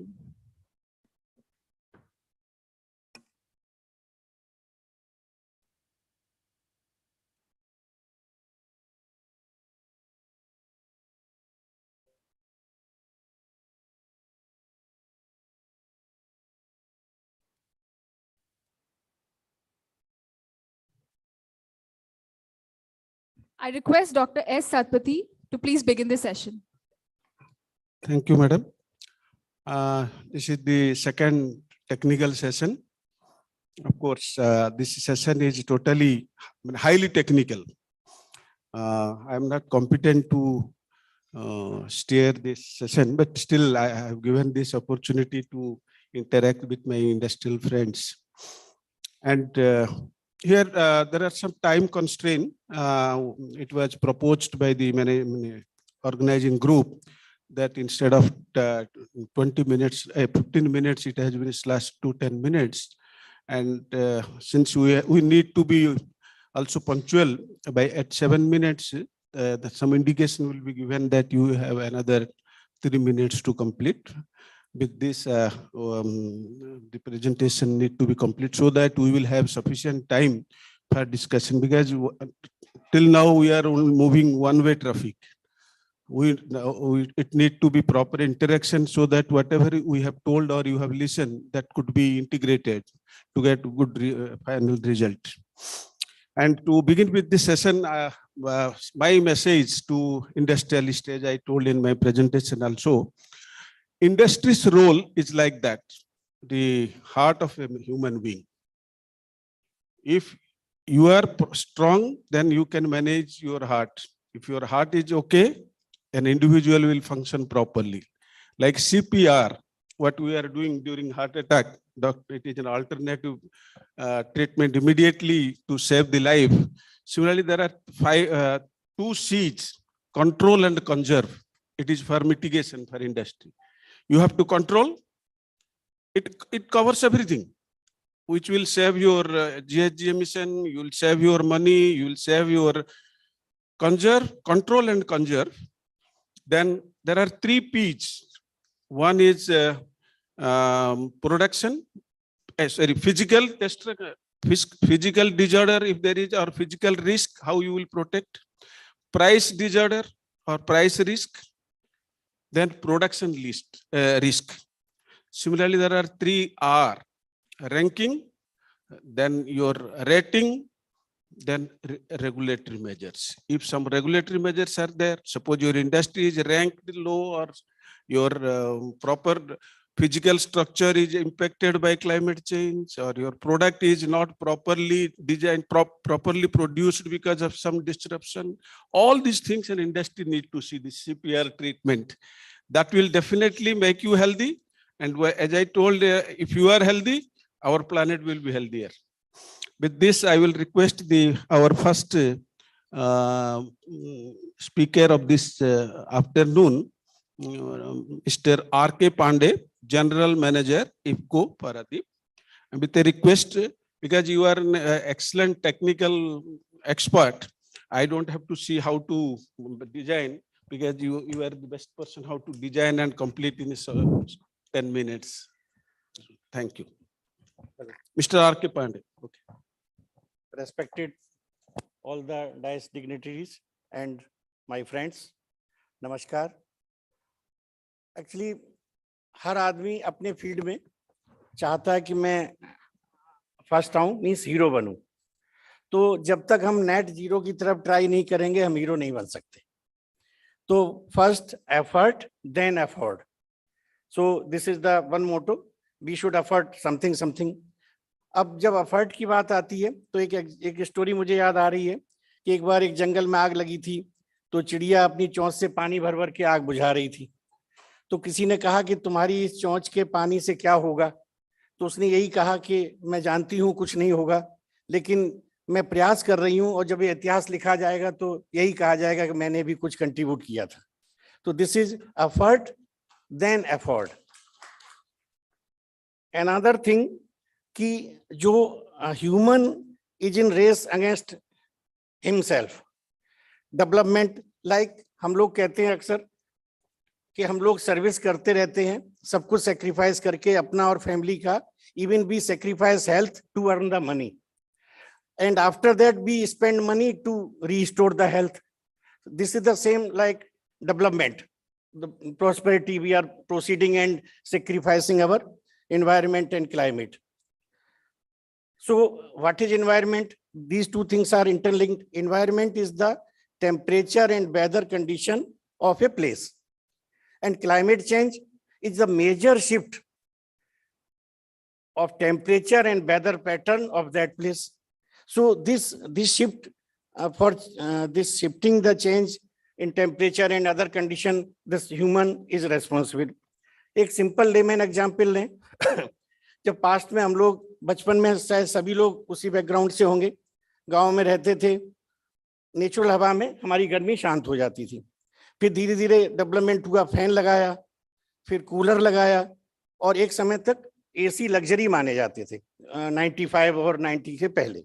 अभी AC luxury नहीं, necessity हो गए हैं। AC आए तो वही green house gas का emission शुरू हुआ, जो एनवायरनमेंट फ्रेंडली गैस नहीं थी। और एक तरफ हम ठंडा कर रहे हैं अपने आप को, दूसरी तरफ अगेन हॉट गैस छोड़ रहे हैं, तो हम अपने अगेंस्ट काम कर रहे हैं। So this human, you know human, तो जो सारी ह्यू एंड क्राई है, this is due to human. So, but we are developing, and for many generations we have to work. Now coming to when we have to effort, then see every aspect needs discipline. So climate change effort, we have to be disciplined. Discipline comes by terror, and other disciplines comes by heart. When discipline comes by heart, then it is indirectly a respect. Orissa में father और mother को कहते हैं माँ और बापा। माँ means you resemble माटी, बा फॉर वायु, पा फॉर पानी। तो जैसे हम अपने माँ और बापा की इज्जत करते हैं, उनको कभी नुकसान पहुंचाने की कोशिश नहीं करते हैं, वैसे ही अगर हम अपनी माटी, वायु और पानी, जो एनवायरनमेंट के 3 फैक्टर हैं, इनको कंट्रोल करने लगे, इनका आदर करने लगे, इनकी सुरक्षा करने लगे, तो ये जो ग्लोबल वार्मिंग या क्लाइमेट चेंज की तरफ हमारा एक कदम होगा। तो अब हम इंडस्ट्री के पार्ट हैं, तो इंडस्ट्री में तो एनर्जी है, एनर्जी आती है, प्रोडक्शन रॉ मटेरियल से आता है, एनर्जी भी रॉ मटेरियल से आती है, like coal. Then we should respect this raw material, energy, and of course wastage and losses. जहाँ तक एनर्जी कंजर्वेशन की बात है, अगर आप इंडस्ट्री में कुछ भी नया या बड़ा प्रयास, इनोवेटिव, क्रिएटिव न भी करें, तो जितने लॉसेज हैं आप उन्हीं को खत्म कर दें, then it is a great saving. So this is one energy innovation, suggestion scheme and implementation by motivating or involving the employees and our team. So keynote is be efficient. Efficient, your productivity should be efficient, energy efficient. And another point is switch to renewable source of energy. So now I come to my this presentation, a short presentation what Paradeep has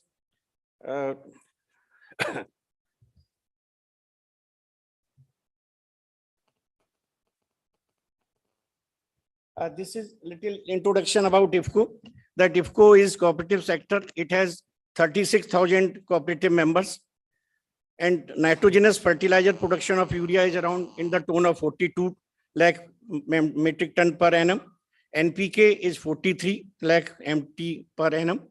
And in the market, our contribution is third bag of DAP, each DAP is of the IFFCO and fifth bag of urea is of IFFCO.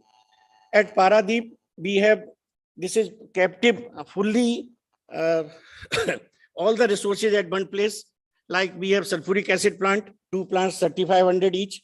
Now we are bringing one more SAP3 for the 3,000 ton per day capacity. Phosphoric acid, we have 2,650 metric ton per day. This is the single largest reactor-based plant in this IFFCO at IFFCO Paradeep. And DAP, NPK, our capacity is 23 lakh metric ton per day. These all datas, all many learned and our senior have already discussed about this carbon dioxide, this potential is relatively lesser, but our quantity is much more. That is why carbon dioxide is being discussed and talked to minimize. Now starting from this, we have to perform, then achieve, then trade. So this trade means we have to trade in terms of CO2 emission also, in terms of profit also, in terms of economics also. So as per the government policy, government has divided many industries in their in the generation zone, like cycle 1, cycle 2, cycle 3rd and 4th. This depends upon the plant in which generation that has come. Suppose some older plant is there, then its energy target will be certainly higher, and the modern plant will have energy target lesser. So they have decided according to their generation cycle, and they have decided their energy savings and their CO2 emission reduction target. So above that, if we save further CO2 emission, then we will be earning our saving certificate, energy saving certificates. That is the biggest advantage. And this is the effort, how much and how many savings we have done. Like at IFFCO Paradeep, our baseline is 0.702 gigacalorie per metric ton of bulk fertilizer. Target is 0.695, and we are achieving to 0.49. So this is the saving, and we have earned 32,532 energy saving certificates from BEE and emerged as a top performer in fertilizer sector. This is basically a list. This list is very long. That in last 3 years or 5 years we have. Sir, I will take bit liberty and I will complete. I will go faster. So energy saving scheme. These are basically when you save the energy, then you can save the coal. Direct phenomenon. So, and we have done our steam recovery, heat recovery system. So in a year, we save more than 7 lakh ton coal, equivalent amount of the CO2 emission. And just to motivate you, I want to share one example of energy saving. The first one, which is a saving is 96.84 INR million in an annum. Approximately it is 15 crore per annum. This was very simple phenomena. Actually, when our gases goes up, then with the scrubbed liquid, we have to vaporize ammonia.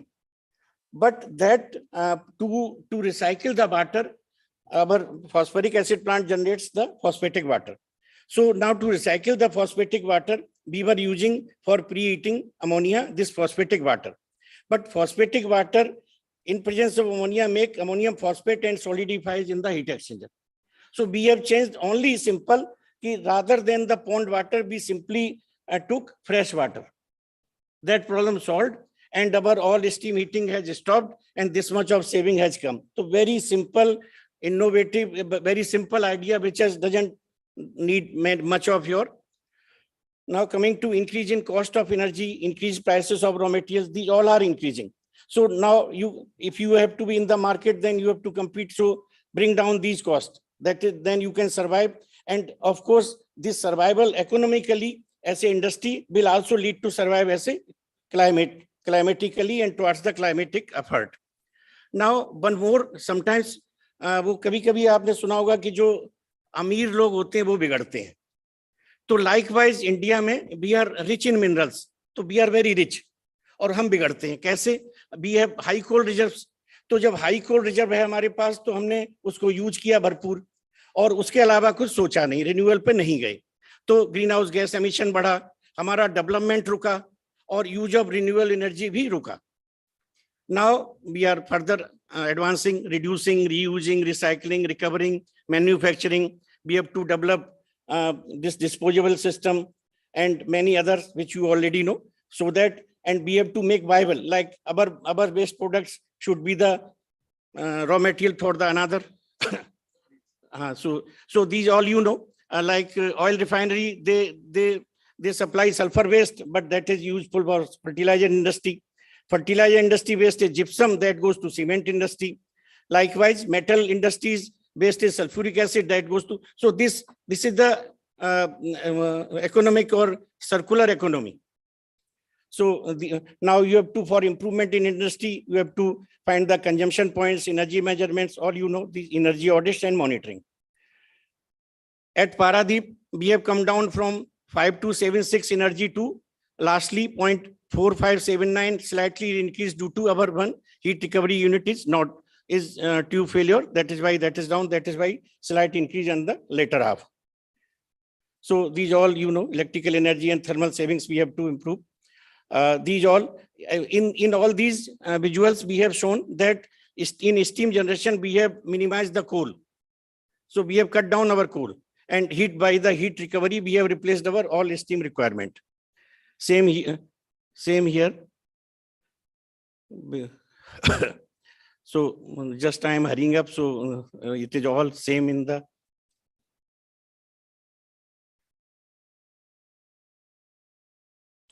So in all plants, these all 3 or 4 slides, then in each section, we are cutting down the oil and coal. And we are alternative, but last one. One more thing I want to come, the only thing that we have done many other efforts, like our new sulfuric acid plant is coming, then emission in 2024 will be 0, because coal dependency will be fully finished, and we will save CO2 emission, and we will earn the, and this net emission will be negative. It means 0. And we have applied this solar panels in houses and plants. We have implemented this floating solar panel and these facades and rooftops of the buildings. And our township, IFCO township, Paradeep township have taken, this is floating solar model. Our IFCO township has got the platinum certificate from the IGBC. And so that is why we have developed our township also. So this gypsum and other improvements for the solid waste management, this gypsum stack is now, we have taken one more good news, that I think Odisha is the first, and the nation's also first. IFCO Paradeep has established the riverine jetty for the transportation of gypsum from our plant to the port. So that shows 100 trucks goes, then rather than one ship of 90,000 ton, this we have capacity of 19,000 ton per month. So per ship, it is around 6,000 ton per ship. So how many trucks will go? So that trucks emission and diesel consumption and fuel consumption has been minimized by this riverine jetty. So likewise, these all efforts we are doing at Paradeep as an industry. We have all certified. IFFCO, this is the same slide which I have told already, 5-star appliances and common facilities. So this is all. Thank you.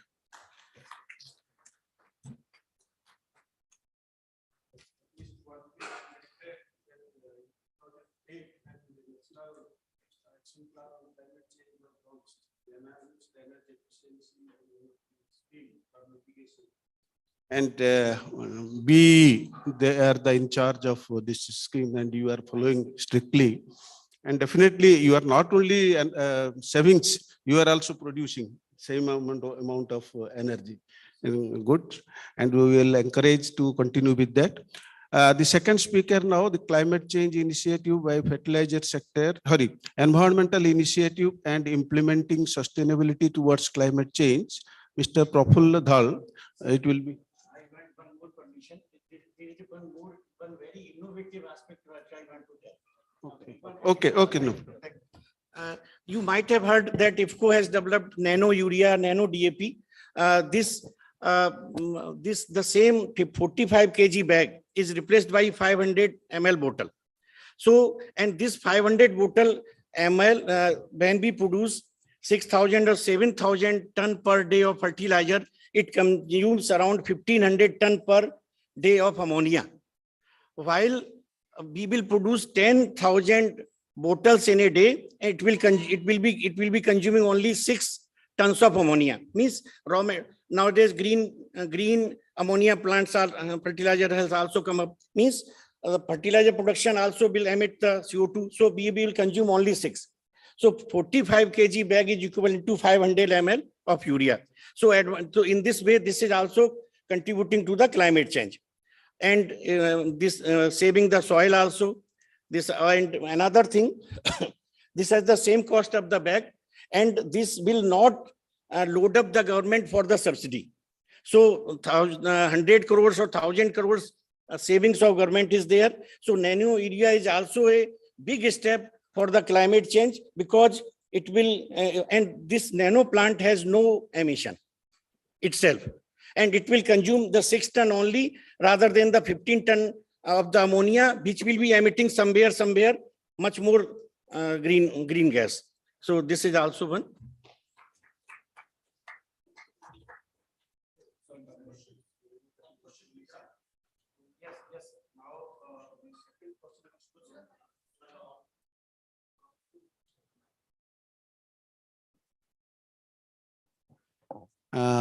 Prafulla Dhal, he was supposed to present on virtual basis, but due to some reason, it will be delayed. Now I will request Mr. Narsingh Thara, Senior Management Environment Tata Steel Limited, to make his presentation and my submission. Whatever best possible, you just focus your findings or key messages so that it will be communicated to the policymakers. Thank you.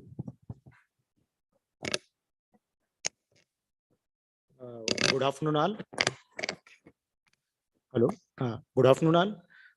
Now post lunch, so it is very difficult for me to give presentation in post lunch and very difficult for participants also to pay attention, but I will take your attention. Myself,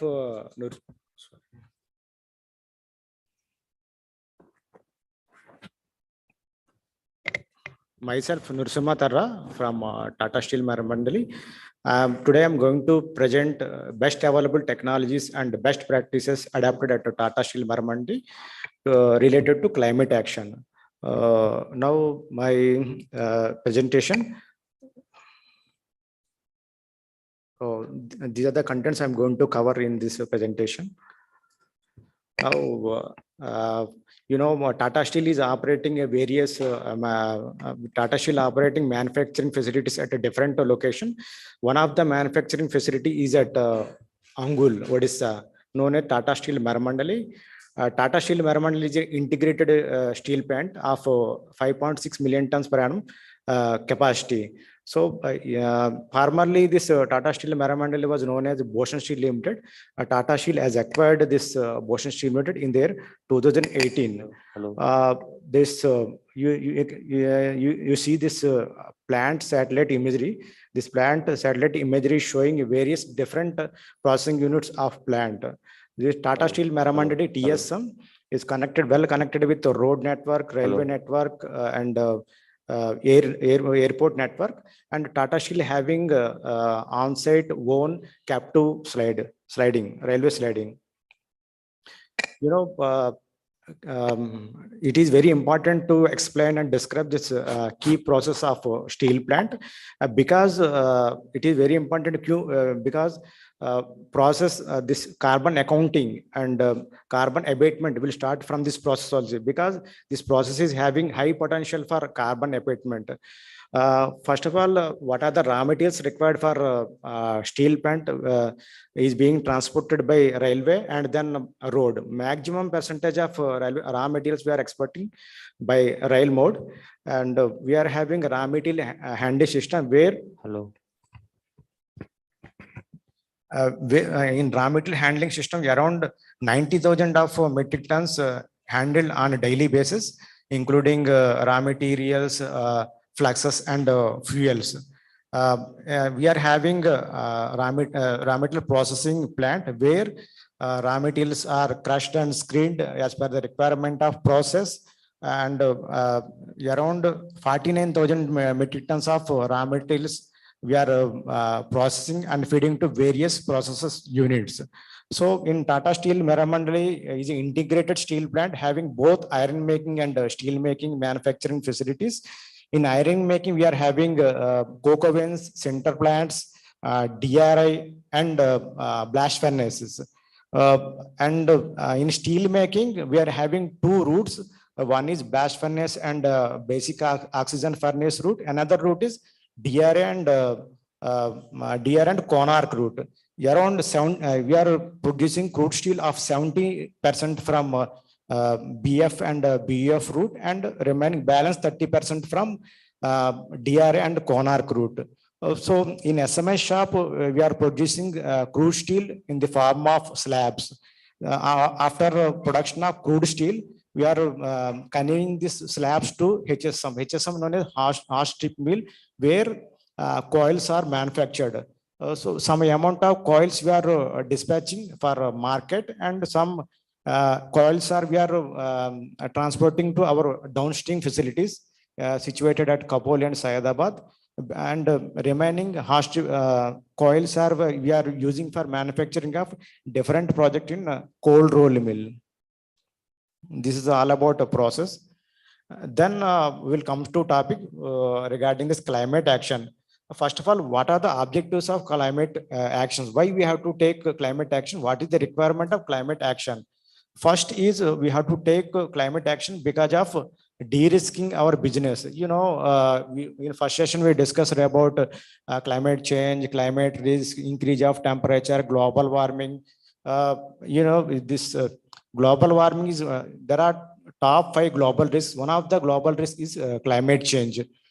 Because of climate change, extreme weather events are happening, and different countries realize that climate is going to impact business, and climate change is one of the business risks to all the countries. So countries started giving their commitments and started preparing long-term plans.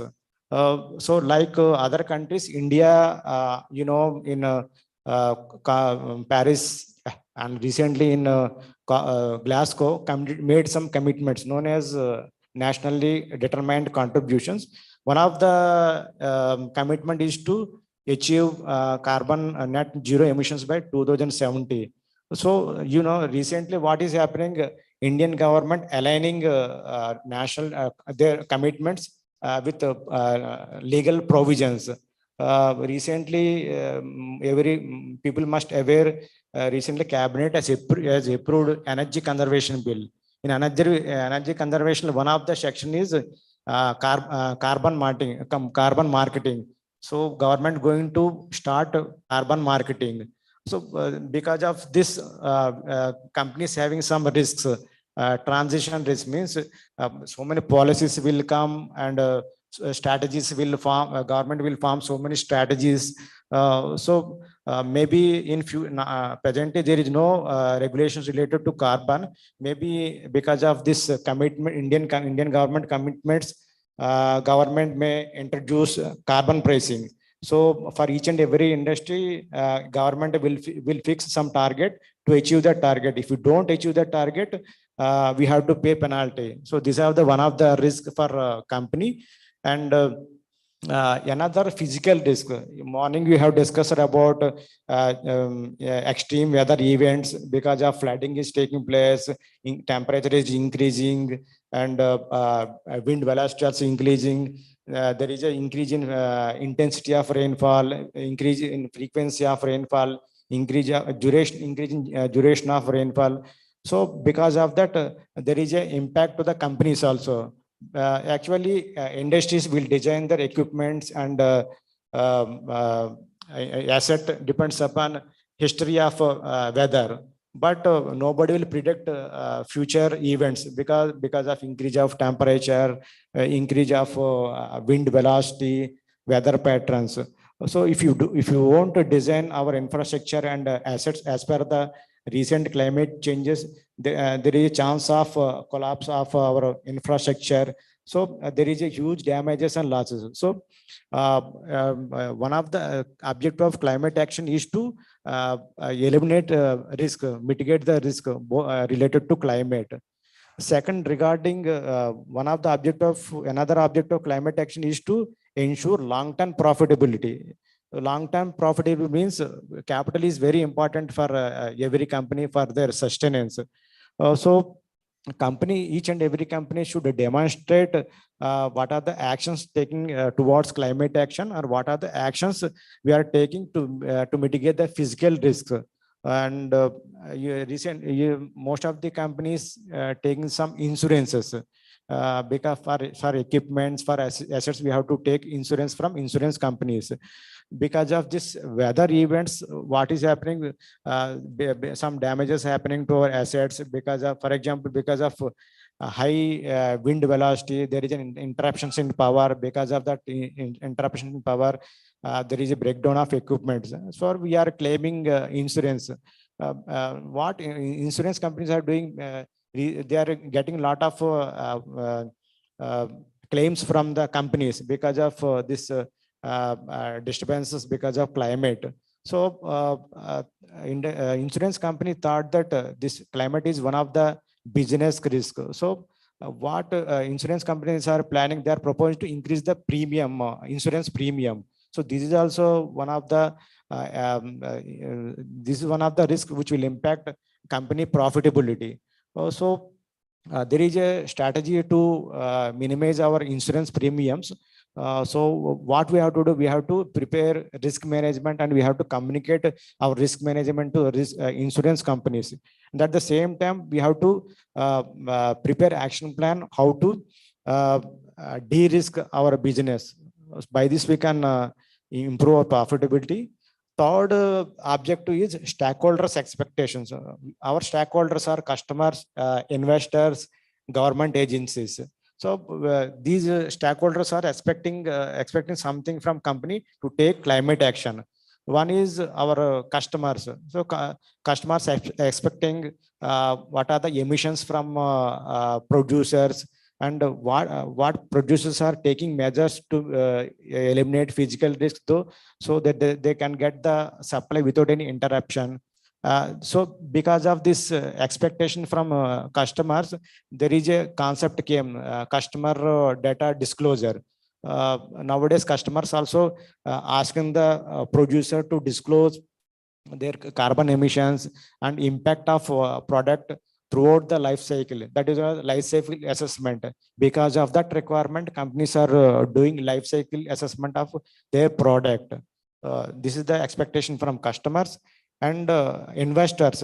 Investors also expecting from a company to take actions related to climate. Means they're asking to submit the carbon intensity, what are their emissions, and what are the action taken to reduce the climatic carbon intensity, and what are the measures taken to increase the renewable power and to reduce the dependency on fossil fuels. So these are some of the expectations from investors and government. Main our stakeholder is government. We have already discussed government is taken tough target to achieve net zero emissions by 2070. Government seeking support from all the industries regarding to achieve the goal of 2017 net zero emissions, and in Indian government having some target related to renewable energy to achieve renewable energy, increase of renewable energy promotions by 2020, 25 and 2030. So these are the expectations from the stakeholders. To meet the expectations, company has to prepare long-term action plan related to climate action. Now, these are the technologies we have adapted at Tata Steel Meramandal, best available technologies. Main objective of this best available technology is to harness waste energy to generate steam and power, and to maximize waste gases utilization, and to increase power from non-fossil fuels. These are the objectives of best available technologies. In technologies, there are two types. One is retrofit, and another one is inbuilt technologies. Retrofits means this technology is implemented after commissioning of a processing plant. In retrofits, one is coke dry quenching. Very few people aware of this coke dry quenching. In coke ovens, product is coke. So red hot coke comes from battery. The temperature of this coke is very high, more than 1000 degrees. So the temperature need to be reduced for easy handling and transportation. There are two types of technologies to cool the coke. One is wet quenching, another is dry quenching. Wet quenching means cooling by water. Actually, there are some disadvantages of this wet quenching. It increases water footprint, and there is no recovery of heat during quenching. And third one, it increases moisture in coke, and ultimately increases the fuel rate of blast furnace. So we have commissioned this dry quenching in the year 2020.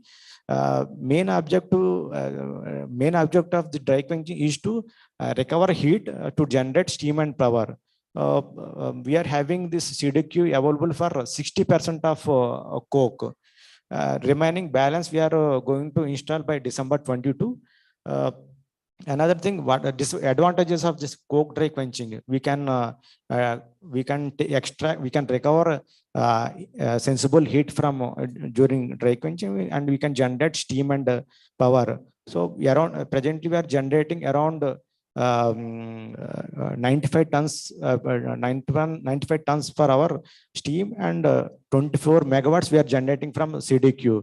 So this carbon reduction potential of CDQ project is around 1 lakh tons CO2 per annum. By this CDQ, we are reducing around 1 lakh tons CO2 per annum. Next is basic oxygen furnace gas holder.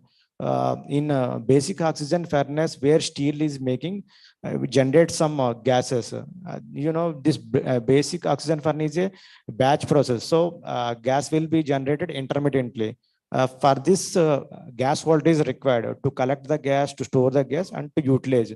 We have commissioned this BF gas holder in the year 2020, where we are collecting this waste gases, storing, and recovering this gas. By this, we are reducing the flaring also. Now, inbuilt technologies, we are having top TRT. TRT means top gas recovery turbine. We have installed at blast furnace. Actually, in furnace, we have to maintain high pressure at the top for good operation of blast furnace and to reduce the fuel rate. We are using this high pressure for power generation. So we are generating 12 megawatt power from TRT. And by this technology, we are we have reduced carbon dioxide of around 0.5 tons CO2 per annum. Next one is byproduct gas-based boilers. We are generating waste gases from coke oven and blast furnace, having a calorific value of 4,800. So we have installed gas-based boilers to use these waste gases for steam and further power generation. So we are having gas-based boilers of 125, 250, and 60 tons per hour. Around we are generating 81 megawatt from these gas-based boilers, and we are reducing the carbon print of around 3 lakhs tons per annum. Another two technologies is waste heat recovery system. We have installed this waste heat recovery system at both the blast furnaces. We are having hot stoves. We are using waste gas generated from hot stove to increase the temperature of combustion air and temperature of gases. And last one is intercooler heating, intercooler heat recovery. We are producing sinter. Temperature is more than 800 degrees. So sinter coolers are there to reduce the temperature of sinter product up to 80 degrees. We are recovering sensible heat from this sinter cooler, and we are using in sinter machine. By this, we are reducing the fuel. These are technologies, best technologies, and apart from we are implementing best practices also. One is policy. Tata Steel having very good policies, strong policies. We are having climate change policy, biodiversity policy, sustainability policy. In these policies talk about benchmarking, carbon intensity measurement, and dealing climate issues by increasing the by optimizing the resources and optimizing the energy. And we are having Tata Steel having strong governance also. Governance in the sense following best benchmarking practices,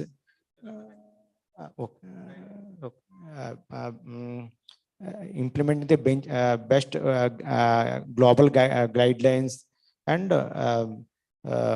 timely reporting of disclosures also. I'm proud to say that Tata Steel has received A rating in CDP disclosure related to supply chain. Then risk management, we have talked about risk related to climate. One is transition risk and another is climate risk. So to manage this risk, we have engaged a reputed consultant, environment resource management consultant. The consultant has done a risk assessment for the climatic risk based on task force on financial disclosure framework, and identified risk related to climate. And we have taken measures to mitigate these risks related to climate, and time to time we are tracking all this risks. And review by CEO MD. This is also very good best practice from Tata Steel. We are taking carbon related targets. CEO MD on monthly basis reviewing climate related strategies on monthly basis, and assessment of carbon, forecasting carbon intensity. We are having different business scenarios. We mean change in raw materials, change in composition of raw materials, and shutdown of one route. So different business scenarios for each and every business scenario. We are calculating the carbon intensity. And another good thing is for each and every capex project, carbon is one of the KPI. We have to mandatorily we have to calculate the carbon intensity of each carbon project. And another initiative is BE1 champions. BE1 means B number 1 champions concept. So in this concept, we have identified champions from each process. These champions will organize brainstorming sessions and identifying the projects for carbon and energy saving. And IT enabling. We are calculating the carbon dioxide. So we are taking support from IT tools also. We are having Monica software. By using this Monica software, we are calculating the carbon dioxide intensities, and we are calculating the carbon intensity at a plant level and a different process level also. And LCA, for LCA, we are using Gabi software. LCA nothing but life cycle assessment. For particular project, we are measuring the impact of environment impact throughout the life cycle of a product. And knowledge sharing. These are all best practices from Tata Steel Maramandali. And way forward. So we are already having some technologies to reduce the carbon impact, and we are going to implement some more strategies by financial 25. One is improvement of blast furnace fuel rate. We are going to improve the blast furnace fuel rate by improving the raw material quality, reducing the moisture in fuel, and injection of natural gas and coal bed methane. By improving the blast furnace fuel rate, we are going to reduce carbon potential of 0.01 tons CO2 plus tons TCS. Second project is implementation of pellet plant. Presently, we are having 3 central plants. Out of 3 central plants, we are going to dismantle 1 central plant and replace it with pellet plant. This project carbon reduction potential of this project is around 0.07 tons CO2 plus per TCS. Third short-term action plan, increase of scrap charge. We are going to increase scrap charge in basic oxygen furnace up to 15% and in Konark up to 10%. This initiative carbon reduction potential is around 0.17 tons CO2 per TCS. And fourth one is adaptation of electrical blowers. We are having a coal-based thermal power plant to generate steam. So we are using some amount of steam for turbo blowers and remaining for power generation. So in before financial 22, we are going to replace the steam-based boilers with electrical blowers. By this, we are going to dismantle one of the coal-based thermal power plant. This project carbon potential is around 0.05 tons CO2 per TCS. And another project is enhance of power generation from non-fossil fuels. Presently, we are generating power from non-fossil fuels from waste heat, waste gases. So we are going to install another coke dry quenching by December 22.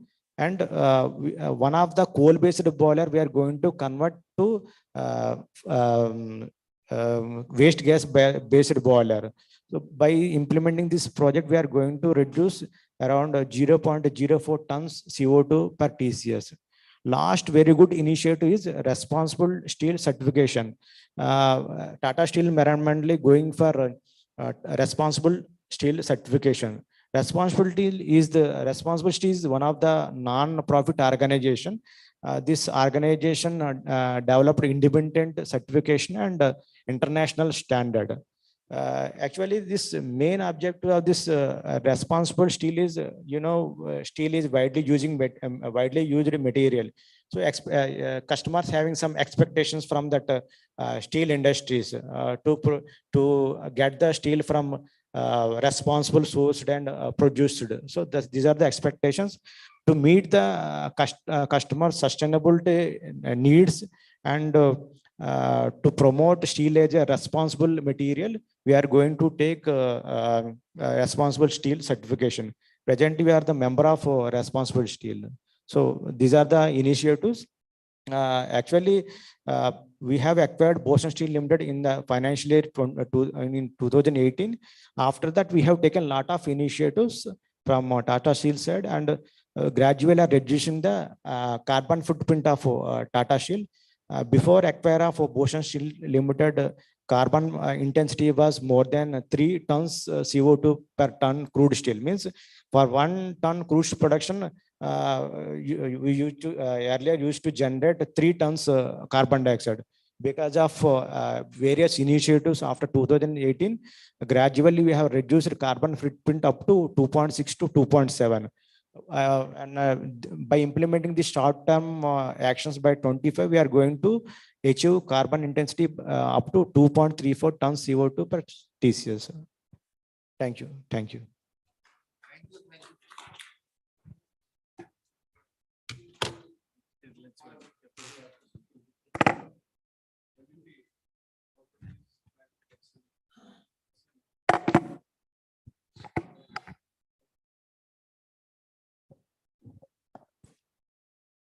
how climate action could be a business proposition. Thank you. And our third speaker would be Mr. Akash Mahapatra, Head Environment, AMNS, India Odisha Asset. And our again same request, try to minimize and there is, Yeah, definitely. at least good points should come out action oriented, which will be a message for government for revisit their existing policies. Respected chairman of this second session, Dr. Satpathy, and my dear delegates. So let me present the initiatives taken by ArcelorMittal Nippon Steel in Odisha at particular and in India, and what is its strategy for global initiative.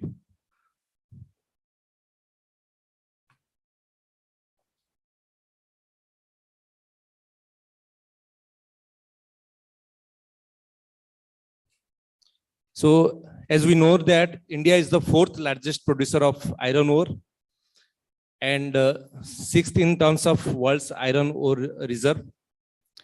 And currently the crude steel capacity of India has reached up to 144 million ton, and which is envisaged that it will reach to 300 metric ton by 2030 and 31. And out of total 110 million tons of annual capacity of iron ore pellets manufactured in India, around 72 million tons are produced by the top integrated steel makers and rest by the other players. And consumption of steel is also is expected to increase by 11% due to various infrastructural development. Now the initiatives, there are many initiatives taken by Ministry of Steel, like domestically manufactured iron and steel product policy and made in India steel notification. So this all promotes the this steel scrap recycling policy. All this promotes different way of producing steel. And as we know that every ton of scrap which we used for steel production, it avoids emission of 1.5 ton of carbon dioxide, consumption of 1.4 ton of iron ore, 740 kg of coal, and 120 kg of limestone. So this shows a very good potential of recycling of steel by which we can reduce the use of virgin materials.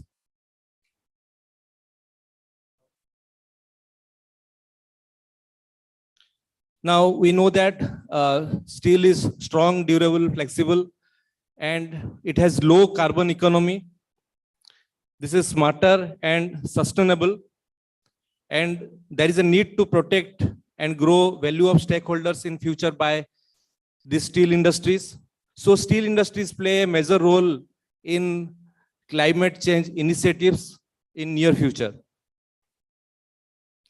Now coming to ArcelorMittal Nippon Steel, this is a joint venture between ArcelorMittal and Nippon Steel, which had their global presence, and they made their venture in India in 2019 by acquisition of SR Steels. And ArcelorMittal has taken this Odisha asset pellet plant in the year 2020.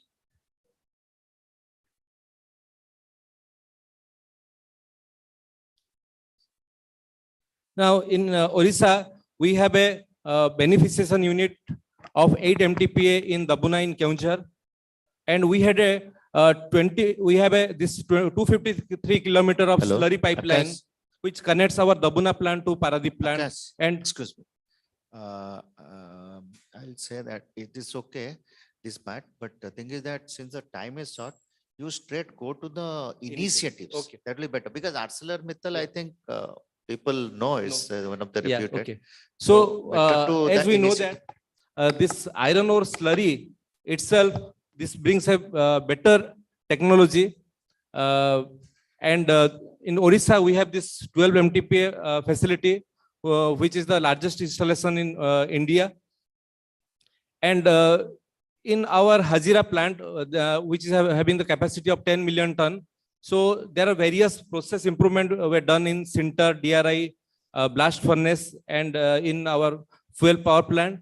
And all these initiatives are bringing down of this crude steel production with carbon emission of 2.4 MTPA from 3.4 MTPA earlier.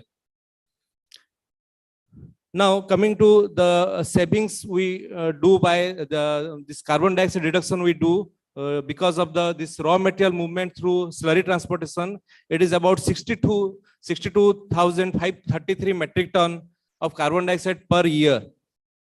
And as we have this export of pellet through conveyor from plant to port, which is of 9.3 kilometer. So this saves around 3,219 million metric ton of carbon dioxide every year. And presently, this 143.88 million ton metric ton of carbon dioxide, which is produced due to transportation of raw material, import material from port to plant, which is being which will be in future. We are going for a riverine jetty port in Paradip of 4.5 MTPA. So presently we are doing the environment clearance activity of this. So by this also we can reduce this CO2 reduction of 143 million ton per year. So as we know that now government mandate from SPCB and MOEF has come that we have to switch over all these 17 category industries. They should take this fuel policy for their implementation. And for this, we have already made MOU with GAIL so that this NG gas line we can bring it to our plant, and which is we have the target to do that activity by April 2023. So in that we will be replacing the furnace oil through by using natural gas. And we have done massive green plantation in our locality. So far, we have done plantation of 85,200 plant species in our location, which accounts 36% of green cover. And recently, we are also going for a township which is based upon the green build concept, having the ZLD, satisfying to ZLD, having WTP, STP, green belt and landscaping of 37%, 24 numbers of rainwater harvesting structures, and 280 kilowatt of solar panel installation. So we'll be going for the green rating for this township. And also we are doing the project of 314 kilowatt rooftop solar power voltaic installation in our power plant. And also AMNS India is doing a survey for a 400 megawatt solar power project, and recently the pre-feasibility study is going on. And our power plant, it is a zero freshwater intake plant with zero discharge, because the whatever slurry water is coming to pellet plant, that water is used, recycled, reused in the this power making process. So that's why we received water optimization award. And the specific water consumption has also decreased from 4.36 meter cube per megawatt to 2.93 megawatt recently. So we have all these different industrial best practices of air pollution control equipments, water treatment plant, reuse of water through different concept of WTP. We have installed surface water treatment system for reuse of water, this rainwater also. We have different monitoring system. We do different plantation activity through participation of our employees, community members. we do various activities in our plant as well as in our nearby areas. And also now days has come that while taking the climate change initiatives, we also need to take climatic adaptations measures. So for that, we need to make nearby our community people aware regarding the harmfulness of this climate change effect. So accordingly, CSR activities can also be taken up for climate change related initiatives. Now, company at global scale is trying to reduce the carbon emission to 25%. And now this, as we know that this cost of green hydrogen is increasingly very competitive. So in the next decade, we require government support for this. And also this carbon capture, utilization and storage and utilization infrastructure, this will also take some time to build in scale. So in Europe, they are starting at first, and later on, this will be also done in India. And different climate change policies are also coming. Now, company is mostly focusing on 5 key levers as a stepping stone towards achieving the net zero by 2050. One by steel making transformation, by energy transformation, by increased use of scrap materials, sourcing the clean electricity, and offsetting the residual emissions. So these are the 5 major strategies taken up by ArcelorMittal in India as well as globally. So company is going to invest 10 billion capital expenditure throughout the world, and it is expecting to utilize around 35% of the capital expenditure with the investment within 2025.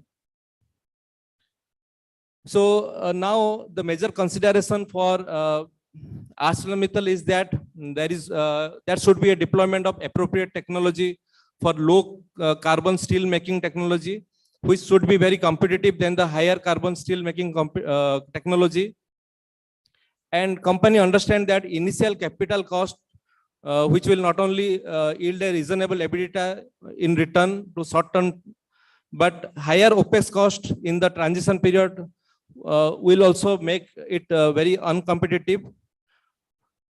Company also believes that approximately 50% of the total investment cost will be needed to enable companies to remain competitive regionally by the government support. And in our decision making process, decarbonization and to maximize the chances of achieving the target are the major areas for which company is focusing. And company has also developed various technologies by collaborations with world-class organizations for different ventures, like one technology called Torero, that is torerification to make steel-specific bioenergy from waste wood and waste plastic. And Carbalist, this way is to use steel making waste gases to produce basic chemicals such as bioethanol. So these are some of the global initiatives made by ArcelorMittal Nippon Steel. And company believes to both way of technology using innovative DRI and smart carbon, by which it can reach the net zero by 2050. And also company continues to develop a third route called direct electrolysis, which is still in research and development phase. And company is going to establish world's first zero carbon emission steel plant in Spain. Now, company has made various technical collaborations with world-class organization with science-based target initiative, and a commitment to publish science-based target within next 2 years. That is called SBTi, to develop new science-based methodology for the steel sector. So not only for our own use, but also for the entire steel sector, what should be the technology that kind of research and innovations that are supported by ArcelorMittal Nippon Steel. And also net zero steel pathway methodology project company has adopted for making a set of principles by which the steel industry's alignment with net zero by 2050 can be measured.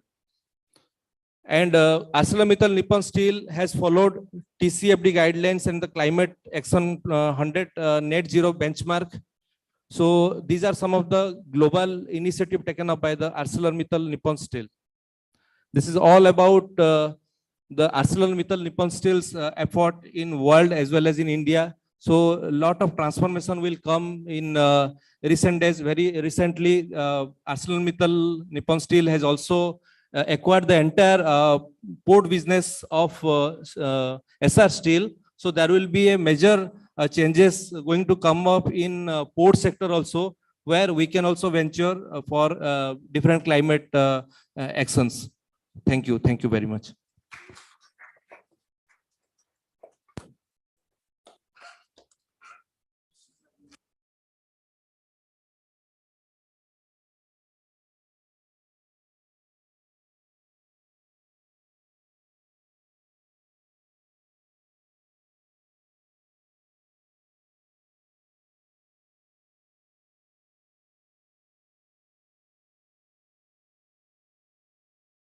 Patnaik, Environmental Department, Garisham Industry Limited.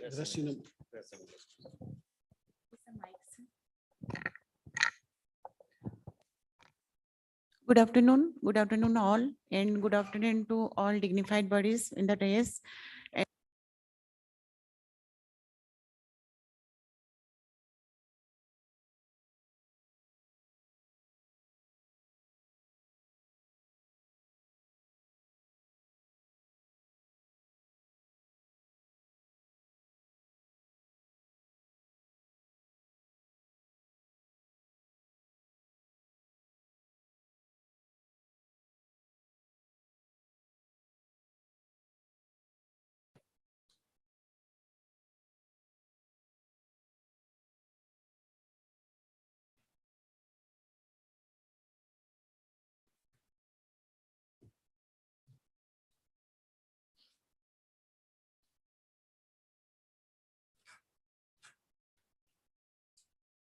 Is a part of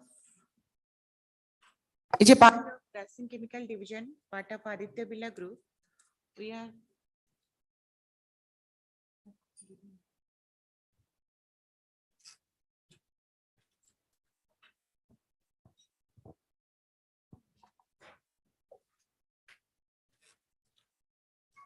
is a part of conglomerate of Aditya Birla Group. We have taken many type of initiative. Just I am listing this. This is the overview of Grasim Chemical Division, Ganjam. Location wise, it is the Ganjam notified area near to Gopalpur Fort and Rishikesh river side. There's some geographical landscape is there like Taratani Temple, Chilika, Jagannath Puri, Gopalpur Beach and Potagad, and some Jirang Monastery. This is key milestone. As well as you know, the Grasim Chemical Division, previously called Jayashree Chemical. In 2015, we acquired this Jayashree Chemical as a Aditya Birla Chemical and Grasim Chemical Division. After that, from the mercury cell technology to membrane cell technology has been changed by the Aditya Birla Chemical Group. This is the first step of sustainability growth. So we produce normally caustic soda, chlorine, hydrogen, and hydrochloric acid and sodium hypochlorite.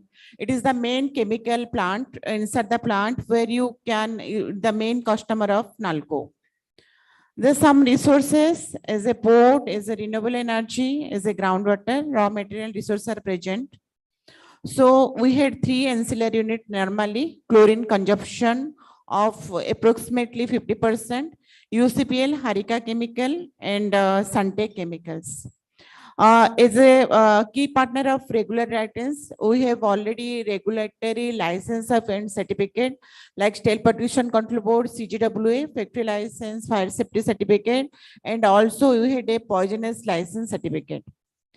Organization structure is we are heading with unit head, which is report to the CEO of plant. This is the main product. We are using normally the brine solution, simply NaCl plus water. From that, membrane technology and cooling and filtration, and some cooling tower, electrostatic receiver, each and everything, and our hydrogen and oxygen boiler is there. This is the capex budget, and we are using 30% of our main profit towards our environment.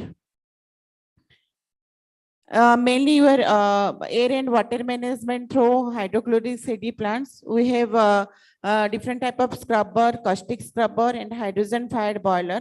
Now you are replacing in the name of from the MOF guidance, you are using furnace oil in the place of LDO.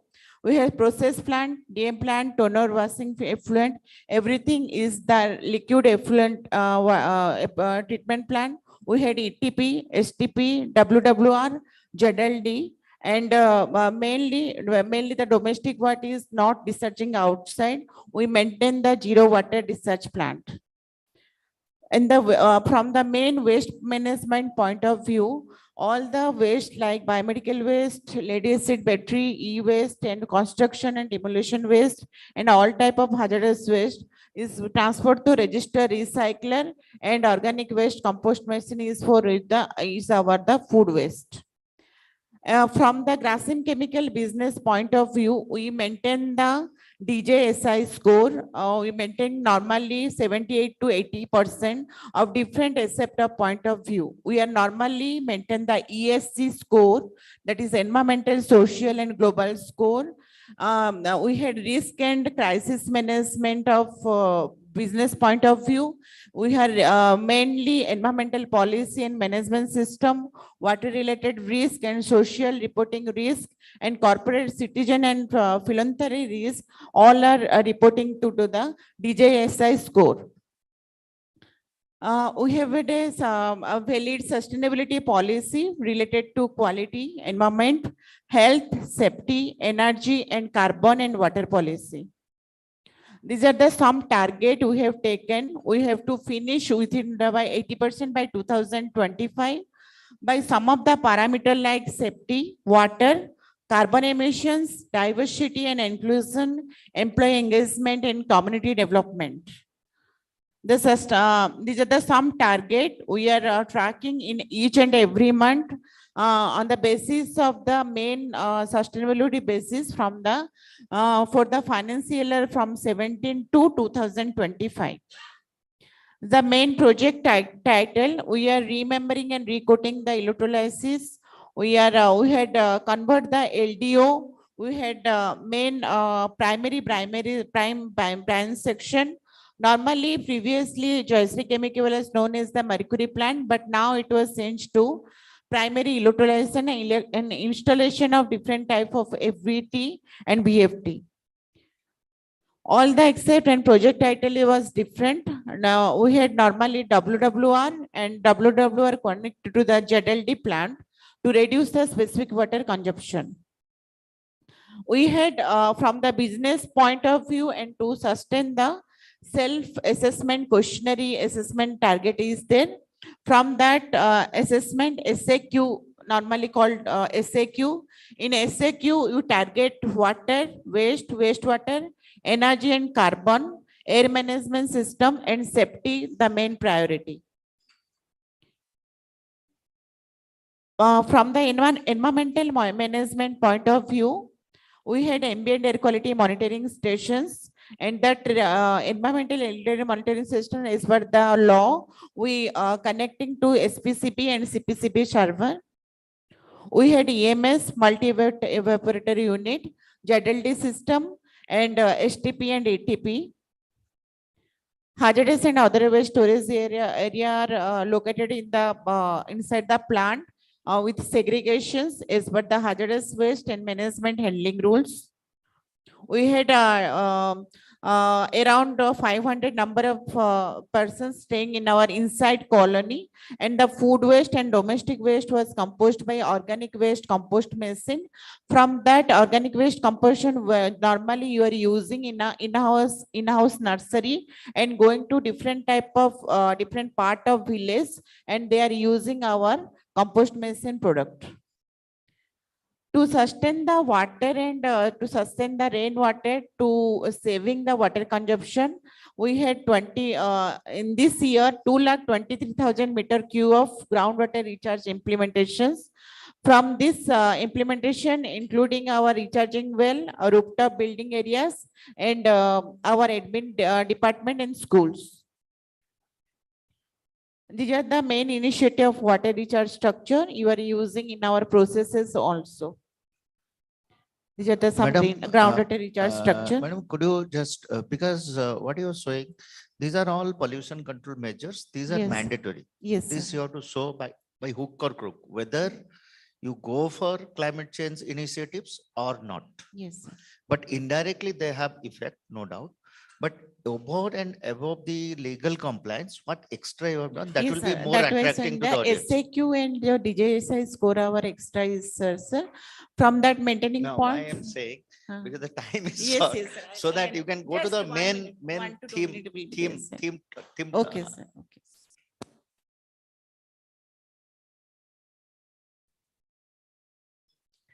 Oh, okay. From the carbon reduction, we were normally green energy initiative. We had carbon reduction, some initiative is there that you are not using vehicle for at least in a week, two days, you are not using any vehicle from our colony to our plant. Then plastic point of view, you are not using a single use of plastic inside our colony. So some initiative is that from the in our boiler, LDO is furnace oil is replacing LDO. So from the sustainability point of view, you are awarded, we are awarded Apex Award from our sustainability point of view. Recently, we got the Kalinga Award, Global Environmental and IGMC Award from in gold category. Thank you. Thank you, sir.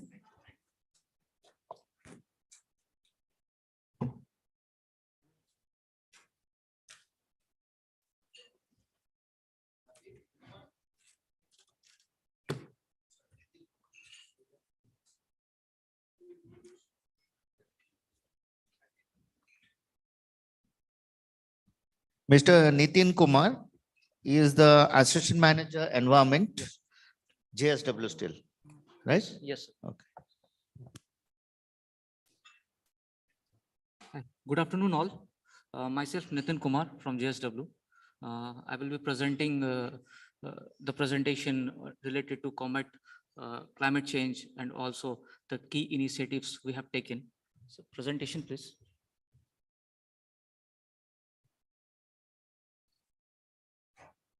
Not wasting that much time, I will directly go to, through auction, we have occupied 4 mines in Orissa region, in the district of Sundargarh and Keonjhar, with total capacity of 28 MTPA.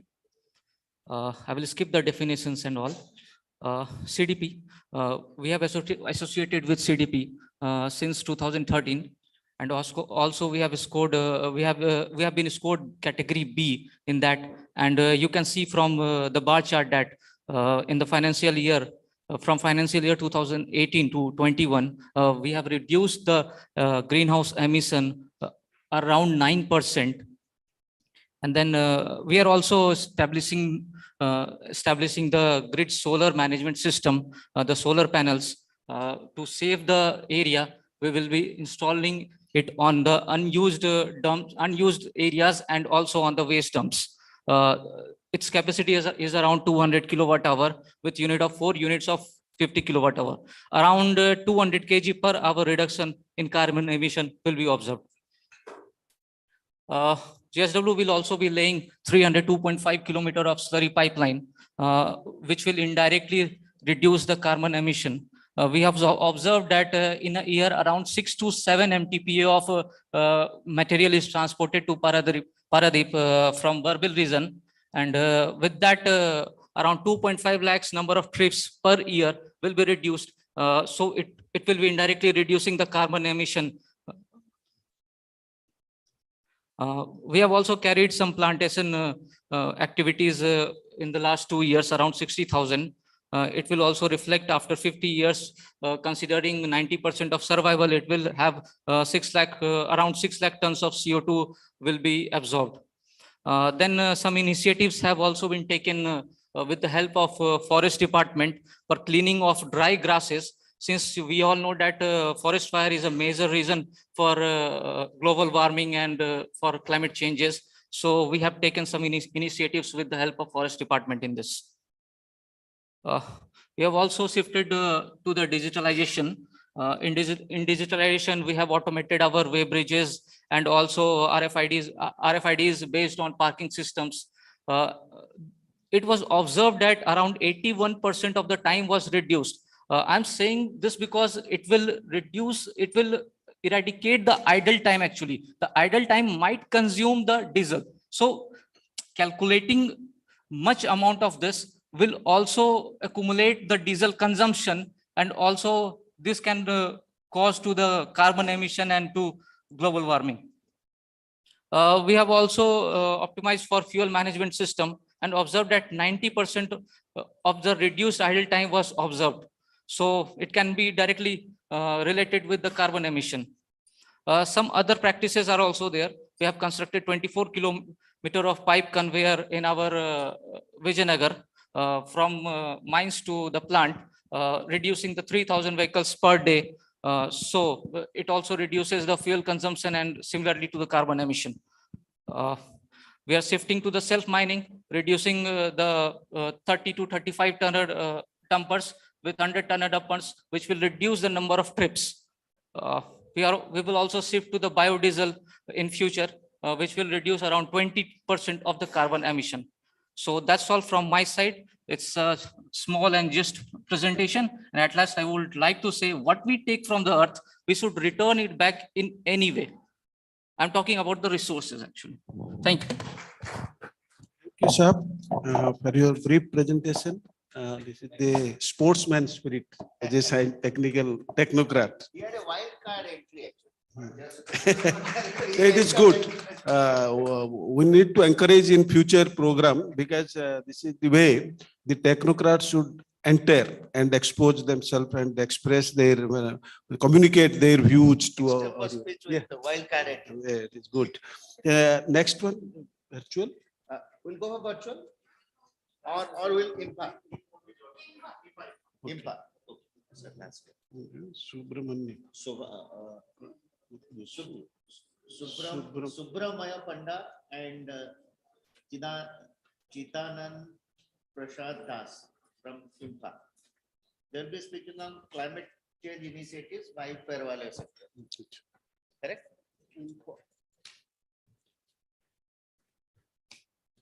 Okay, again, our request would be focus on initiatives so that it will be properly communicated. Thank you.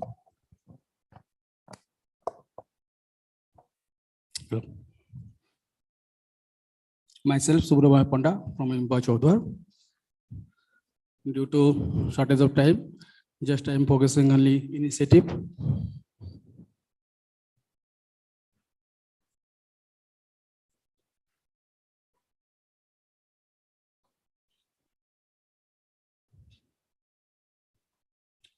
Actually, in Chaudhar, that is a power business unit and a ferro business unit.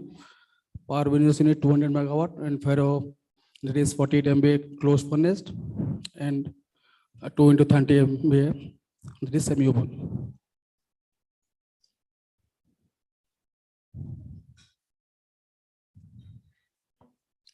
That is an initiative that use of furnace of gas in power plant, in briquetting plant for drying of chrome ores, and also low density aggregate production.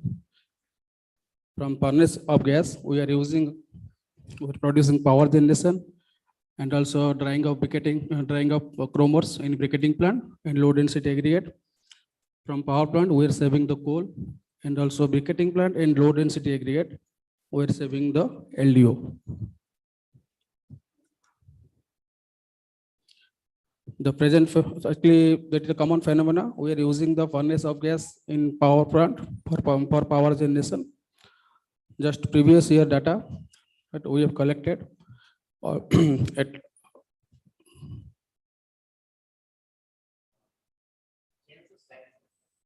not, this is upper side is not showing.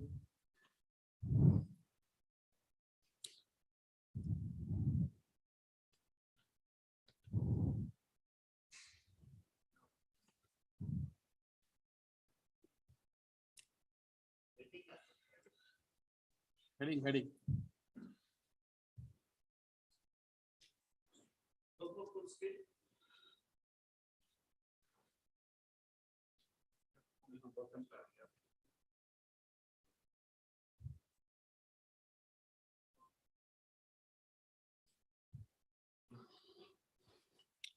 Actually, this is last year data. We have saved around 30,425 metric ton coal for power generation by using the furnace of gas, and also reduce 2,738 metric ton of carbon dioxide emission to the atmosphere.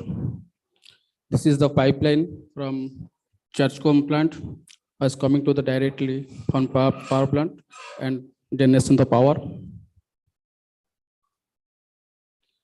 The another sector also we are using the furnace of gas, that is the briquetting plant for drying up the chrome ores from Churchcombe plant directly going to the briquetting plant. 536 scale we have saved the previous year data, and also reduced 1,436 metric ton of CO2 emission to the atmosphere.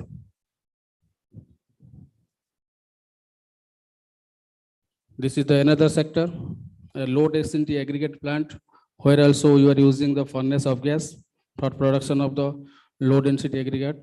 This is the biggest thing, because two numbers of waste, furnace of gas we are using for production, and also the generation of solid waste as power plant, that is fly ash also using for production of the low density aggregate.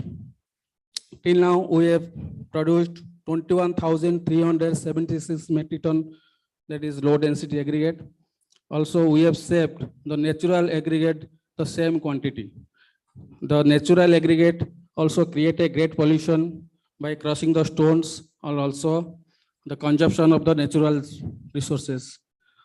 Just this is the platform, and also I requested to all, this product is very important, and also motivate to, I'm sorry to say, I'm requested to motivate and also to use this one in replace of the natural aggregates.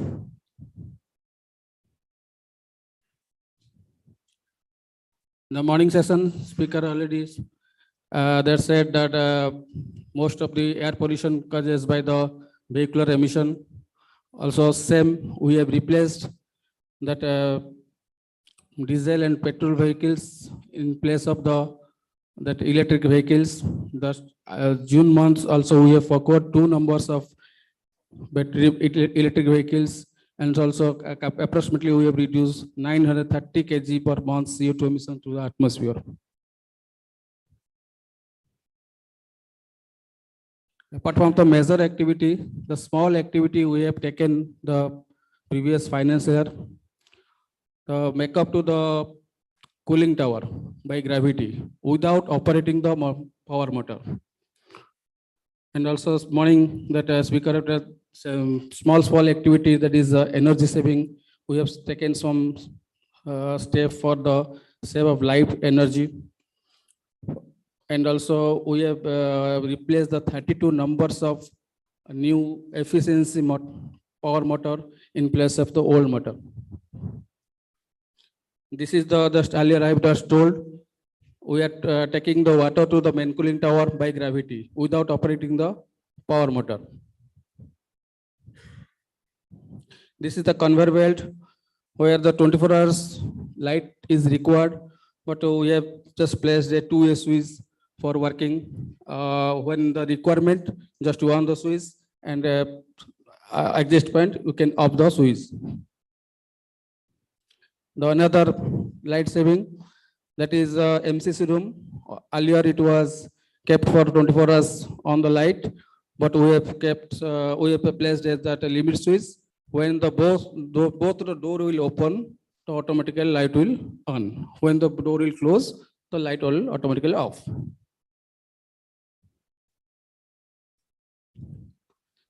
Always the first thing, just we have to save our earth from carbon dioxide. That is a touch of plantation. We have carried out the plantation 58 acres inside the plant and the colonies, and also 63 acres outside the infra premises. Actually, we have covered the maximum area for plantation of Boulo and Neem, because particular both the sample, the saplings has a high air polluting, that is a high pollutant tolerance index, and also capable to absorb carbon dioxide and sulfur dioxide, and also release the oxygen.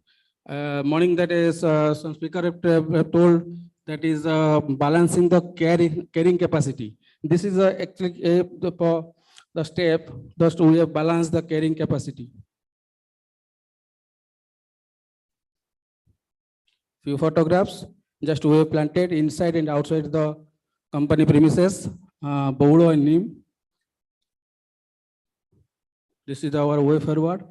Another step for conversion of boiler 4 from traveling at firing to technology to FBC. Actually, here we can use the furnace of gas, and also reduction of the LOI in ash. Ultimately, the process, we can save the coal and ultimately reduce the carbon dioxide emission to the atmosphere.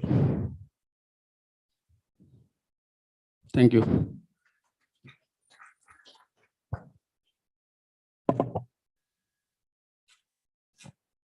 Many thanks all our contributor, and we have completed the presentations. Of course, I should say on time. We are not much delayed.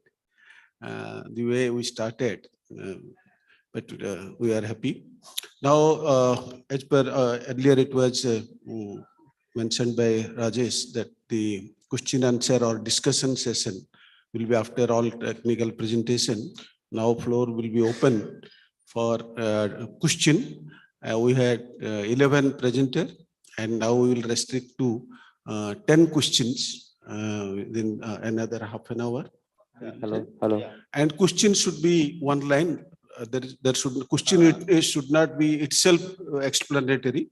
Just one line question, and you tell to whom you are asking. Yes. That is important. You should give your name and to which person you are asking the question.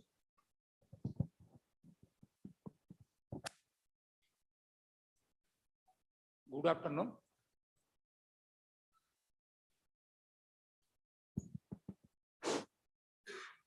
Good afternoon. Myself, Nidhi Kumar Rautray, retired Special Secretary, Finance Department, Government of Odisha. I am looking after the budget of Forest, Environment and Climate Change Department, Agriculture and Fire Department since 2013 onwards. So that I have involved in policy making of most of the schemes on the climate change issue or environment issue. For that reason, I want to one question to all the companies here present here, that you are talking of that we have reduced this much of carbon dioxide emission with your activities. I want to say, is there any proposal for third party evaluation for present emission of carbon dioxide and by your company?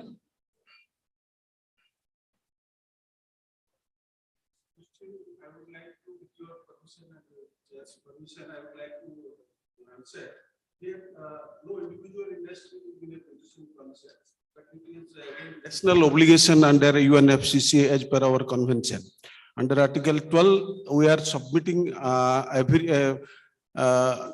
periodically one national communication through which national government is evaluating the inventory of carbon dioxide from various sources, And there are around 37 institutions are across India. From Orissa also some institutions are there. They are evaluating from industry wise. If you will go through our BUR, biennial update report, all industry categories, what is the emission rate, what is the emission factor, how much they are doing as on 2016 information you will get. That's why individually right now there is no such regulatory measure for carbon dioxide for any industry. Now definitely when there was an assessment in the Ministry of Environment Forest by 2017 or 16 to assess all the existing policy guidelines at national and state level under Environment Protection Act. But it was not felt by the government at that time that it is will be too stringent at this stage if we are putting some sort of spoke to regulate. But yes, from our inventory, I was in the process of preparation of inventory. From inventory during the process, yes, our industries are very cooperative. All industries, major industries, and minor industries, definitely this is taken as an average, how much per diesel was consumed as a whole from the ONGC or from Petroleum Ministry they take and factorize, multiplying that particular factor, they get the total national emission. But industry-wise, it is not available at present, officially. If any individual industry they have, it is well and good for their own consumption. I will give reply to your question. Actually, if you see some IPCC, means Intergovernmental Panel for Climate Change, they have given some default factors. For example, if you want to calculate carbon dioxide from diesel or coal, coke, for any material, they have given default factors. By using default factor, you can calculate the carbon dioxide emission from particular material. Another thing, some methodologies are there, GHG protocol. They have given methodology how to calculate the carbon dioxide emissions. For steel industry, we are using World Steel Association methodology.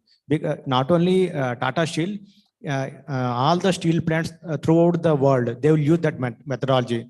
Because if you use the uniform methodology, we can benchmark with other industries. So we are for steel plant, we are following World Steel Association methodology. Another thing, see, we are measuring the carbon dioxide emissions. We have to disclose to stakeholders. So we have to publish in our reports. But before publishing our figures, sustainability performance figures, we have to conduct assurance audit. Some third parties are there. They are also having some standards methodology. Based on that methodology, they will do assurance audit. After assurance audit, you can publish those figures. So for Tata Steel also, we are undergoing assurance audit on yearly basis.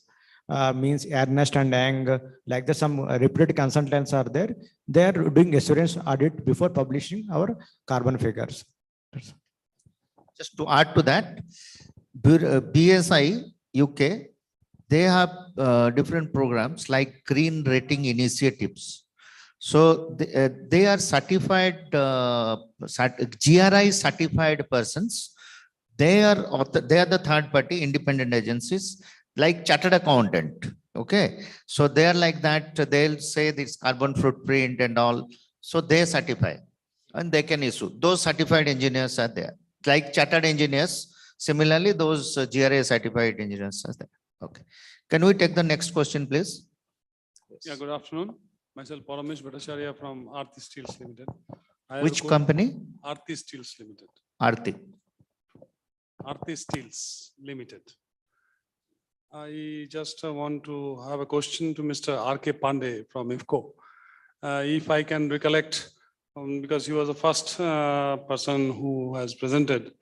He has told that, I think you have told, you have reduced the coal usage in your ABC boiler. So what are the alternative fuel you are using so that you are getting the rated capacity of steam generation? Thank you. Actually, this question will answer the first question and your question also. Actually, we have this thermal power plant, captive thermal power plant, coal based for our Paradeep unit. it generates steam. This has the two boiler, 110 ton per capacity of two boilers, generating 220 ton per hour of steam. During startup, like in sulfuric acid plant and phosphoric acid plant, we need steam and power. So this is initially generated by two boilers and the turbo generator. But when both the sulfuric acid plant comes in operation, our capacity is 3,500 into 2, but practically we are able to produce now 6,500 ton per day sulfuric acid. This sulfuric acid as to SO2, the heat recovery. So this generates 1.2 times of the production, the steam generation. So this steam generation, then after startup and sulfuric acid comes in line, then it generates, then boiler loads comes down. What happened now to the first question relating that government directives or the board directives came that whosoever thermal power plant are coal based, they have to submit some fee as a penalty because they are using coal. Because government want to discourage the coal because of CO2 emission also. And another point is due to depletion of coal reserves also. So, but now we have to pay the fee. Then we applied for this steam generation of 6,500 into 1.2 times. And another heat recovery also of 60 ton. So 1.2 times plus 60. So we got on discussion with the board and the concerned authorities. Initially, they were not agreeing. Later, they agreed and they gave us the CO2 footprint and energy saving certificates of 36,000 against this because then coal consumption has reduced by the 7 lakh ton per year. So this is being replaced by our plant of the self-heat exothermic heat recovery. Not due to another source. Of course, we have developed some another renewable source as I have shown you, solar, hydraulic, like that only. Thank you. Yeah, third question. Yes.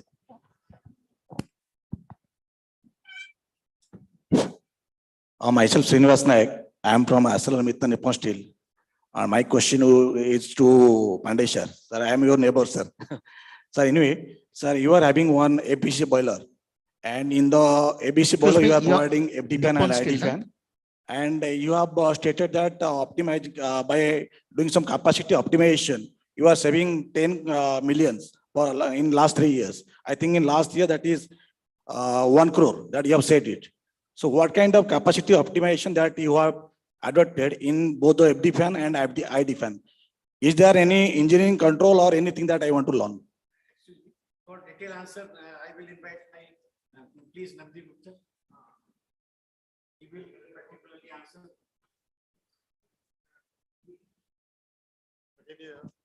Again.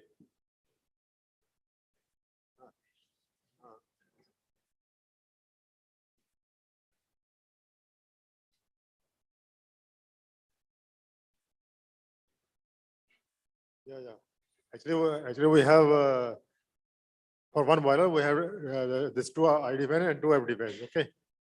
So one is of the this small capacity. When we run our boiler at partial load, maybe 60 or 70 ton, we use the small one. Water is less. And when we run the boiler on this full load, then we use this big one fan. So in this manner, we save the energy. Only this. You have VFD? Not VFD, because we have 2 capacity. But we have capacity, any higher capacity and lower capacity fans. When we run the boiler on the full load, then we use the big one fan. And when we use up the It is like Einstein, one big hole for the big cat and small hole for the small cat. Yeah. Okay. So in this way, we save the energy.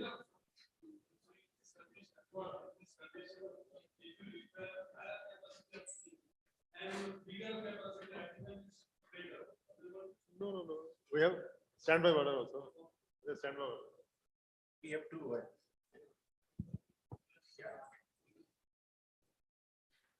So we'll go for the fourth question. Hello. Hello, sir. I'm Harapriya Rath from ArcelorMittal Nippon Steel, Paradip.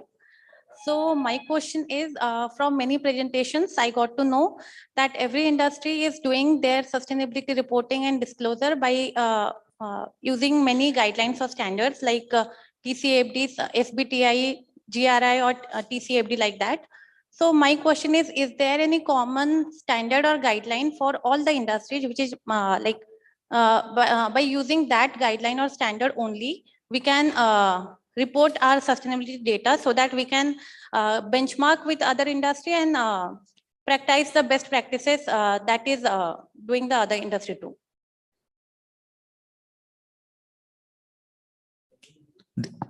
Can you repeat the question? Sir, my question is there any common guideline to report the sustainability data and its disclosure? No, Because industries are using many guidelines for that. No, Rajesh sir. I got your point, but practically there is no such guideline except the coal or and fuel oil and fuels, your natural fuels. This has some guideline or penalty rather, as I have answered in the first, just previously. Next development for the sustainability, we automatically do for our improvement, like in the energy, we save energy, our investment cost will be less, then our profit will be more. So for our sustainability in the market, because like in fertilizer sector, India is not self-sufficient. So we import fertilizer that is costly. After Ukraine war, all raw materials have gone costly. So our survival in the market with the increased cost of raw material is not possible. So, and the subsidy of the government is at the one limit, rest is ours. So we have to improve upon only the raw material efficiency, specific consumption of the raw material and energy. So this is the self guideline. Otherwise we will not survive. We cannot survive. Thank you, sir. Yeah, let me add to this thing. Now there is a confusion among different industries. What is the way to report for sustainability? When there is different guidelines, there are various reputed international guidelines like GRI. So now still there is discussion is going on at international level with different certification bodies. They are discussing how to bring a common criteria for this sustainability disclosure, so that from apple-to-apple basis, we can compare one industry with other. So still, it is not in a full frame. Every standard has its own advantages and disadvantages. So what we expect best for us that we are using now, but time will come, there will be a uniform consensus.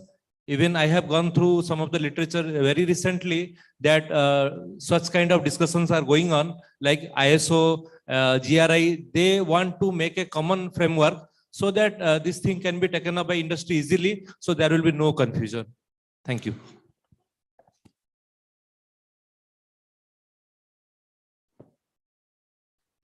You know about IR reporting, integrated report. Every industry will publish this integrated report on an annual basis. In that, we can report all our sustainability parameters. We can report our safety figures, environment figures, in environment and financial figures also. So integrated reporting, you can cover all the parameters. The answer is there in your question, very question. You told that guidelines, okay, it is not a standard. When there is a standard, say there is a particular law, particular standard, then it is standardized. That is why it is still in the stage of guideline. So these guidelines gradually get integrated and converted into standard in due course. Got the answer? Very good afternoon, sir. Myself, Dr. M.M. Sultan. I represent AR Resources and Exim Consultant. I have a question to Dr. S. Satpathy. What is carbon credits and how it plays a role in climate change initiative? Carbon credit, you must have listened from Kyoto Protocol. It started with that. What happened in developed country, they used maximum carbon space. And they have also maximum potentiality to generate more carbon. but Kyoto Protocol restricted that you have to offset it. At that time, suppose India, we have potential to absorb that. And they came, they provided money to us. They undertook that activity here, but the credit has been taken by them. That credit, carbon, they have purchased that. At that time, 1 ton was 50, something cost was very high. Now that after Kyoto Protocol, again under Article 6 of the Paris Agreement, they are thinking of the new market mechanism or domestic market, what Government of India is now promoting. Even this is the way you absorb or you get the benefit. I'm not using credit, this is a commercial word. You get the benefit that suppose you have enhanced your efficiency of what electricity use. By this way, you have saved 10 megawatt, 10 kilowatt, or जो भी आप unit आप save कर लिए, and that is equivalent to X credit, X carbon equivalent, carbon dioxide equivalent. That you will price it. That how much money you have spent, and what is the value, effectiveness. Then you will sell it to somebody. But of course, the selling price may be determined by either Government of India or international body. But at personal level, suppose how we are bargaining. Suppose मैंने बैंगन बनाया, भाई खर्चा कैसे kilo कैसे करता हूँ? इधर मार्केट का भाव लेता हूँ, नहीं तो अपना हिसाब से मैं करता हूँ. भाई मेरा 10 रुपया खर्चा हुआ था और मेरा अभी 2 किलो आया है, मैं किलो 20 रुपया करूंगा तो मेरा पैसा निकल जाएगा. This is the way credit system started from, but now it is COP26 negotiation. They have given guidelines how to develop your credit mechanism. That actually it is under preparation by ministry. But this is simple terminology without using any good English. It is simply you gain something and sell it.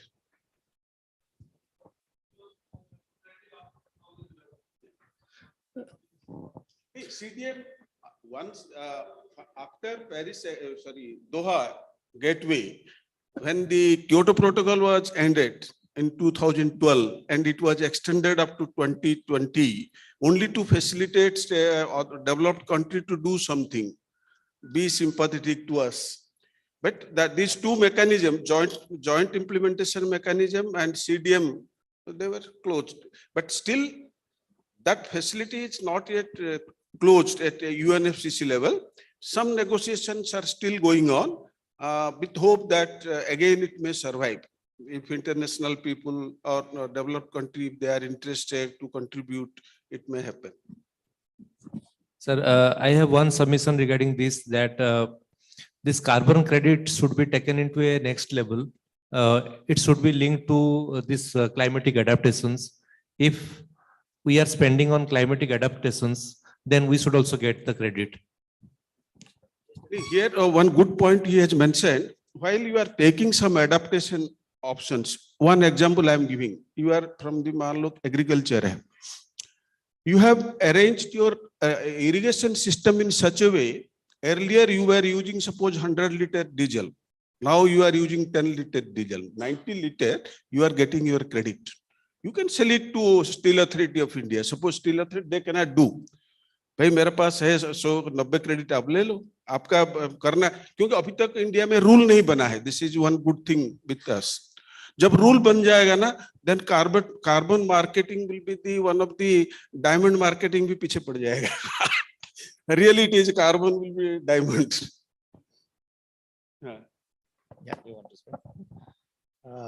Just I want to give update regarding this carbon marketing.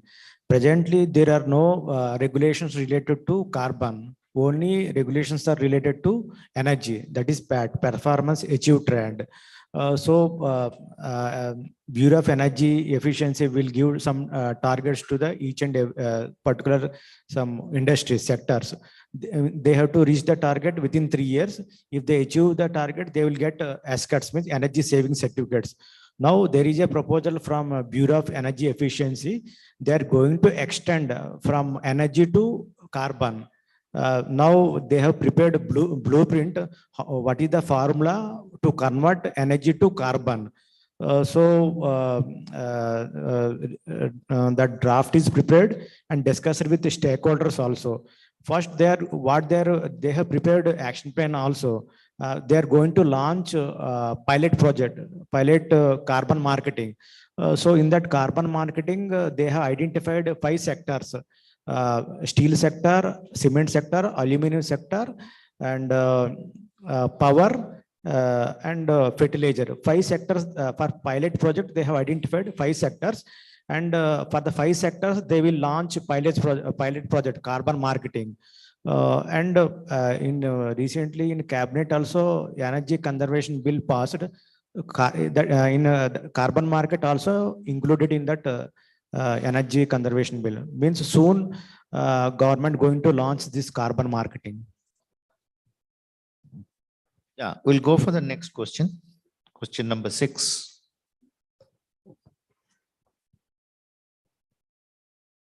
Exhausted.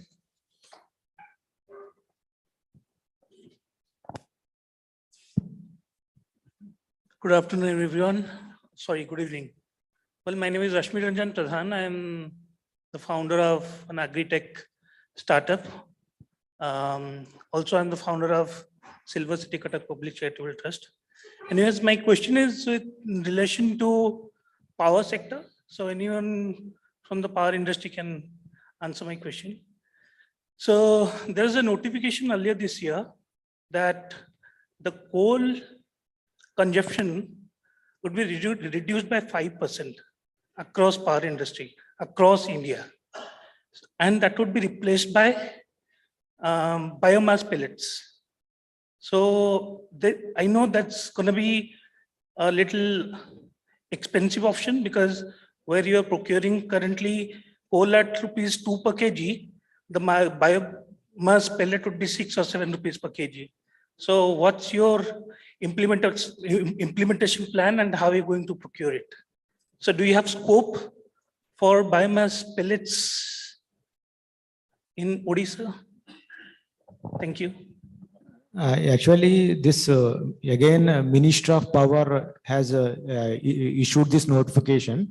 They have in that their notification, they have given directions to power plants, coal-based power plants. They have to replace 8 to 10% of coal with biomass. Actually, this is not related to all the thermal power plants. In thermal power plants, coal mills are there. Different types of coal mills are there. Some are ball type coal mills, some are bowl type coal mills. So this notification is not applicable to all the thermal power plants. For example, in pulverized coal-based boilers, there are ball type mills. So there is a chance of fire hazard. So this notification not applicable to all the thermal plant. Few thermal plants, this notification available.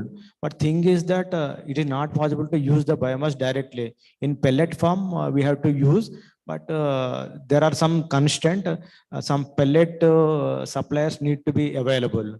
So in the pellet suppliers are not available in all the locations. Very few locations, pellet supply is there. To add to that, this fossil fuel, they will be replaced by biofuels. Then biofuels, they'll gradually move to natural gas. That is what the GAIL is going to do. Entire India is going to be network.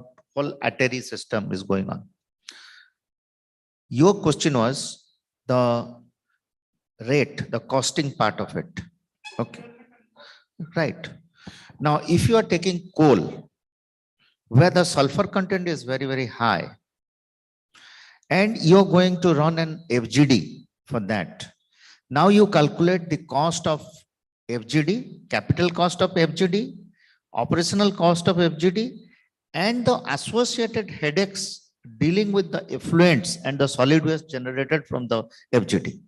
Then you have to run an ETP.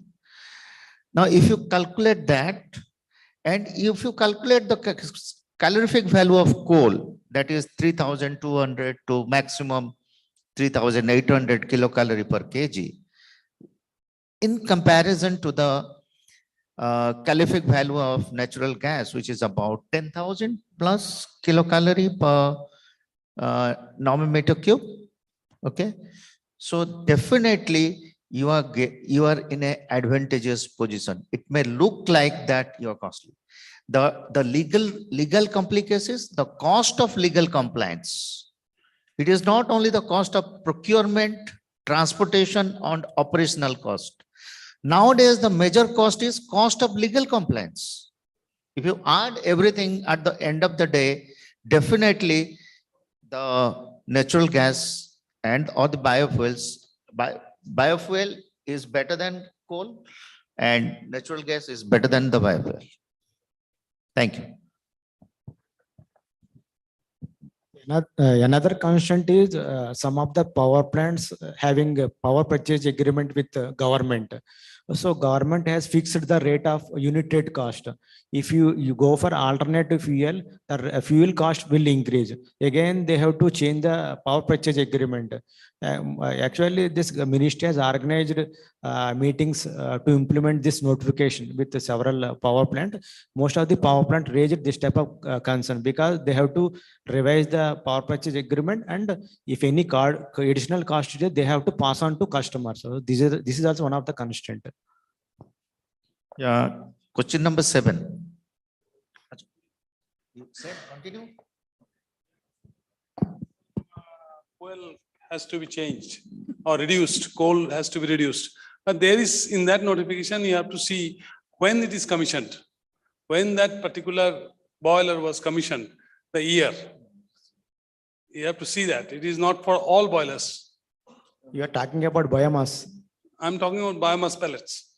You have to reduce coal, use biomass. Understood, but there is no time constraint. That notification talks about types of coal mills. They have given some leverage to coal mills. The notification you are referring, that is 2019 December, 7th December 2019 notification. It is on the emission standards. That is there. There is for sulfur dioxide and NOx. Yeah, that is based on which age of the power plant? Yes. What is the emission? The older power plants has given a lenient view. The newer power plants a stringent view. That's all. No, but this particular notification, can you please refer which time this notification came? This is December 2019, I think. 2015. Not I think. this. It's coal reduction. That I don't remember the date. You can find out. We'll find out in the due course. Please. So we can pass on to question number 7. It was not 2019. I think Devashish Babu, it was 2015, I think. 15. 7th question.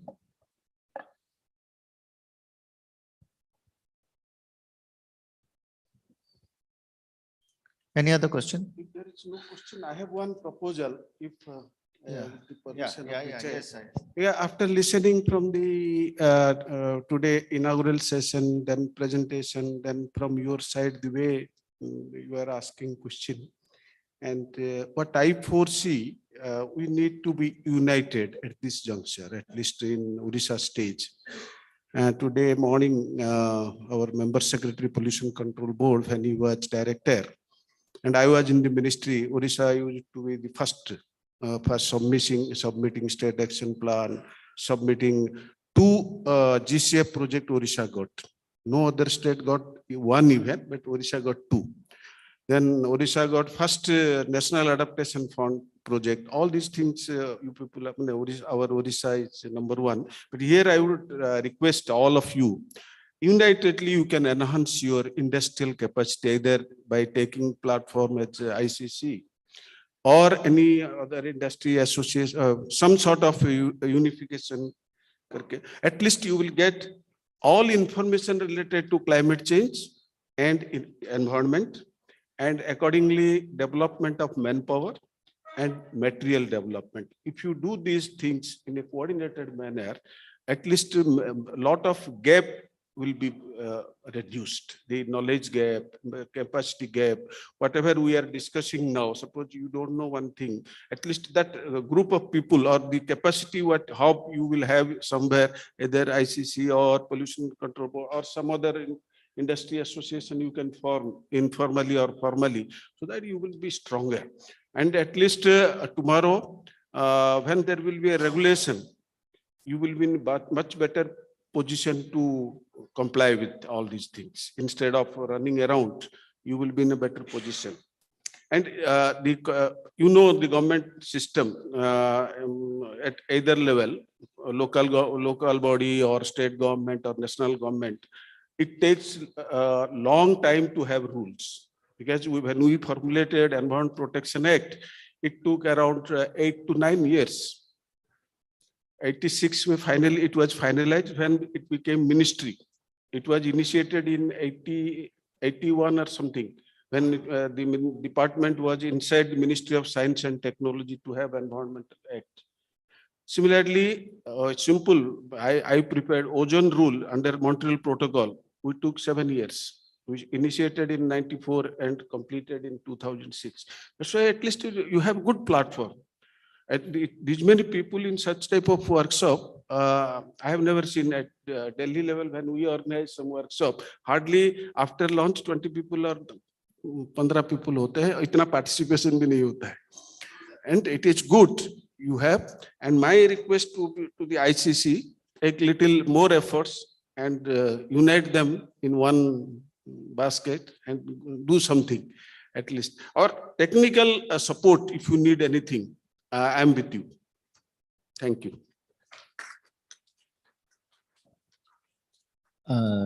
Thank you. With this, we come to the end of technical session for the day. I would like to thank Dr. S. Satpathy sir for chairing the session so well, and all the presenters for taking out time from their busy schedules and speaking on such important topics and enlightening our minds with such a huge window of knowledge. Thank you very much. On behalf of Indian Chamber of Commerce, I would like to request Dr. S. Satpathy sir and Mr. Rajesh Kanungo sir to please felicitate our presenters with a small token of appreciation. Mr. R.K. Panda sir.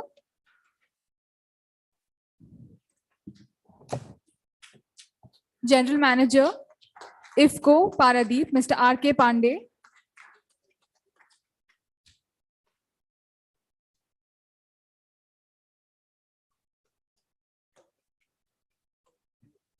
Mr. Nrsimha S. Tharra, Senior Manager Environment, Tata Steel Limited.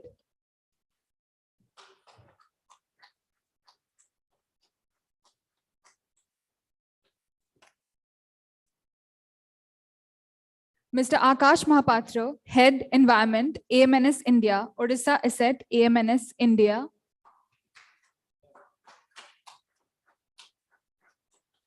Dr. Suchasmita Patnaik, Environment Department, Grasim Industries Limited.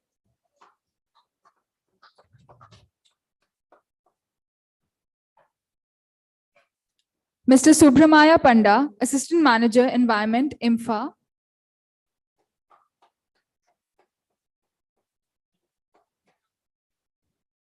Mr. Chidanda Prasad Das, Officer, Environment, IMFA.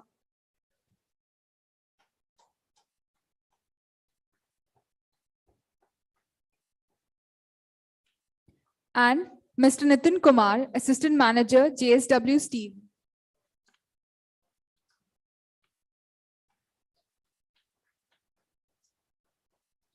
Thank you very much, all the presenters.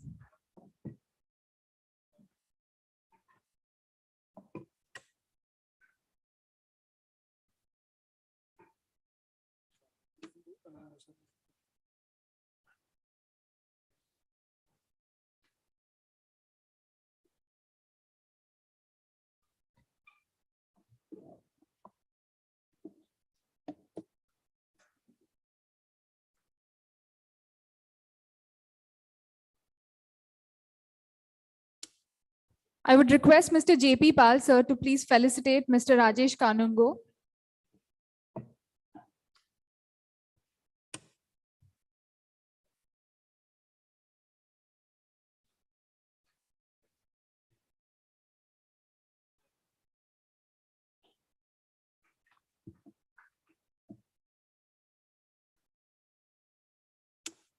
We have finally come towards the end of today's event. I would like to thank everyone for your patient hearing and participation today.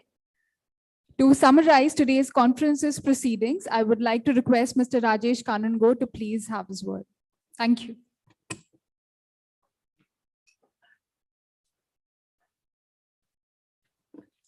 Thank you. Thank you, everyone. This is the most difficult part of the day. So you are at the fag end of the day where your energy level is low, your blood pressure level is high. So to summarize the things, I think the question answer session was itself a sort of a summarization, but still then I'll do my duty. You see, the technical session summarization I'll do. The technical session started with Mr. Aditya Pandit. It was a virtual meet where he has spoken about the sustainable energy as an effective tool for climate change. You know, if all are ISO companies, you have ISO 14001 and ISO 50001. One is EMS, that is Environmental Management System, and the other one is Energy Management System. Now, he has explained there how using energy judiciously means in terms of the quality of energy, I mean the type of energy you are using and the quantity of energy you are using, your environmental emission is directly dependent on that. So what type of energy you are using. And in the morning we have known that this energy sector is the maximum GHG emission, carbon emission sector. So any company going for energy management system integrated with environmental management system will definitely solve the problem of climate change. That was his essence. Then Dr. Satpathy, who was all the way worked with Ministry of Environment and Forest and Climate Change. And also he has worked with United Nations. So very well he has explained about the different protocols, different policies, because he was having hands-on experience on the policy making. Then after that, we had Professor Subhankar Pati, where he has shown us how in the laboratory scale, he is a metallurgist and also material science engineer. So how different types of material they are using, that type of research they are doing, the type of anode material, the type of cathode material they are using, and the electrolyte they are using, so that the life of the battery goes high and the compact size of battery and the battery can give more mileage also when it is used in automobiles or anything like that. Then after that, we have Dr. Payadhar Padi, who had shown us about 7 to 8 case studies where how the nanotechnology is used for this the climate change to deal with this climate change. Then we had Pradipta Panigrai, who has shown us a very nice video and also shown us how from the waste material like plastic materials, a smart tile has been made. I'll call it a smart tile, where the tile can give you lighting, can be charged through solar, can be used as a IoT. Then in the technical session 2, Mr. Rajesh Pandey, GM IFCO Production, Environment and Safety, has told us how in the fertilizer sector, the initiatives they have taken, how they have reduced the specific consumption of fuel, specific consumption of water, and how they have improved upon the bottom line or the benchmarking of the environmental performance. And Mr. Narsimham Thara, is from the Tata Steel Meramandali plant. He has also very nicely explained how in the steel making, what are the initiatives being taken by Tata Steel. And then we had Akash Mahapatra. He spoke to us about how the transportation through pipeline has saved tremendous amount of energy and saved tremendous amount of emission in terms of emission reduction in emission while they are transporting their slurry from Dubuna to Paradip. Okay.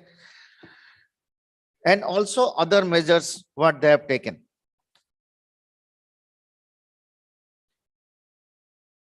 Now coming to, he has also spoke about the 5 principles. He has also spoke about Torio and Kabbalist. These are the concepts or the principles on which they are improving upon. And then Dr. Suchismita Patnaik, he has spoken about Grasim industry. I mean, the formerly, I think it was Joyশ্রী Chemicals. So he has spoken what are the control measures they have taken for that. Then Nitin Kumar was there, where he has put out on-grid solar and digital logic management system, and how through this they have taken mines, how in the mines, how they have put GPS system on the vehicles so that they follow a critical path, the minimum path, so that their movement is less, waiting period is less, downtime is less, so that diesel consumption is less, and so that emission is less. So they have making it through a smart logic software. Then from the IMPA, we have Mr. Panda and Mr. Das. They have explained about in ferroalloys industry, how they are using the off-gas. Their off-gas is basically having carbon monoxide because they use a closed type furnace. IMPA people are here or they have left? So they have also explained that. So with these are the summarization of the presentations, but here I'll put 1 or 2 view of mine. One is like in case of Essar Steel, that is by design. The transportation of slurry from Dubuna to Paradip, it is by design from the inception. Okay. Now my question is, there are 2 types of by default or by design. Now over and above that, what modifications you have done, that should have come into the picture. So in that design, suppose your specific energy consumption for transporting 1 million liter, 1 million ton or 1 ton of slurry is say X gigawatt or gigajoule. Now it was there at the beginning. It is designed for that. Now over and above that, what modification you have done in your drives, in your booster pumps, in your profile changing, in your material of construction of the pipe where your frictional losses will be less. So what you have done so that your specific consumption has improving day by day. That would have, I expected that actually. Anyway, whatever your presentation you have presented, that would have been more, you know. Then second thing is, most of the presentations, we focused on the regulatory aspects. Regulatory aspect you are bound to do, whether you are going for dealing with action plan, climate change action plan, or no climate change action plan. Even if suppose there is no climate change pressure, you would have done the regulatory compliance. You have to do with understanding or without understanding. If it is written in black and white, you have to do that. Just do that. No doubt, indirectly it may help in climate change. Say oil in my effluent, that is not very much directly going to impact on the climate, that much of climate change. My total suspended solids in my water is increasing. It is not going to directly affect my global warming. So global warming, mostly suppose my emission limit, the pollution control board has given that the DOS level should be 100 mg per nm cube or 35 or 70. SO2 level X, blah, blah, and NOx is like this. Now, what I'm meeting that. I am meeting that. If I am meeting that, it is not climate change action plan. It is compliance. So now it is a time that we have to think beyond compliance. We should not think what regulator is saying. Forget the regulators. That you have to do. If you don't do, there will be luck. That is not I am interested. So that would have been much more impressive. One thing was absent. Most of the actions were, corrections. So there are 3 types of action we can take for reduction of GHG emission. One is correction. That, okay, we are using CFCs, chlorofluorocarbons. Now we are changing it to some other non-chlorofluorocarbons. That is correction. Just we are correcting ourselves. Third is containment action. What is containment action? That if there is a leakage, we are arresting the leakage, making a maintenance. So it is a containment action. But there should be more focus on the root cause analysis and corrective action. Now, what is root cause analysis? Now, why at all you require to heat the steel? Why at all you require to heat up the boiler to say 1400 degree or 1600 degrees centigrade? I mean, not the boiler, the blast furnace. Say, can we go for any alternative technology? Not blast furnace. The same thing can we do in the blast furnace? Maybe something like that. Or can we do something in such a manner that similar mistake doesn't happen in the same place and also doesn't happen in the other place in a horizontal learning of the company. Suppose we gain something in one furnace, one company. In the organization for different units, you horizontally transfer the same gain, same knowledge. So that thing should come up so that quickly we can achieve 2030 or 2050. Thank you. That is my submission.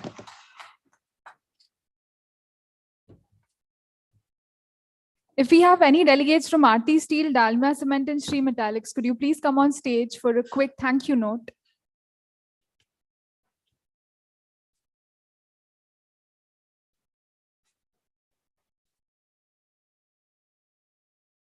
I would request Mr. Rajesh Kanungo, sir, to please felicitate the sponsors.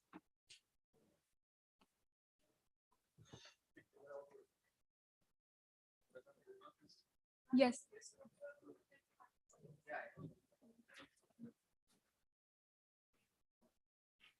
Thank you, Aarti Steels.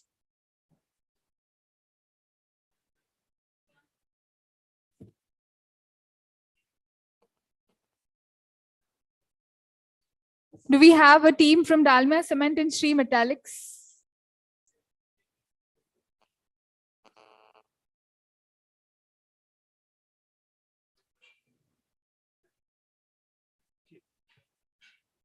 Thank you very much.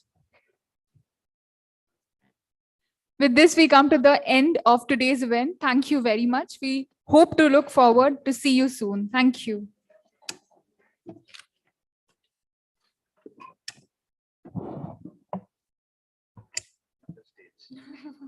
Thank you very much.